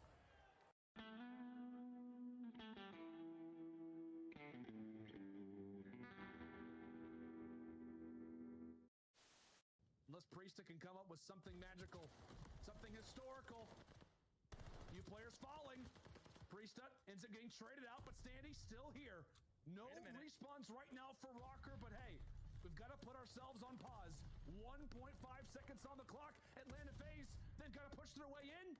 They've got to dig their way through. Nades, tacticals, utility tossed out. But take a look at this. Take a look at right now from Minnesota, and they do not push on to the There's more than just the game on the line. It's like, you know, a lot more bragging rights. I think the very first map is the most important map. If you go down that first map to Optic, chances are you're not going to win the series. I think they have like over 90% win rate after they win the first map, so it just really comes down to that first map, I think. When you go up 2-0, it's really hard to come back, and we're really good at sealing the deal and just closing the... We've been practicing pretty hard and, you know, watching a lot of film and stuff like that, so I'm just fully confident we're going to walk away with the W. Listen, where am I looking here? It's Mother's Day, all right? Call your moms, all right? And maybe I'll call them too. On him, bridge, bridge. Yeah, our bridge shield. What's left? I'm cutting mid. I'm not sure if I'm getting old, but I swear to God, Joe, sometimes when Celium talks, all I hear is...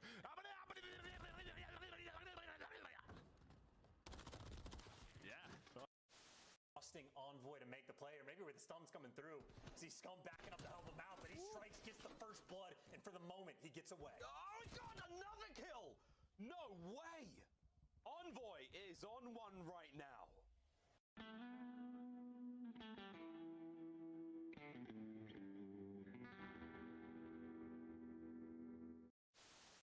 One clean break, one set of kills there. Afro sneaks in and steals the victory. Will, 25 seconds left. Now there could be a timing here if they rotate off of this. They might, but RC's just watching the cross. Wow! The headshot, RC's absolutely deleted. Now the shoulder in the spot. Yeah, they spotted him. They spotted him! Oh my God, Fancy again! Again! Let him know! Try and work someone on the flank. He's able to find, but Krim and Illy, the Kriegs, they're able to get 2 headshots. They know that Formal is gone. Vivid. Ooh, I think that's a bit of an over challenge. Envoy, he goes to the defensive side. Nobody able to check the bomb. Oh, we're going to be getting into that final match in a moment. I'm just going through the Twitterverse.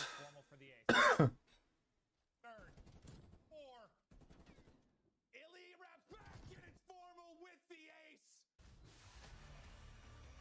And we are back, everybody. Welcome into the final fight of Friday. We are going to our 5th elimination battle, and this should be a good one. The fight for top 6 between LAG, the surprise 12 seed, still in our elimination bracket, taking on Minnesota Rocker. And let's start with the maps and modes, because these players are ready to fight. Nameless Alley. One final best of 5 is going to make a big impact on how many points you're walking away from this event. Yeah, and it's scary for both these teams, right? Because they're kind of on the outside looking in, trying to force their way for champs. They're almost halfway through the season, so those points are really, really important. Nameless, as we take a look here at both teams' strengths, what have you seen from them on land? Because both teams look a little bit stronger than what we've seen online recently. Yeah, you know, for Minnesota Rocker, the search and Right, final matchup of the night. Winning 2 of them in that last series, that's a game mode that has been a pain point for them, especially online. So if they're able to do that in this series, they're in a good spot. All right, maps and modes are Final match of day 2. I've actually been really enjoying doing these watch parties. Can't wait to do tomorrows and Sundays. And then we'll have to see if there's any other esports that we can cover doing these watch parties.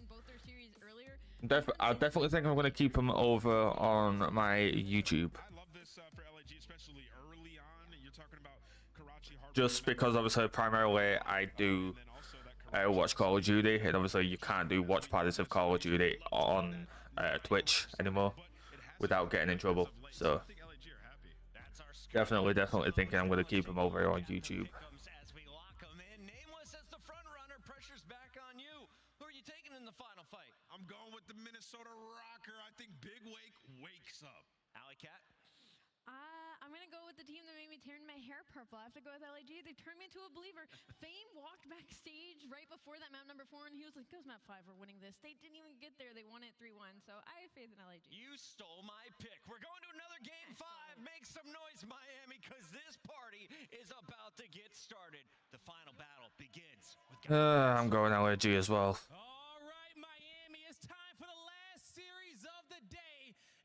Yeah, I'm going LAG as well. Do me a favor, guys, before we get into this, make sure you leave a thumbs up on the stream if you are enjoying yourself and enjoying watching the CDL with me. And if you are not subscribed to the channel, it really does help. We don't just say that as YouTubers.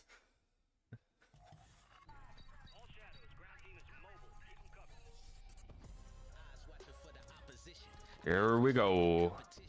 We got intros.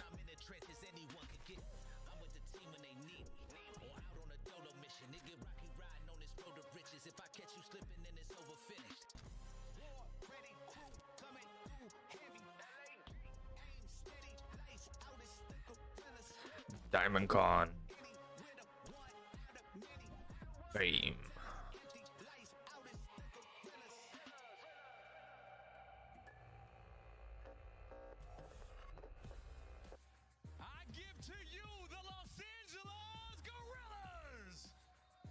Yes, sir. These are the guys that sent my team home.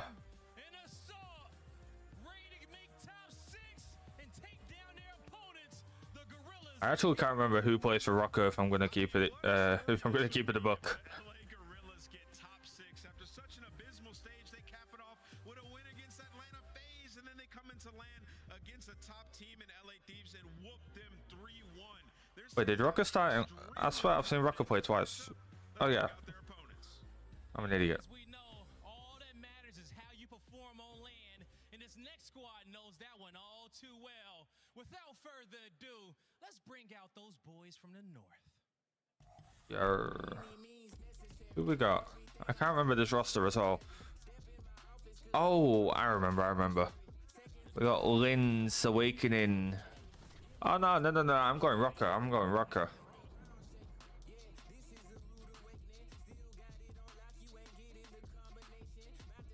I just remembered this roster. I got Rocker in this.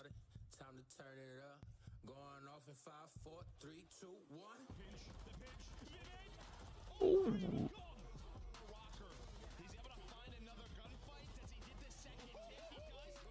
Tomorrow we got the Optic boys playing.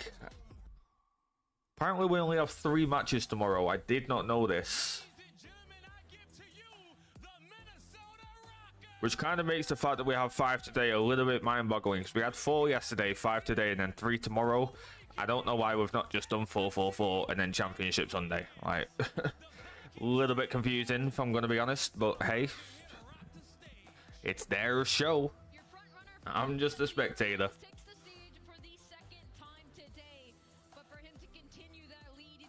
But yeah, I got Rocker on this one. I think Rocker eliminate Los Angeles from Major 2.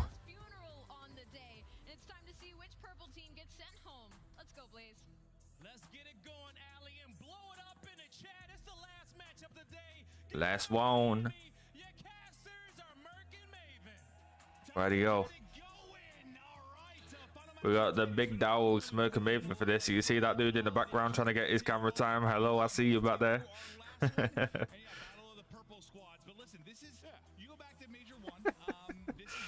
Looks like. Gorillas make a run. Assault's out there shaking stuff around. Remember, that was his magical run. That was his superpowers. Remember? No, it was. He was doing it earlier as well.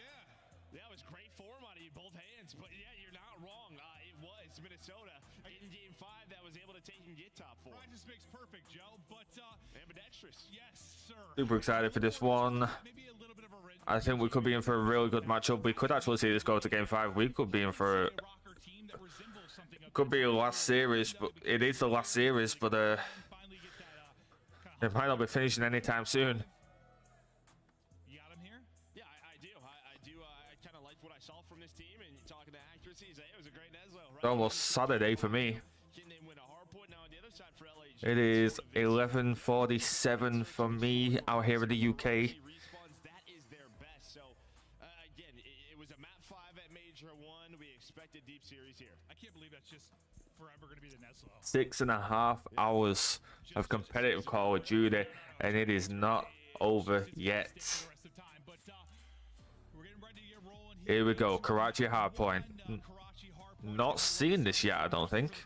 In Major 2. I could be mistaken. No, I am mistaken. I have seen this.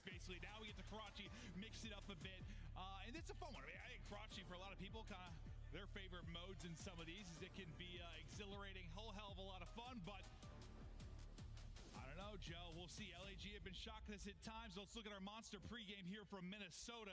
Take me through, Joe. Yeah, I mean, Hardpoint has been tough for this Minnesota Rocker team trying to bounce back. I think that's why you see this Karachi Hardpoint here. 1 in 7 in map of ones. Now, that is in stage 2, but that is their last... Here we go. We are underway with the first match of the final series of the night. New rank maps in 3 days. I know Vista and Departure's getting added in as a playtest. How's it going, Nova? Who you got for this matchup, bro? Vivid, big 2-piece. This guy, he plays with a pace that is tough to really battle against when he's on point. It's just a thing for him where a bit streaky at times, maybe struggles with confidence. I'm coming in for Rocker.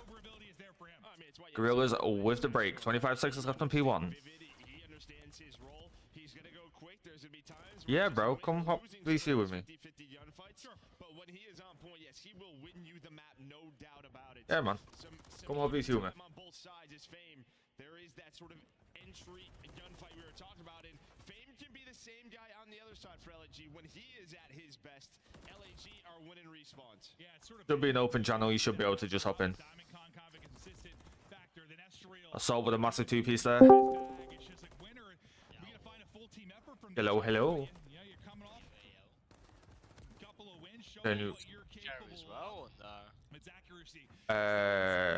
I feel like if I go to CDL stream, I might be in front of you or a little bit behind you. You will be, yeah.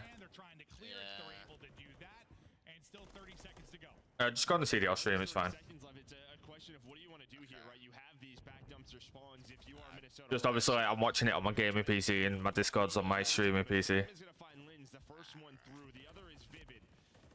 Try to track him down. They do just that inside of Jones. So this is a very good 1-2 combo here for LAG. Just do me a quick favor though before you hop off of my stream to go to the CDL and leave that thumbs up on the stream.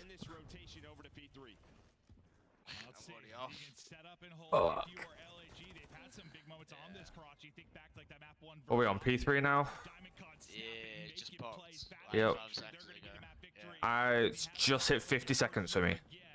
51, 50, 49, yeah. About a second difference, it's not that much. I got Rocker winning this. I can't support. I can't support a team that sent my boys home.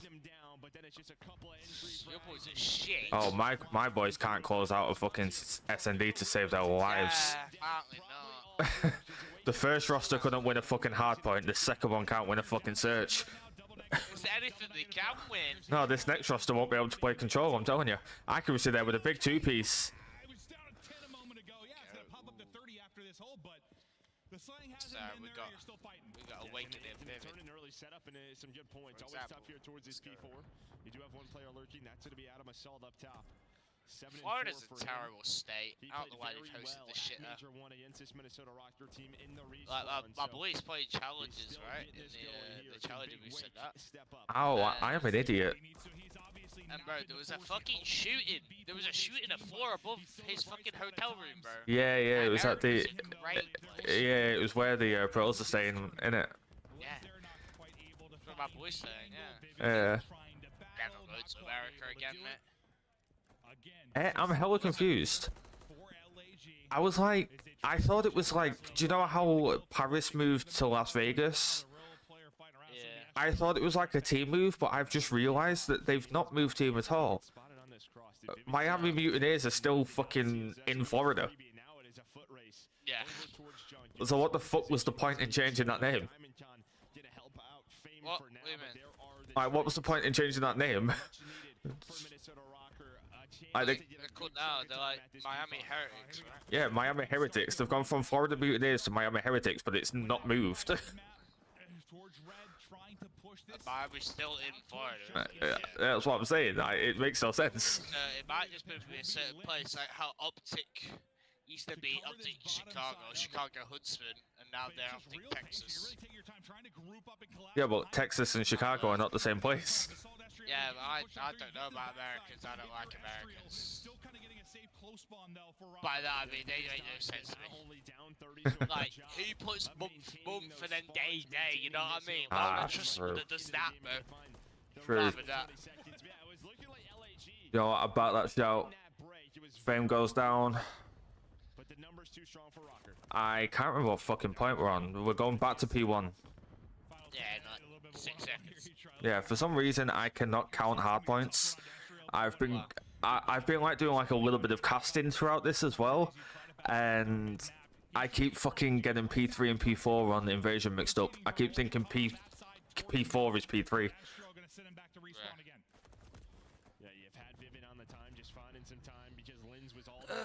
I don't know how I feel about them adding ranked maps mid-season, by the way. It's just, I mean, it's the end of the season. It's just a test, isn't it? Yeah, but it's still gonna be like 9 days left. You know what I mean? At least we get a say though before the pros. Like, that's not a good thing. That is a good thing. Look at the last decision the pros made. They took fucking Skid Row S&D and kept Terminal S&D. Yeah, but to be fair, some of those people are drunk, I think. I'm saying, like, at least we get a say this time too. I don't want to say. I'd rather the pros keep their say, to be honest. If it's about adding new maps, then yeah, they might have fumbled the Rio. No, Rio's a good map. I enjoy it for hardpoint. It might be a bit of a fumble for S&D, but I enjoy it for hardpoint. It's probably my best. Why would you want a respawn map which is just sub heavy? Because I'm a sub. I'm a wonder weapon. Well, I mean, no. I mean, I've been playing AR and I've been absolutely slaying. I mean, I uploaded a clip earlier. Alright, I don't play Rio like the pros do. I do play how I play it. No, the best ultimate way to play Rio is you gotta play like you're a flex player. I just spawn trap with an AR. I just anchor spawns and spawn trap. Accuracy, massive two-piece.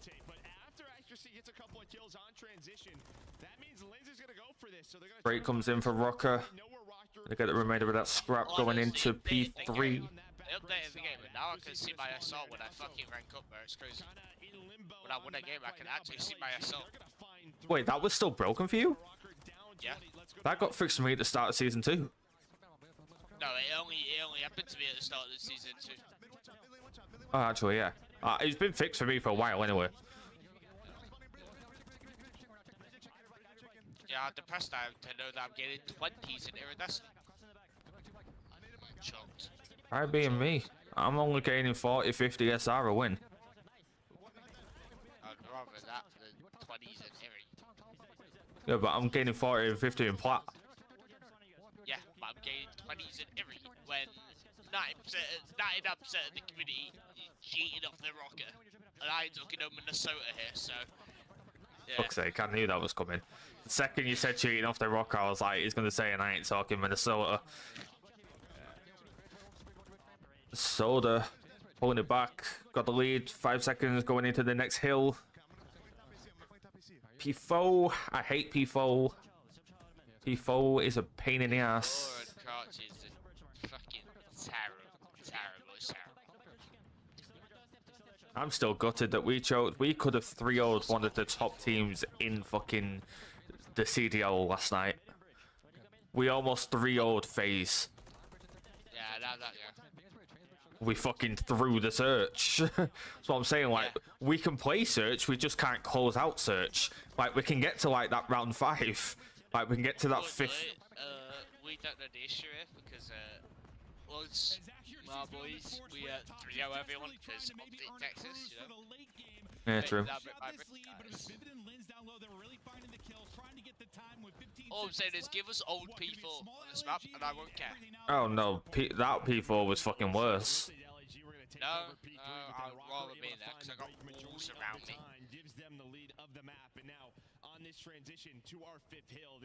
It's like P4 and the fucking invasion. Why is it in the middle of fucking nowhere? Yeah, P4 and invasion's a bit of a weird one. P4 and Invaders, keep them off hill.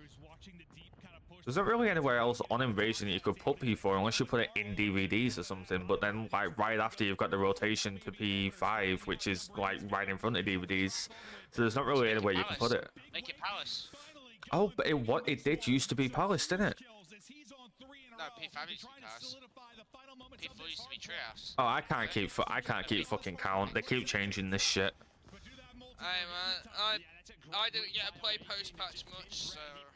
25 seconds, awakening on a 5 spree, one away from a cruise missile. 25 points needed for Rocker. But he does get shut down by Assault here. Yep. Vivid's gonna be behind Fame. It's important, especially when you're going back to P1, which in an outside hill, that cruise missile would have come in clutch if it needed breaking. Indeed, even in an inside hill, you can just swerve it into like one of the windows like P2 or something. We are probably going to be finishing on a P2, I would say, here, because P1 is a pain in the ass to hold. I'll go my boys G2 with this, easy, I think. We'll do that. Vivid's up in secret, being a menace.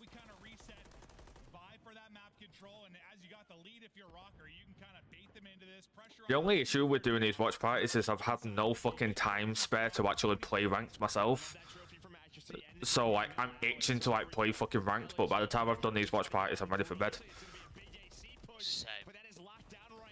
Like I put in a 7-hour shift yesterday. We're about 7 hours in today. Assault with a massive 2-piece there. 5 points needed for Rocker. They are on that rotation for P2. And that might be game. Nobody's going to be close enough on that rotation to break it. They only need 5 points. Oh, wait, maybe... Nope. No, we get this. This is so free. I can smell it. And that's game. Smells like victory. Ah. We'll get the map 1 victory. An opening maybe for Gorillas for a moment, but fact is you just needed 5 if you were Rocker. Sure did, and it's a map 1 victory. They have been they are not used to this. Just FYI, this today is very confusing for me because we had 4 matches yesterday, right? We had 3-0, 3-1, and then a game. We had 2 3-0s, a 3-1, and then a game 5, right?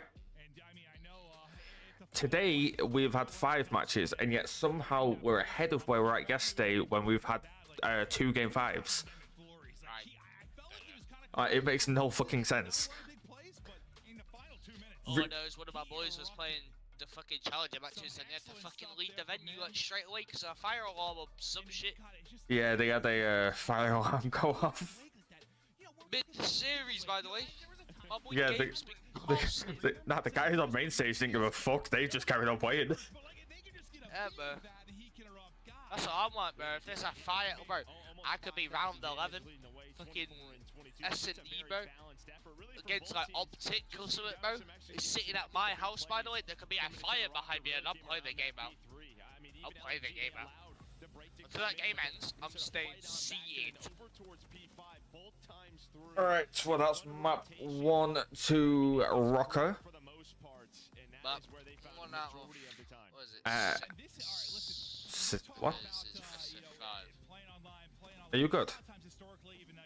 Best of 3. It says best of 5 at the top. Oh. Oh no, yeah, best of 5, sorry. It's first 2 3. Oh yeah. I'm drunk, fuck off.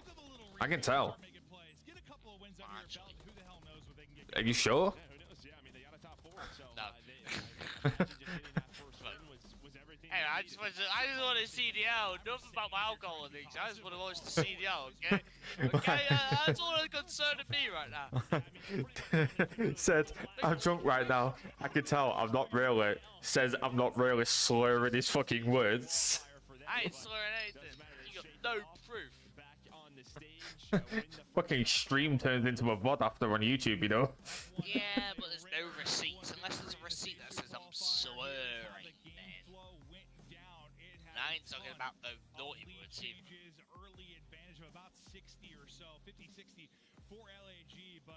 How back and forth that game was. That was, yeah. I don't know how we took Rockers pizza. blew that, right? Yeah, you can see that P5. That's when they really take that lead. Triple Karachi. At the end of the first set of hills, and Could be worse. Could be triple invasion. I don't know why so many teams. LA Thieves did triple invasion. We had another team do triple invasion on the Because where are they right now? Exactly. on the beach somewhere, soaking in the sun. Exactly. Like there's worse things to happen if you go home from a major. You could have been in fucking Canada. Hey, don't you disrespect Merrick. My friend's from Toronto. Well, he lives in Toronto, sorry. And they got next major over there. So I'm trying to see if he can sneak me some free tickets, you know what I'm saying? Where would you rather be though? Canada or fucking Miami? Canada. Ah, it's nice and warm in Miami. I'd rather be on a fucking beach. Yeah, but at least I won't get shot in Miami for playing Call of Duty. So. Hey, somebody thought that they were actually playing Call of Duty IRL, okay? That's what I said on the timeline. I said that on my private account. Yeah, somebody. I was like, bro, really asked for CMG wager IRL, bro. I need to start playing the CMGs again. I miss them. I do. Rank play just no. I do. No. Let me explain why. I've been watching this competitive Call of Duty, and they've been clutching up in like search and destroys and shit like that, and getting proper fucking hype shit talking, and I just don't. I used to get that feeling from game battles, but I just don't get that feeling from rank play. Like I missed the feeling of clutching up and just being like sudden adrenaline, like get the fuck off me. Yeah, well, I don't think you said my clip of the 2K last Saturday. I did just send it back. Yeah. Right. The vibes are high. I'm saying, like, I miss playing CMG. I miss game battles, but obviously we've got to. That 2K was for challenges, so I had a lot more to go for there.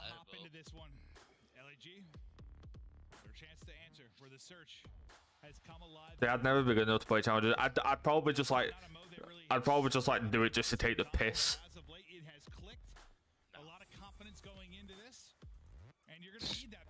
I can't. I'd get wiped. I'm not saying that I'd win. You can't take the piss in challenges, even if like you want to have fun and take the piss, you just want to have fun. Because everyone's sweating their dick off. It's like they're playing for money, which I mean, to an extent, they are. Well, yeah, they're playing for 100k. I care about my pro points right now, so. I mean, challenges goes live tomorrow and Sunday. We are going to be keeping up with those in the watch party as well in between breaks. We got to search and destroy. First blood come in. Vivid gets the trade, I think it was. Oh, Ezreal gets the trade on Vivid. 3v2 in favor of Gorillas. So, one of my friends is now part of my favorite org, freaking Annex. So, that's one. Don't know where the fuck Annex is. They were mostly a UK org. And they gave my mate, well, they funded my mate, and those boys, they gave him an org to play up there for my actions. Tell them to fund me. They can buy me. I'll join their org if they rent me out an office space.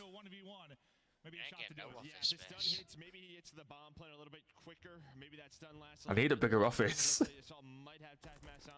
Also, I think I know what one of the next drops might be. I could be wrong though. I'm talking about next major. All I'm saying is there is a calling card in the game that's called Meet Me at LAN. So. Oh yeah, I've seen that pop up on the screen on the stream earlier. It's always tough. You know, do I play my life? I keep finding it funny. Do you know when they're promoting like the CDL pack and the chef pack? Yeah. No one's gonna buy anymore because they're not there. No, they actually made a mistake on the CDL pack. They say like you get like the skin calling card and weapon blueprint, but it's not a weapon blueprint. It's a camo. Yeah, it's. Trying to probably see if they could isolate maybe one player over here, but you got two in Assault and Fame. First ball comes in for Vivid. Trade comes in from Fame. Next trade comes in for Awakening. Oh, you should have seen the sequence earlier on Rio Hardpoint. We had like a whole sequence of like 8 kills where it was just trade for trade for trade for trade for trade. It was fucking beautiful. I'm gonna come with a massive 2-piece. 2v1 in favor of the Gorillas now.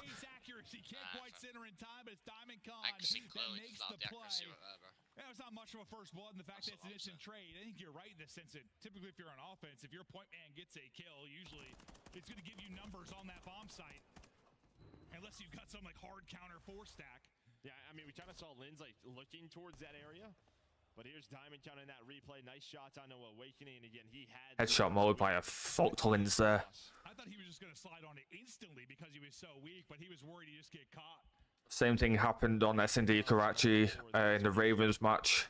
Yeah, I didn't see exactly how much damage he did, but he had to have had him one. Like, Clay should have died, but like, because he was laid down, obviously a headshot multiplier came into effect and he ended up winning the 1v1. Continues to be strong for them over this recent stretch. 2-0 Gorillas. I feel like the headshot multiplier is a bit too high for something like the fucking rival. Yeah. First ball comes in for Fame. Look! He just deleted with 2 bullets! His Awakening falls, but then it's Linz inaccuracy that followed up. Linz is able to get 2 I'd rather play against Advanced for a second year, bro. Honestly. I said what they should do is take. I said what they should do is get rid of every SMG except for the rival. Add the TAC 56 and the Vaznev back in. Give us the fan favorite maps from last year's rank play. Last year's maps, I'll agree with. Yeah, so like make it a combination of last year's rank play and this year's rank play. So like with this year's movement, but last year's maps and guns, with this year's maps and guns.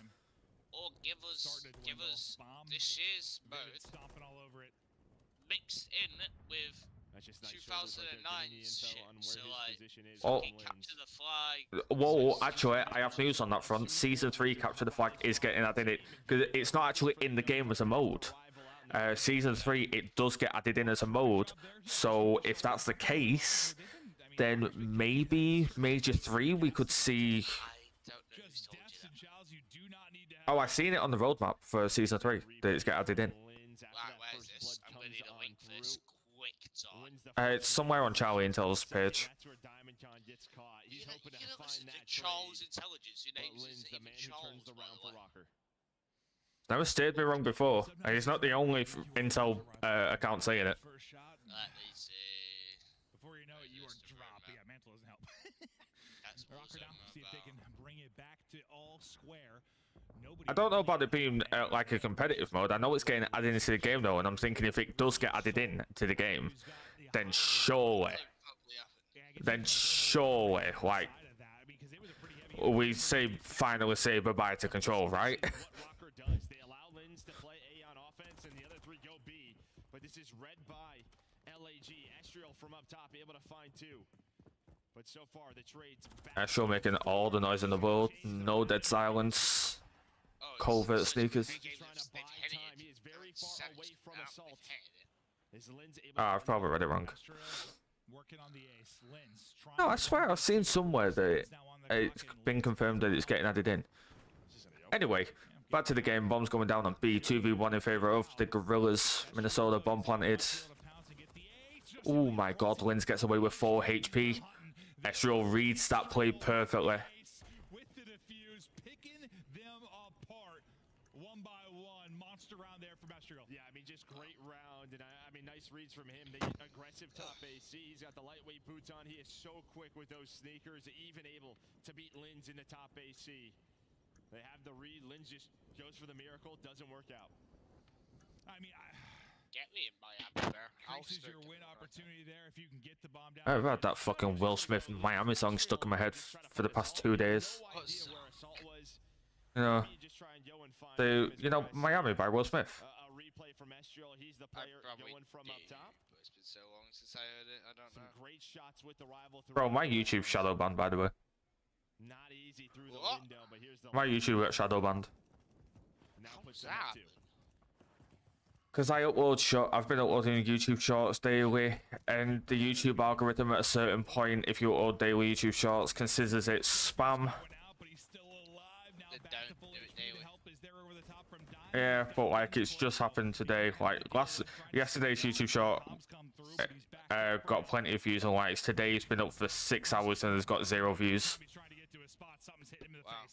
Yesterday's got like 500 views. Don't know, I might try deleting it and re-uploading it, see whether that helps. fight. Now it's a 1 I ain't versus done 4 much for YouTube Awakening. shorts, He's able to bro. find Diamond Con. No, that's great mid-map. It was what, good cover Just first the from Diamond and good fucking- cover from the Assault. passion Just to somebody make there. like little short Every clips like time you every think day. you I'd get a kill if you're a rocker, the help is in from LAG and a good chance to get that 4th round on Probably the do it board. on my Big Wade phone, had his moments in the map. You can do it on your phone. Obviously, I just have a vertical. So obviously, I stream using OBS. You got it on OBS and shit, yeah. I have a vertical canvas next to my horizontal one, so I have it that layout. I just like clip it in there. It goes into a folder on my desktop. So I just upload that to OneDrive and boom, download it all on my phone. It's you, aren't you the guy that said like you want to help you up the Elgato shit? I can help you if you're Elgato shit. It's not. Oh, your PS5. It was me. Yeah, your PS5. I'm have to get back to that because I'm having the same issue. My like is it where like you'll plug it into your PlayStation 5 and it'll capture it in OBS but won't transfer it through to your monitor? No, it just wouldn't work. It would just say my monitor's not compatible with some shit.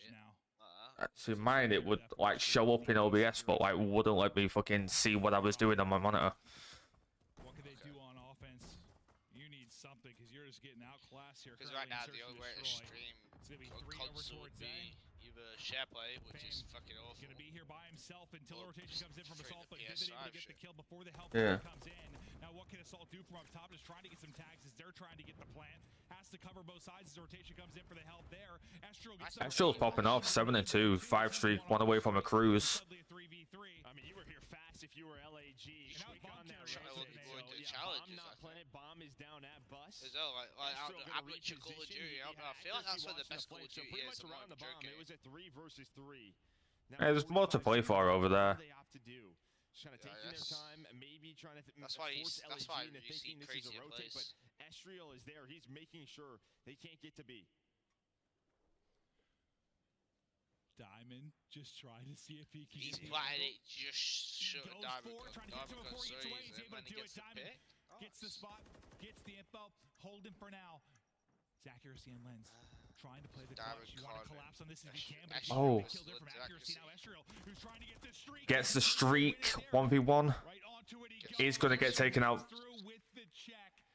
You lose the round, but you get the cruise. I mean, honestly, it looked like Diamond was just gonna walk up after getting the first kill. I mean, that's big there to get the cruise, especially in Karachi. Both bombs are outside. Prone in a corner, was not going to check the bomb, but I bet they wanted to try to get Estriel that streak. And you're guessing too, like how he's gonna play. We literally just hit the 7-hour mark. I can't lie to you. I ran out of Monster about 3 hours ago. My eyes are on fire. Big round there. While being down. Luckily, tomorrow it's only 3 matches, and then obviously Championship Sunday next day. So when will that be thrown into the map too? who knows? I might even be able to sneak in a cheeky rank play stream tomorrow. Maybe. Depends what time the game starts. I think it starts at 3. No, it starts at 6 tomorrow.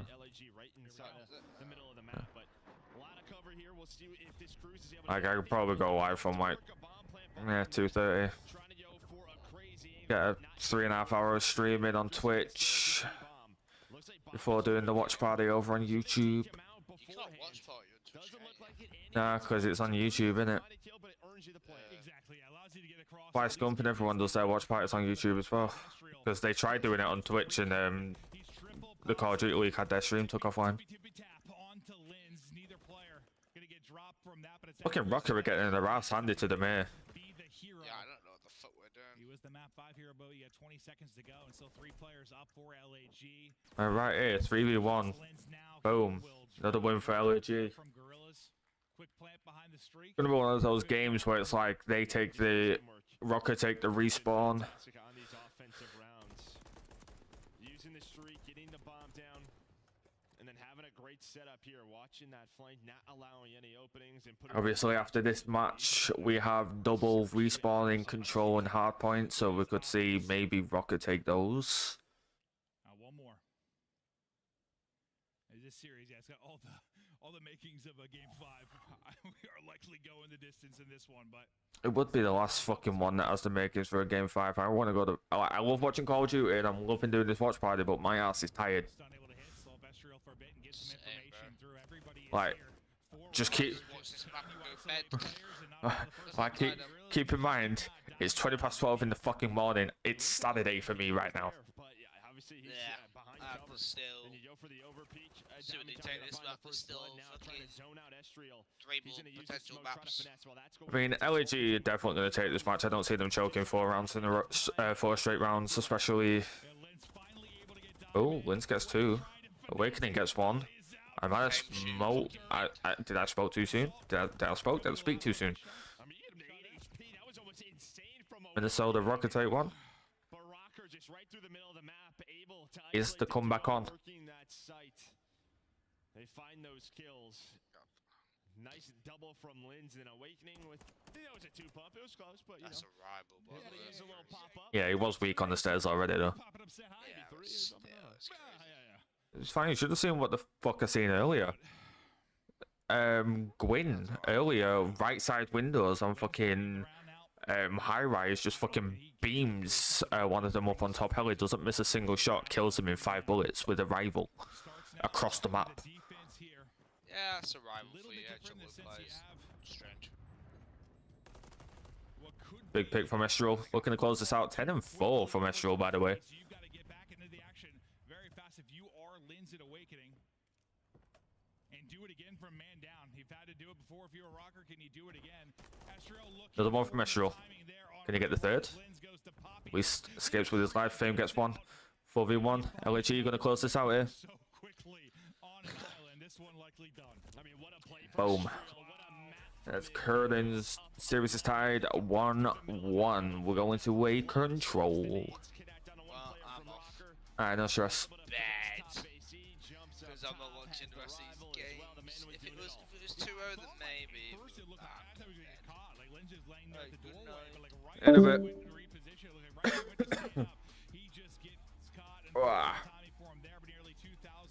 Right. Series is tied 1-1. We're going to a Karachi control. At least map 4 coming into play. Cannot remember what the hell it is, so we'll have to wait and see what if it shows us. Yeah, it's just one of those maps for a rocker. At times, it feels like it's the best S&D, and then other times it's their worst. Now 3-7, they play it a ton. And a lot of times, again, on offense, they work these slow B hits. Maybe just trying to switch it up, find some other success elsewhere, but just did not work out. No, it didn't. It really has felt that way when we cast them in search. Sometimes they look like such a great 4-man unit. You can really tell what they're trying to do on the map. They're so decisive. And then at times, I'm like, their post plans are abysmal. They threw away life after life.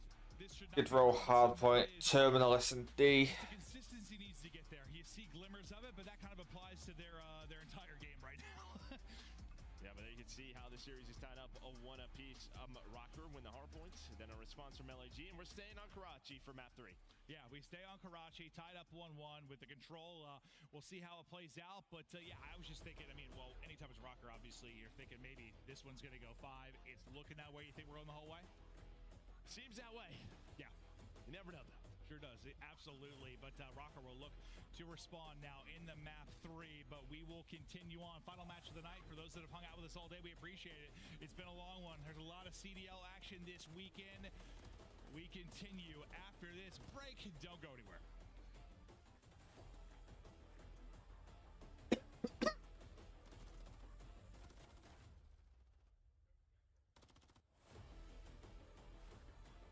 Got a bit of a break here. Upgrade your game with a Scuff. Save $30 on the official CDL collection at scuff.co/CDL. Get better with a Scuff, the first performance gaming controller. Visit scuff.co/CDL to change your game. The Call of Duty League is brought to you by Monster Energy, the official energy drink of the CDL.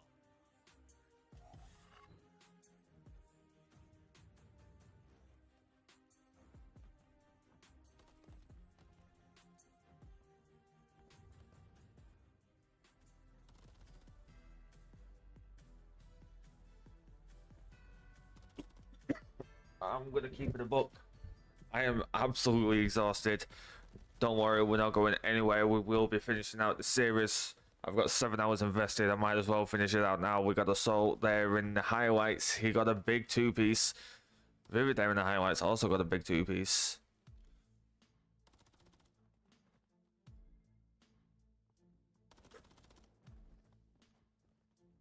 Oh, we've got Karachi Control coming up next. One of these two teams is going home. We've already said goodbye to Boston Breach, LA Thieves. It's been all of the teams on the left side. Boston Breach, LA Thieves, Miami Heretics, and Seattle Surge all gone home. So following the trend, Rocker should win this. I would have thought anyway.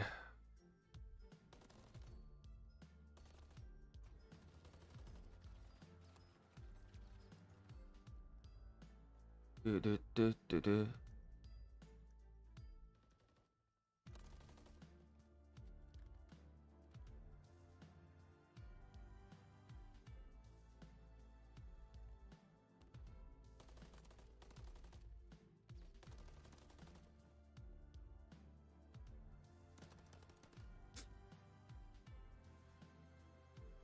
About 30-45 minutes left of Call of Duty action, I would say. Maybe a little bit longer. Probably going to finish at about 1:30. If it goes to a game 5, maybe 2 o'clock. I really hope it doesn't go to a game 5.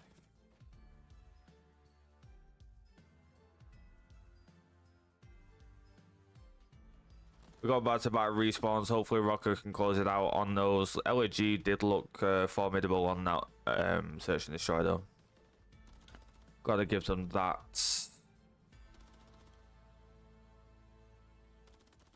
Coverage is about to resume in 20 seconds.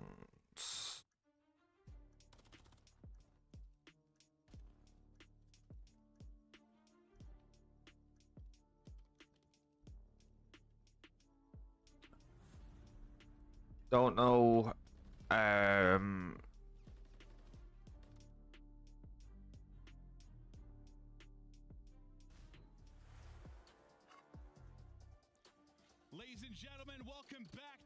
don't know what time the matches start tomorrow. I need to have a look on Breaking Point, see what they've said. These improvements have come rapidly these last couple of weeks. The big win over FaZe. Now maybe trying to make a run. And for those that forget from that Major 1, this is a rematch of teams that fought for a top 4 spot. Rocker was able to take that, and I honestly forgot that. When I heard Diamondcon say that on stage, I was like, huh? I forgot that was the matchup for top 4. I think it was the last one, Saturday night? Saturday night. Yeah. Rocker, though, they kind of did it through the SCDs. They were able to win a hard point in map 4, but they win map 2 and they win map 5. This time, switch it up. LAG improving in that game mode, but we head over to Karachi. Look, what time did they start tomorrow? Karachi trifecta as we get deeper into this series for the Control. Any kind of major thoughts about these two teams? How you feel about this one between them? Well, I think it's LAG 1-6 on this map, so that's not good. Yeah, but it's a map they play a lot of. That's so not good. You try to make some improvements here, but a lot of reps similar to kind of Rocker. Raven definitely just went and chugged the monster. Look at him, he can't stand still. It's like they're 1 in 100, but they've played it 101 times. Yeah. So you learn from losing is learning. That's what they say. Yeah, losing is learning. We're on the Rocker side. This might. All right, we are loading in. I'm just trying to find out what time the matches start tomorrow. No, it just always cracks me up because what else? Doesn't seem to stay anywhere. I'm trying to find out. Because depending on what time they start tomorrow, I wouldn't mind trying to get in a rank play stream over on Twitch in beforehand. Because it's been a couple of days since I streamed on Twitch due to doing these watch parties.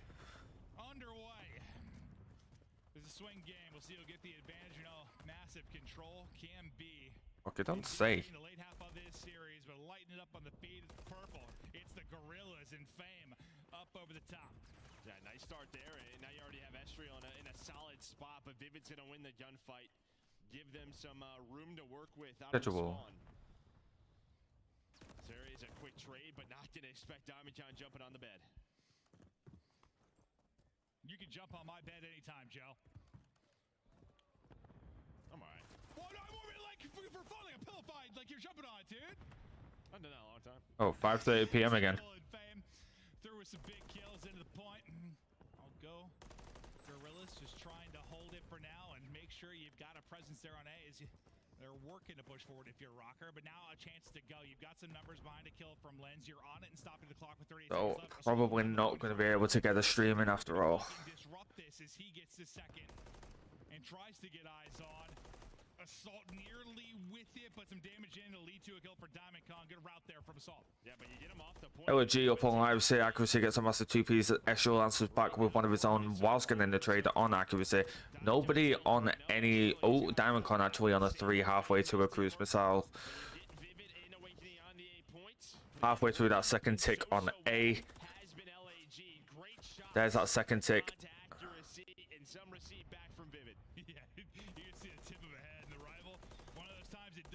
8 points secured. Minute added to the clock. 1 minute 30 on the time. The T kill does come in on Vivid from Awakening with the trophy system.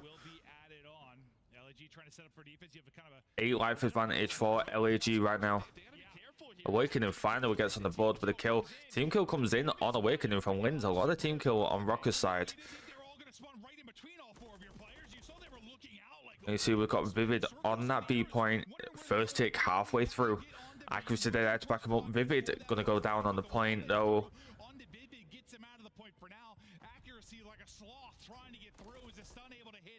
And we're gonna see that first tick get depleted. 17-6. Lives in favor of LAG. No respawns remaining for Minnesota Rocker.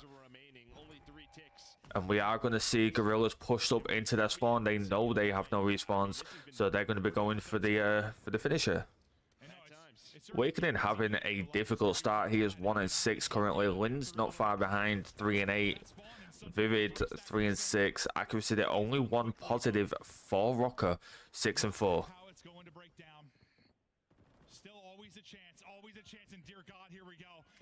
And they managed to get out of their spawn to get over to the point. 2 of them on it now. That first tick's going to get completed. 25 seconds on the clock. 1 person remains. Accuracy is on his solo. The kill's going to come in. They at least get that tick though going into the next round. So they are 4 ticks up. The fact you get a tick out of it, yeah, sure. Take the small victory there. You just see the tip of his head there. He should have stayed laid down. Could have potentially got the second tick if he stayed laid down there. He was going to push around that back door if he didn't see him. Maybe picks up that kill. I don't see him capping that on his own. Obviously, they're just going to rush him from all different angles. Finally, somebody will trade him out, but second tick could have come in. But hey, the fact that you even got that first tick whilst you had no respawns is amazing. You don't get the round win, but you are 4 ticks up. So if you can keep them from getting a tick on B, that's going to put you 1 tick up. Actually gets a kill before being traded out.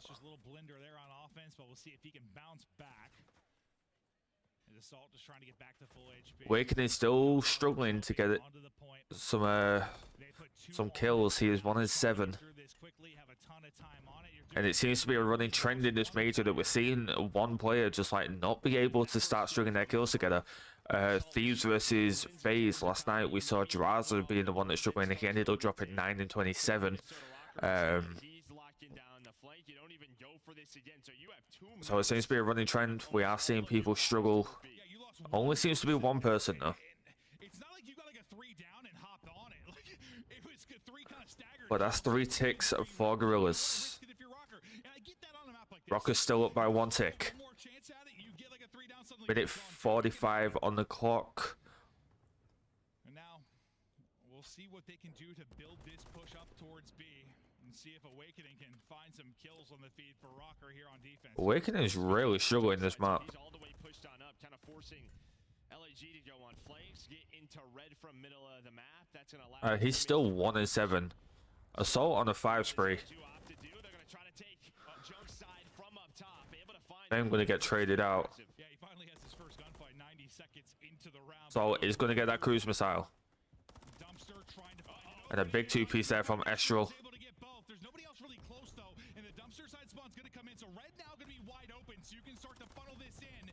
If you are LAG, you just try to disrupt as much as you can. If you're Estriel there, you know where everybody's coming from. Now, don't get staggered too much here if you're LAG. 50 seconds, 55 seconds left on the clock. Diamond Con with a massive 2. Estriel following up with a kill of his own. Fame 4 down. And that first tick is flying up. First tick complete. Progress at B. Second tick done. LAG now up by 1 tick. Third tick done. LAG now up by 2 ticks. Wipe them off the map. 4 stack is in. 2-0 up.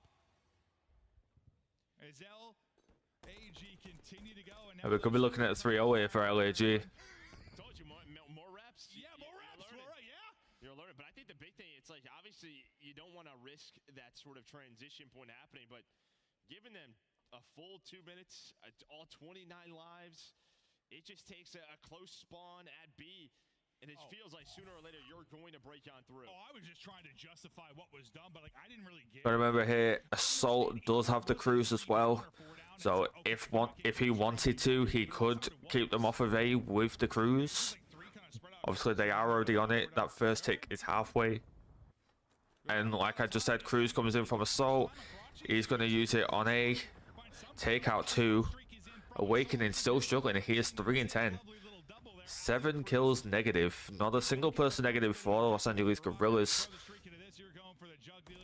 At the same time, not a single person positive for the Minnesota Rocker. Not surprising when you're 2-0 down, though. Yeah, right back into it, but you just have all the power positions now if you are LAG. Finally, some trades for Rocker, but it's a lot different here. And look at that second tick getting depleted on A. 55 seconds. Accuracy going to storage for B. 2 stacked on that. Diamond Con going to get traded out by Accuracy. First tick on B about to come in.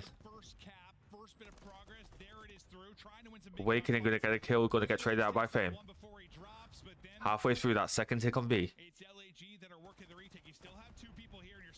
Second tick comes in. And he's going to go down on that point, but they did get 2 ticks there. Look at that, straight back onto way, halfway through that second tick. But they don't spot Fame. He's the man that finds the first kill onto the point, and that just opens things up for LAG. But you get to 2 ticks, and now you're on to A. So it's looking a lot better than the start of this round for Rocker. Yeah, no, really a chance. Accuracy gets a massive 2-piece. And Awakening is straight back onto B. But a chance to do that here. Awakening by himself, 2 on the point. Stay down. That are able to finish the first now onto B. There was no reason to chow there. You're able to get both points, but the perfect scenario. Minnesota Rockers stay alive in this match, though. And that's what happens, right? Kind of what you were talking about, that transition. If you go 3 dead, they had Still no reason for him to be chowing there. Tick was almost completed. They just stacked that point quickly, and now Rocker on the board. They just stayed down. Tick would have come in. He wouldn't have died. Simple as. Push this out to around 5. It is all LAG early, but listen, Rocker, if there's Assault did use that cruise last round, so we no longer have streaks on Gorilla side. And we also don't. Well, I don't think anybody has any streaks, to be fair. Diamond Con first blood.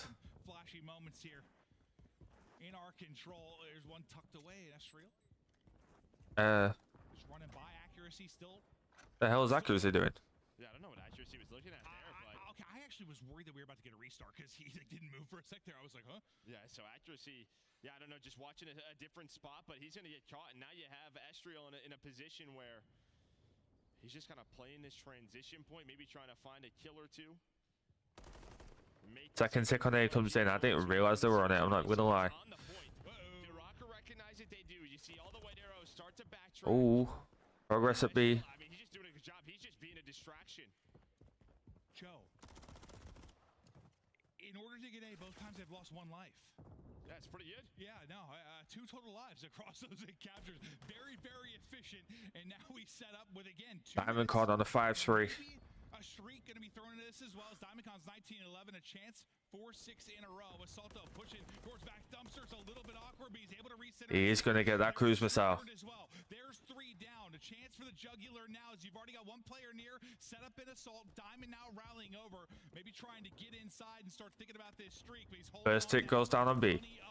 Backing down Awakening. Yeah, I mean, the good thing is you had Linz pushed up, so... Diamond coming a massive 2. He gets the 3-piece. Trying to stay alive. Now he's got help from Estriel. He's a walking... Second tick comes in. When they're coming out of your gun, Diamondcon pops, looking to shut it down. Diamondcon on a 10-kill streak. And this man has had his moments throughout the year. So consistent respawns for this team, and he does it again. He went absolutely ham on that. LAG now up 2 maps to 1 in the series. But here it's the control, just a tear down the stretch, a 10 spree to close it out, and up to that point, think about And we are going to a Skid Row hardpoint. almost lowest damage, despite the fact that he goes nuts like that at the end. So We either go to a game 5 or we say goodbye to Minnesota Rocker. at the end of that. Yeah, I mean, and then on the other side for Rocker, just 2, I mean, not great defenses at all. Awakening has a very tough game at 8-17. Just could not put anything together, cannot track these players. But LAG, their guns got hot, their comms got hot in map 2, and they carried it here into the control. Yeah, I was hoping after the great map 1 kind of finish that Awakening had, maybe he'd really be bringing it into respawns throughout this series. But yeah, he could not get anything going at all in that map 3. A liability at times for them, and they were just getting fracked wide open. Yeah, defense was, I don't even know. It's like when you're watching NFL and it passes a running back to hit up the gut, and there's a 5-foot hole for him to sprint through. Like there wasn't much of a defensive line there. Yeah, prevent defense that just allows everybody to run up the field. That's pretty much what it was. And yeah, I mean, LAG just winning their offenses, but even on defense, they made it so tough for Rocker. They had them in the spawn traps early in the round 1. They used the crews. They just made sure there were not a lot of lives for Rocker to use. And now they are up 2-1 in the series. A chance to continue on and make another top 6.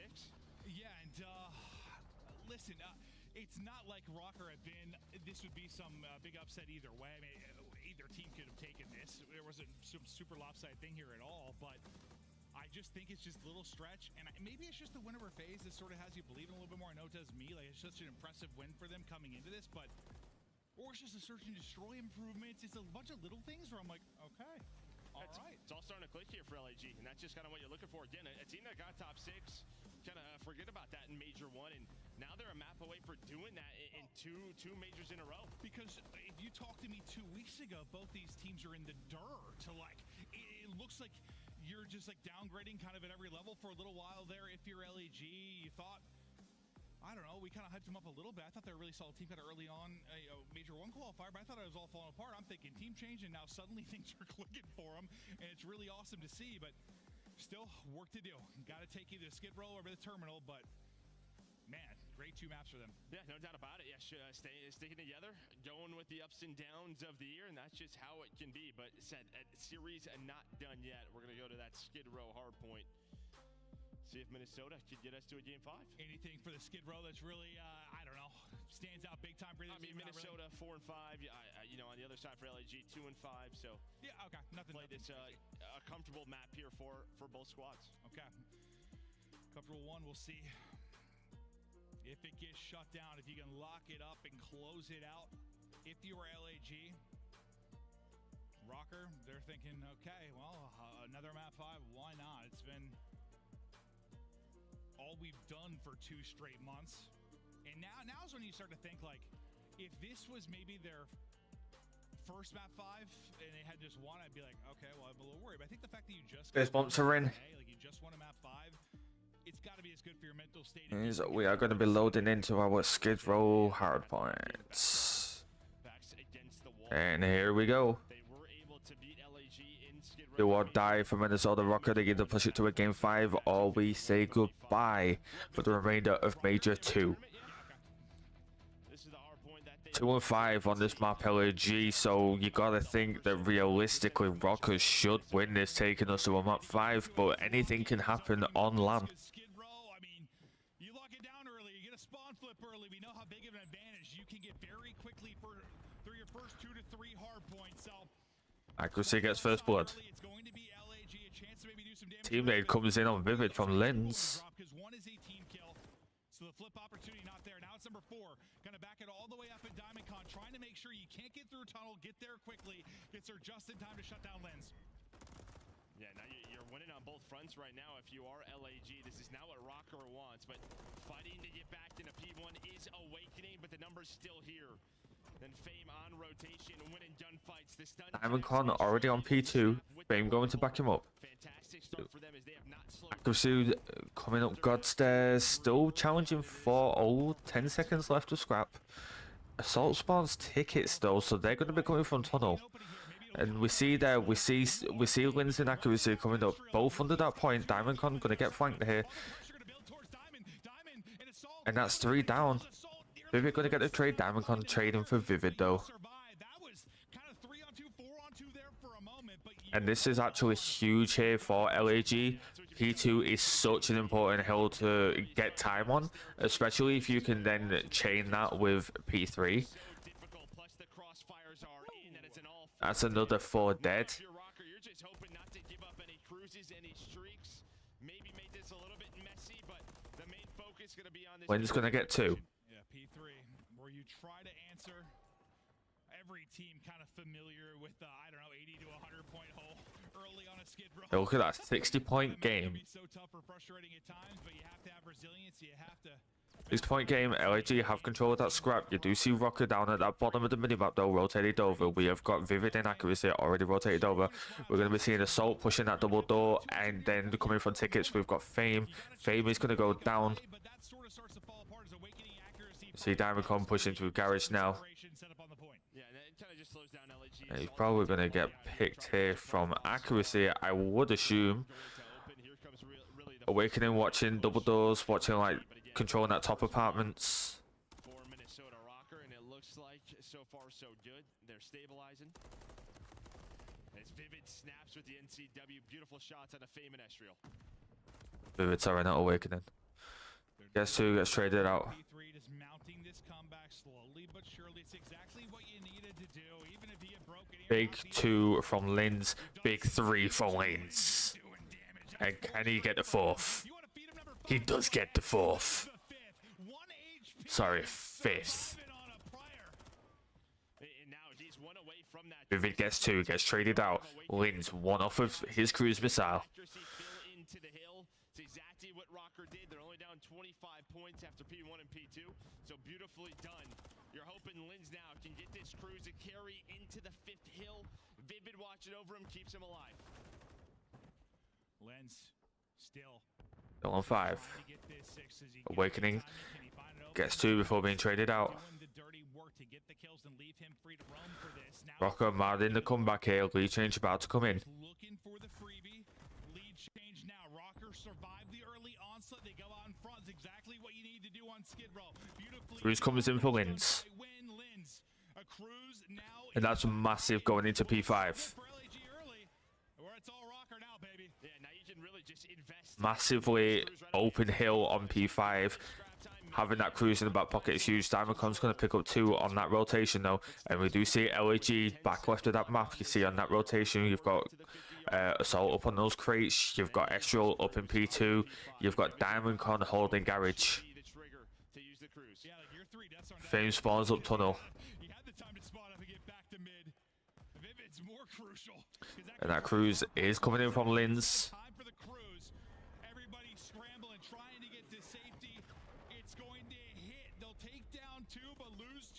Same time, the player in the hard point able to stay up. So Assault is still here. Fame trying to transition over to get a little bit of help, but you get Break comes in for Rocker. So maybe you don't get a ton of time, maybe it stays messy, but you've disrupted. Oh my god. Or have you? Because now Fame is popping. Yeah, I mean Fame, that player was weak, but a beautiful snap onto the head. So he's able to take down 2. And a nice job by LAG. Diamond Con with a massive 2 at 3. Turn into time as it's multi-kill central on ignore me. It looked like they made it enough of a mess. I thought for Diamond Con currently on the 4. Assault on the 3. Assault on the 4. Diamond Con does go down. Street does not come in for him. Estriel on the 3. Tearing up that P1. Assault goes down. Estriel, one more. Needs 2 more for a cruise. Does not get the cruise. Fame halfway also goes down. Trades coming in. With the rival finds the double on the rotation. It looks like it's going to be Rocker into that spot for P2. So Awakening starting to creep on up through tunnel. But you're going to take the We're seeing LG starting to take over with that lead. But Rocker do have that P2 rotation that we saw LG take that lead on the first set of rotations. You're able to respond off the early blow. If you are Rocker, you answer right back. If you're Gorillas and take the lead, now it's your turn, Rocker. Your turn to answer here as the P2 5 seconds away. And if they get the time, which you imagine they will, we're talking a tie game. Or is there some sort of crazy break that maybe Estriel and the Gorillas are able to do? But from Awakening's POV, we'll watch it. He'll be the point man inside of the point. Game gets Linz. As you look for where that break in the... Now look at where that spawn comes in for Linz. That's actually insane that that's even the spawn point. 2 go down. Trades do come in on Diamond Con. Linz with a massive 2. He's going to get traded out by Estriel. Awakening. 1v1 on the point. And the break does come in for LAG. Absolutely huge. Still 30 seconds scrap. They're going to break that 200 point mark with this. Oh, maybe not actually. You see down here we've got Estriel rotating. He is going to get the intel that they have rotated already. This is where they can answer. See this now, you've got accuracy up in that top half. He's probably going to pick up, yep, picks up Estriel. And Rocker have full control over that P3. 50-point game. They hold this entire time. We are tie game going into P4. Now you're starting to get sort of your first real push towards the actual point. Vivid can't get back to try and help. So you have a 3-on-4. Now Vivid spawning out deep. You gotta go. There we go. Teamwork comes in. They come in with a break. 30 seconds left on that point. He is going to drop. Things fall apart for him there. Yeah, LG able to break on through. This is something that you could really use contesting, especially when Barbers is the next hill, because it's such a breakable hill that even if they rotate, they could lose it and they would only need 20 seconds. But the contest does come in. Awakening getting 2. They do break that 200 point mark though. But look at this. Diamond Con is rotated already on new. He is on his lonesome though. That's 3 dead. That's a it's not a police station. Why is it called police? It's a barber shop. 25 points needed. We could be saying goodbye to Minnesota. It's desperation. It's everything from Rocker to try and break on through, but Fame wants nothing to do with it. Estriel once again finessing. He's inside the point and holding, and second by second, moment by moment, just a bit closer to the victory. But you get a contest for a second at least if you are Rocker. Is the Estriel with a massive 2-piece there. And oh my god, they can win off of this. 5 points needed. 4, 3. Contest does come in. They can still win off of this. And the contest comes in just in time. They can still win. And Minnesota Rocker are going home. You think you got the kills. You think maybe you can rotate. You see one wide arrow start to turn because you got to win it on both fronts. But Fame with the double seals it. But there were 2 sequences where Estriel was a magician, bro. Like he was finessing and getting so much value out of his life. Just some awesome moments out of him. A real well-rounded effort out of Gorillas. And they're showing they can do it across the board. They can do it in control. So we said goodbye to Minnesota Rocker now. As LAG move on in the losers bracket run to try and make their way to Championship Sunday. qualifiers ugly, but they're starting to put it together here on land as their search is coming into fruition. That gives them the confidence in these respawns. And I think for Rocker, yeah, you just had a couple of tough games from some of your Slayers. Awakening really slowed down after map number 1, but props to LAG and their teamwork. Yeah, no, it was awesome to watch. I mean, it's great to just see a team start to get better, even if it's just these little flurries where it happens so quickly. You blink your eyes and you're like, oh, that's right. And on paper, LAG definitely should not have won that, and we should be in a game 5 right now. But Rocker, I don't even know what to say. It's not like it was a massive blowout. LAG just outslays them in that scenario, I think. Looking at the non-traded kills, looking at the kills death ratio on the LAG side, looking at the damage difference, you got 3 4Ks, a 4.5, a 4.3. Nobody on Minnesota Rocker in that 4,000 damage range. Listen, it's a frustrating one. You feel like this team is close. Like they So that is unfortunate. You just come up short. At least you had that top 4, so like you had some points in the. But that is day 2 of the Miami Major 2. We said goodbye to 5 teams. We said goodbye to... Give me a sec. Who the hell did we say goodbye to?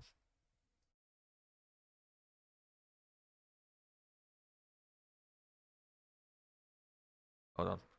So we said goodbye to Boston Breach, LA Thieves, Miami Heretics, the host of Miami Major 2. We said goodbye to the Seattle Surge, and now we say goodbye to Minnesota Rocker. Those 5 teams have been eliminated from Major 2. They are going home. Tomorrow, we see some of the winners bracket matches as well. I think we have 3 or 4 matches tomorrow as well. I will be back covering those in the watch party. But until then, guys, I appreciate you hanging out and watching some competitive Call of Duty with me. We will be also checking out challenges tomorrow, so keep that in mind. I'll see you guys then. Much love all. Peace.